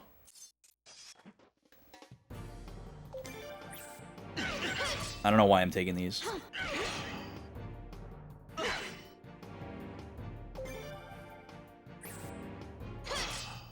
Ugh. A lot of money, though. I don't know why they're going to bother giving me money if there's no, like, post-game state. And the game's just going to end after this. What am I going to do with all this money? It was probably just easier to leave it in than to take it out. I'm just going to run.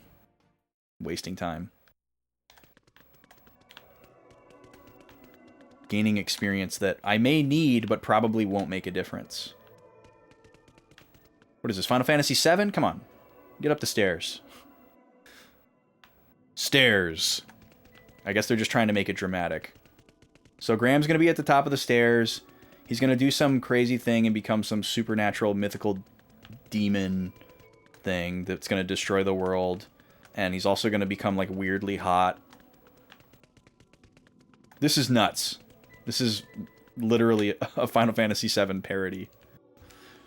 Heading up to the 900th floor of the Shinra building.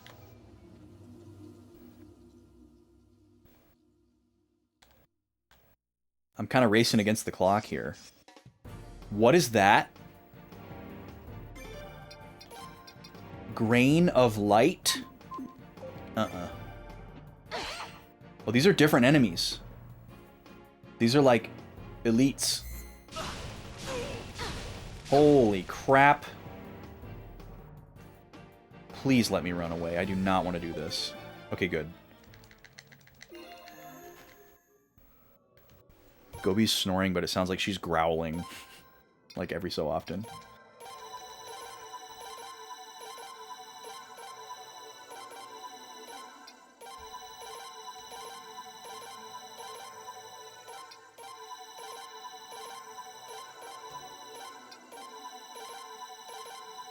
Okay, hopefully there's not too many more of those.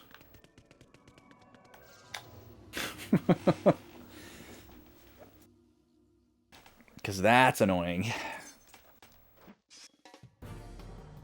Okay. Good.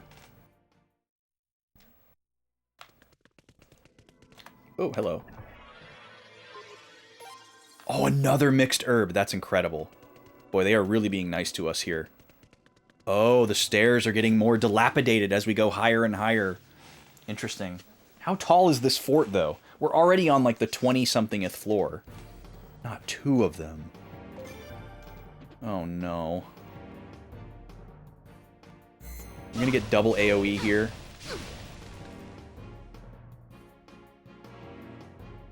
Oh no. That is very dangerous.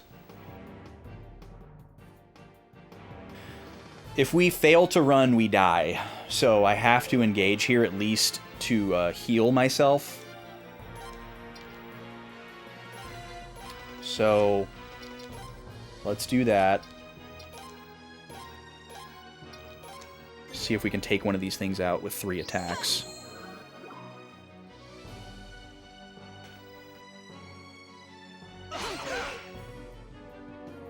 Can't see how much damage I did to it. Excellent.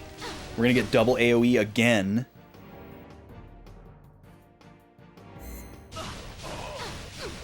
Bart's dead. Oh, this is not good. Keep attacking that thing. I'm out of AoE heals. Oh, God. Okay, let's see. I don't know how we get out of this, because I can have everybody heal themselves, but then the same thing is going to happen next turn. So we need some kind of, like, massive attack here. I can do this. This is an AoE heal.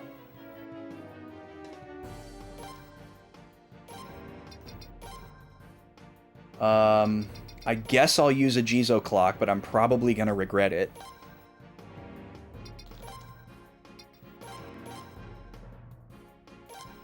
Maybe Bart comes back before this happens.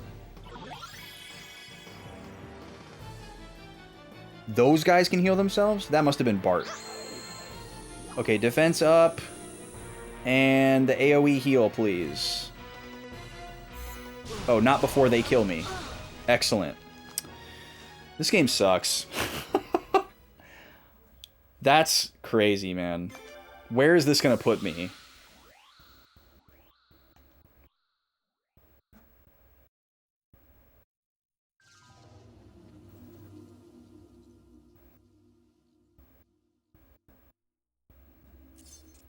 Oh, this is just gonna put me at the same encounter? Okay, well that's really nice. Can we just run away, please? God. Here I am fighting for my life, thinking I'm going back to my last save if I die. Oh, and there's a save point right here. Okay. Wow. Okay. Let's never do that again. This is a new save here, so this is going to go in slot 0. Just enough slots, because the slot 1 save is our one before the point of no return. Engagement. Okay. Let's restore that 1 HP on Mizuki. Since we got 3 of these, I'm going to go ahead and use one, but after my save. So that I don't commit to having only 2 of them. Oh, wait, that's only for 1 character. Oh. Okay. Not as good of an item as I thought it was.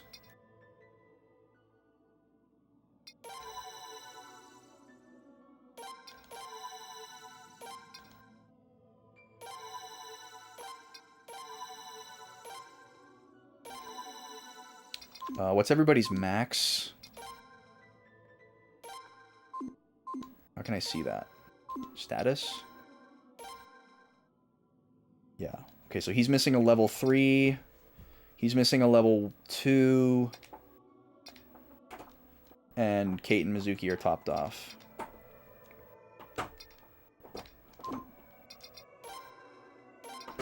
We only have 1 more. I think we give it to Laszlo. But again, none of this is committed. So if we die, we get all that back. In case we want to use it a different way or not use it at all. And save it for in battle. Okay, here we go. Hopefully I can beat this game in the next 20 minutes.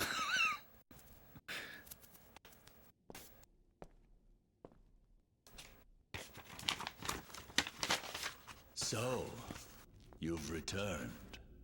O rune of punishment. Returned? those memories, among them, did you see a child? Yes.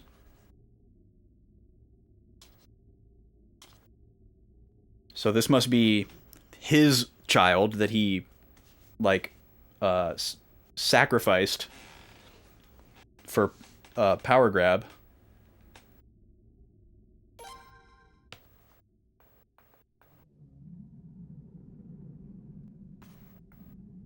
Bread. Huh.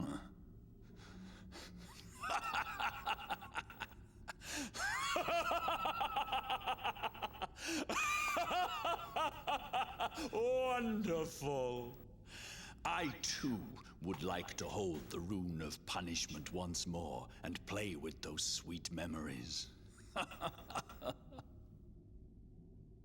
Long ago, that rune chose us. It didn't choose you. What does he mean by us? This country must grow stronger.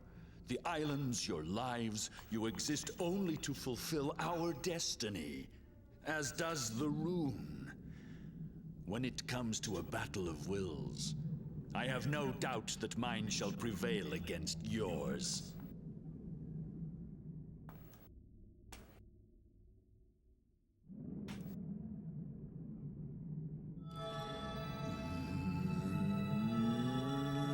So it seems like he wants the rune, but he hasn't stated that explicitly. Alright, is this where he becomes weirdly hot? Also, what is that? What does he have? Oh. He turned into a tree turtle? Whoa.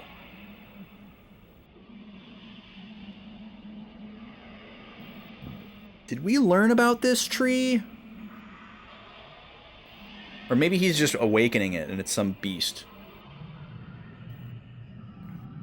And we just can't see him right now. This thing is cool looking.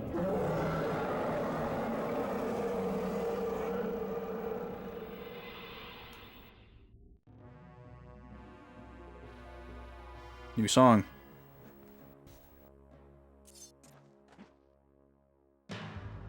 Oh, and it's got minions.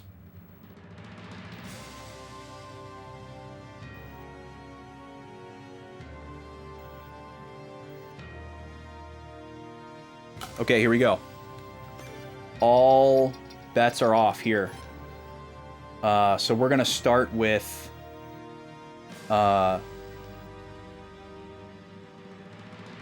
gonna do explosion, but on the next turn. Or actually, no, we shouldn't do explosion because then we won't be able to do everlasting mercy. We should save everlasting mercy. Let's do just a regular attack here so we know how much it's doing. 2 seeds of light and 1 giant tree. We have no idea how much these seeds of light have, which is scary. So I am going to go after them first. I wouldn't be surprised if he has the ability to bring them back, but if they're throwing out AoE magic every turn, we've got to get rid of them immediately. Actually, wait a second. Wait a second. I should be doing Blazing Wall, because this hits everybody. I should be throwing out all my AoE attack magic.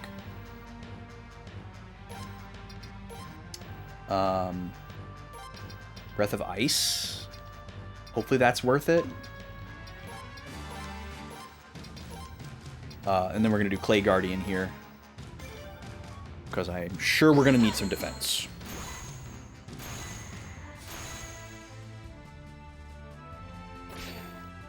Ooh, 552 damage on a counterattack. That was massive. Okay, so they both attacked physically. There's colors happening, which I want to read into, but it may not mean anything. Okay, fire seems to be really powerful. Alright, and we get our buff up before we get hit by too many things. That's excellent. An FF5 cliche. My FF5 memory is too hazy to even remember. Oh, because X-Death is a tree? That's like the meme. I got you. All right, Blazing Wall again. That was phenomenal. We can do Thunder Runner. We'll do Breath of Ice again. That was good. And then Kate did get hit with something. Maybe I'll have her use Healing Wind on herself. We're definitely not going to use Vengeful Child. We will use that Earthquake at some point. We're definitely going to use Earthquake. But I think I should stay on top of health here first. If our health looks good next turn, we'll use Earthquake. Alright, what are you going to do?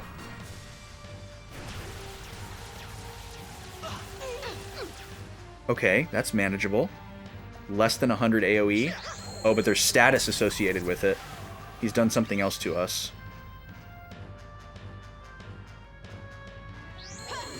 Blue and yellow. I don't know what that is.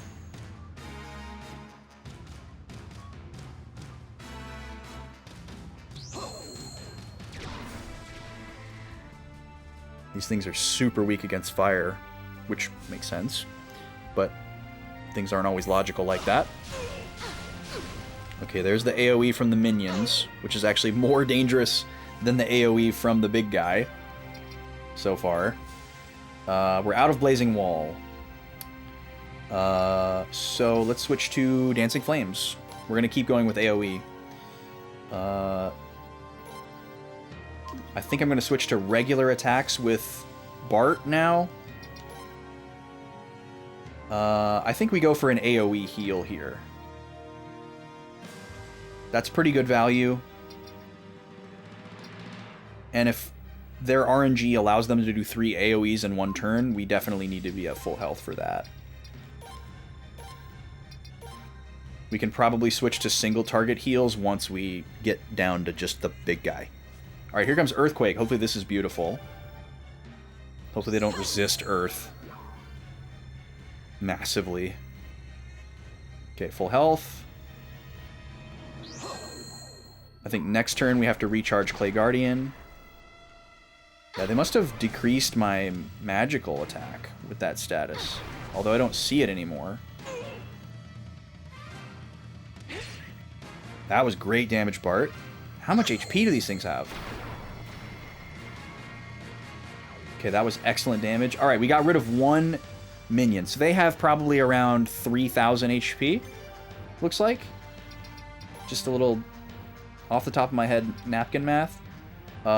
Keep the Dancing Flames going. Switch to physical attacks on the other seed. Health is looking good, so let's Shrike. Suplex that seed. And I thought Clay Guardian was going to run out this turn, but I guess we have one more. So let's do a regular attack. Oh no, we have the Shredding. We might want to hang on to Guardian Earth. There could be status effects. This is a tough call. We have items for status heal, but not AoE status heal. So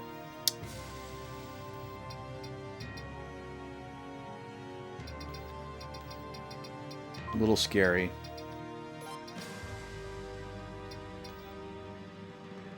To use. Let's do a regular attack on the other seed.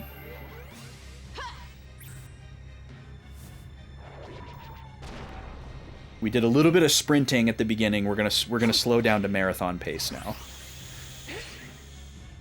Oh, yeah, okay, so he brings that guy back immediately. Great. But he only restored him with 1598 HP, which is definitely less than he started with. So that may be the name of the game here, is just to consistently take them out. We just killed the other one. There goes our Clay Guardian. Dancing Flames. Attack the seed. Shrike the seed. Clay Guardian. So we do need to start concentrating some attacks on the big guy. And not just splash damage from our AoE. Because we're about to run out of AoE anyways. Hopefully he can't bring them both back at the same time. Obviously if he has to use his whole turn... Okay, so that's him charging his big attack. That takes 1 turn. Bringing back a minion takes 1 turn. As long as he can't bring them both back at once, this seems pretty manageable.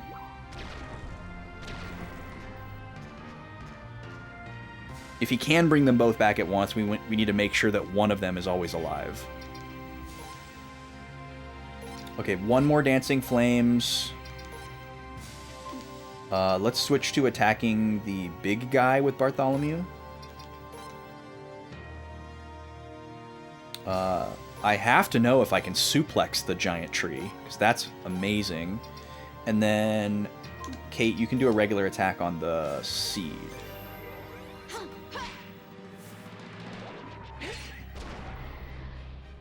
Okay, we don't suplex him, but we still get to use the move and it does good damage.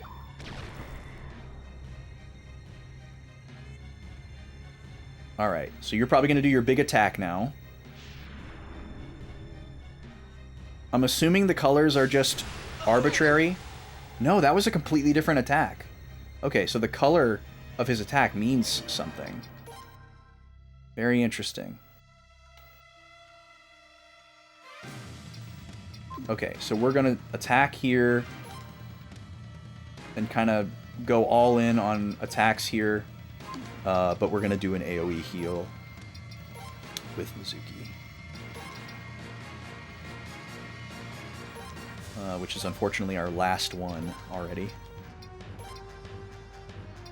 All single target heal after this. Unless we use a mushroom or mixed herbs. We have Clay Guardian on still? Yeah, we just did it. So I guess on the turn that he charges, you could try to throw out this magic reflector thingy. That might be kind of smart, assuming it works. But it would be really, you know, we don't have it AoE, we can't get it on everybody. We could like throw it on the healer for safety or something. Yeah, I'm just gonna attack here.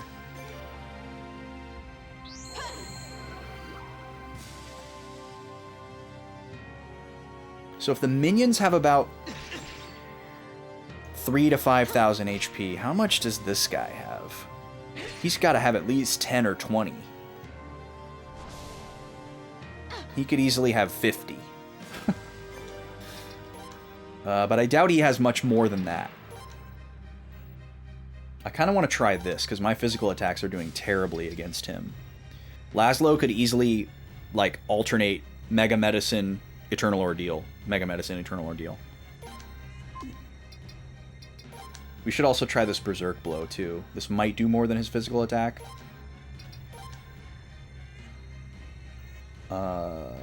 Shrike Rune. And then, Kate, why don't you use a medicine on Mizuki? I'm going to stay on top of health here.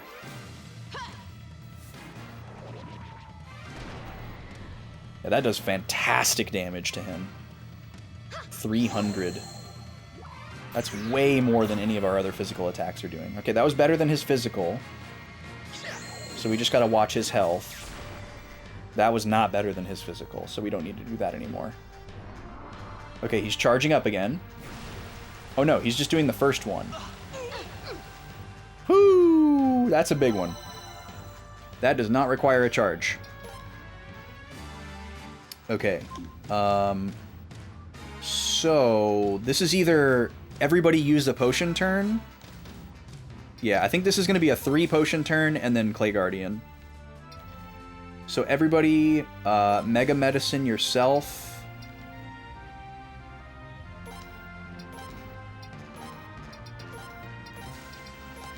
And then hopefully Kate doesn't die.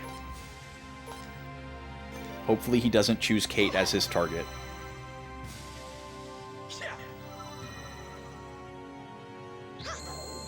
At least we have the Clay Guardian going up first before whatever he's got planned. I'm going to use all my ad snoozes. Okay, he's charging his laser.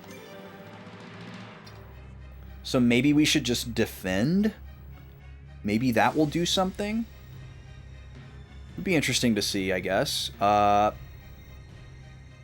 Or do we just lay on the damage because we know we can survive it? I kind of want to try it. Let's have everybody defend except for Kate, and then Kate can use... Or actually, we'll have everybody defend except for Bart, because I think his defense is the highest. So we can, or at least his HP is the highest. So we'll have him heal Kate, and then everybody else defend. I want to see what happens here.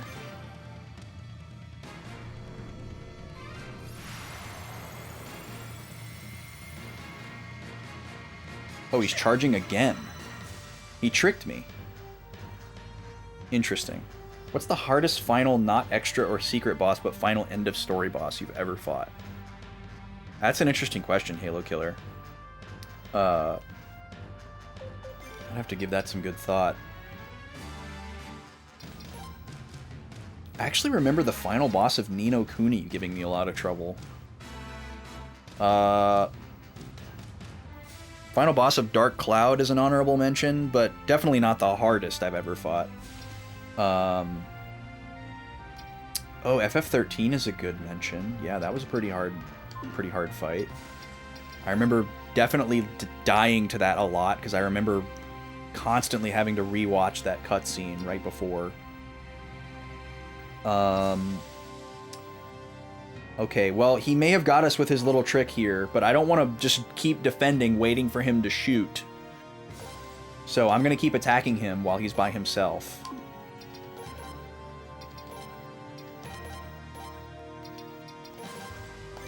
See what happens here. We're at full health, so...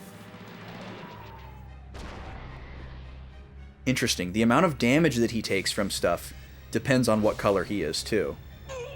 Okay, that's fine. Perfectly fine with you using your turn for that.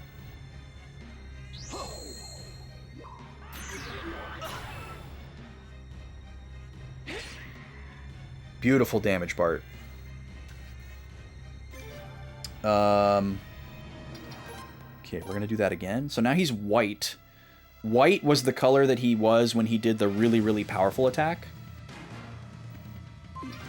So that may be coming.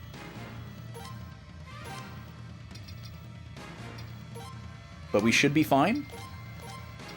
Even if that's the case. Now that I know that he can just, like, stall, I feel compelled to keep attacking him.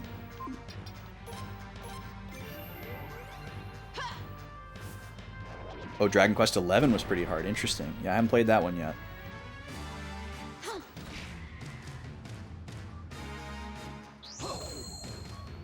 So far, this fight does not seem nearly as rough as the Suikoden II final fight. But it's not over yet, so I could be speaking too soon. Alright, is this the big attack? This looks like this is the big attack. Yep, that one hurts pretty bad. Okay, so we're gonna do the exact same thing that we did last time. Everyone Mega Medicine yourself. Kate, use Clay Guardian.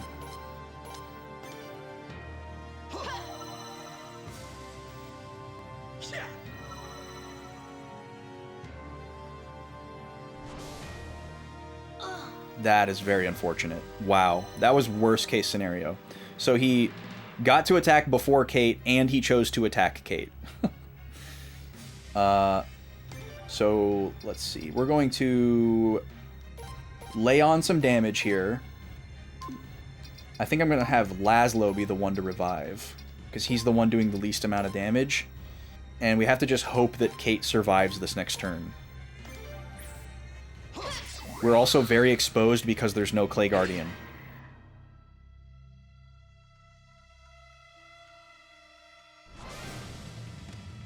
Okay, that's fine. Totally fine. Same gambit.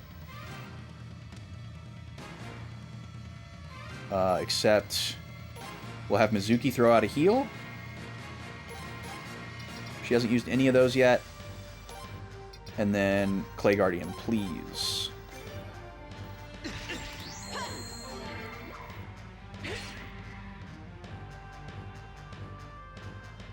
Oh yeah, that was a big scare when we did Skies of Arcadia. Okay, thankfully we got our Clay Guardian up, but he just put us to sleep. Okay, so it looks like each color means something. But I haven't quite figured out exactly what each one means. Okay, great. That wakes everybody up. So the wind spell not only put us to sleep, but it also got rid of the buff spell, which is really scary. And then white is the big attack. So we're in a very bad situation here. We could die. I might use this, because Laszlo is faster than Kate. This will make sure that we get an AoE heal, and that we all survive the white attack if it's coming, plus a potential AoE from the minion as well. And then it also does damage, so it's pretty decent value. I'll attack the seed. I will Shrike the big guy, because we need to keep damage going on him. And then Kate, for the love of all that is holy, please get Clay Guardian off. Oh, okay, never mind. Luckily I was paying attention to the ammo count, or the mana charge count. Clay Guardian just didn't go off before the wind spell. This is bad. 2 characters are dead. 3 characters are dead. Right, because no Clay Guardian. Ugh. Well, we probably just lost. Yeah, I don't even really want to try to recover from that. It's not going to work. Like, using up a bunch of Jizo clocks. We might as well just, like, reset here. Dang it. Well, I guess that kind of works out, because I need to stop here, folks. I would love to go into extra innings today to get this game done, but I cannot. We celebrate our anniversary on Valentine's Day, and I am cooking a special dinner for us tonight, and I need to go get started on it. So, we're going to end right on time today. I'm sorry if this is anticlimactic for you. We're still going to close the poll, so we'll take a look at that in just a second. So we know what we're playing, but we will be coming back with this final boss fight on Thursday. So Suikoden IV is not over yet. Let's take a look at the poll, first of all. God, and of course I have 9 billion notifications. Okay, now let's factor in the Discord despot to make sure there's not a last-second upset. Guys, it finally happened. I don't believe it. It finally happened. We're going to be playing Final Fantasy Tactics on the PlayStation 1. Tactics finally won. I've been putting Final Fantasy Tactics on RPG polls since I started doing RPG polls, which was in 2021. I'm very excited. I hope you didn't vote for it just for my sake. I hope you actually want to see it. I'm very excited to play it, though. It's going to be great. It's going to be fun. It's going to be intense. Let's find someone to raid. I'll probably just do a low-effort cozy raid here. Yeah, we'll raid into Jackie. I'll listen to Jackie while I'm doing meal prep and stuff. Jackie's playing Xenogears, so if you're concerned about Xenogears spoilers, I understand if you can't come along with the raid. Or if Jackie is just too silly and goofy and gross for you, that's fine too. We're going to switch to this screen, and then I'm going to hit the button. Thank you all so much for hanging out today. We almost did it. But we'll have more Suikoden 4 for you on Thursday. I will see you on Sunday with the lady. We're going to be finishing off the Telltale Batman series. Very excited about that. We'll be back here at noon Central on Sunday to play through that final episode. If we feel like doing something with the extra time, we will. I don't know what. We may just end early. We'll see, because it doesn't usually take the full 4 hours. Tuesday, we are returning with Pokemon trading card game for the Game Boy Color. I had a breakthrough that I'm excited to share with you. I think it's going to lead to some progress. And then again, more Suikoden 4 on Thursday. Hopefully we beat it, and Final Fantasy Tactics on Friday. Thank you. You're great. Have a great week, and see you Sunday. Let's go say hi to Jackie.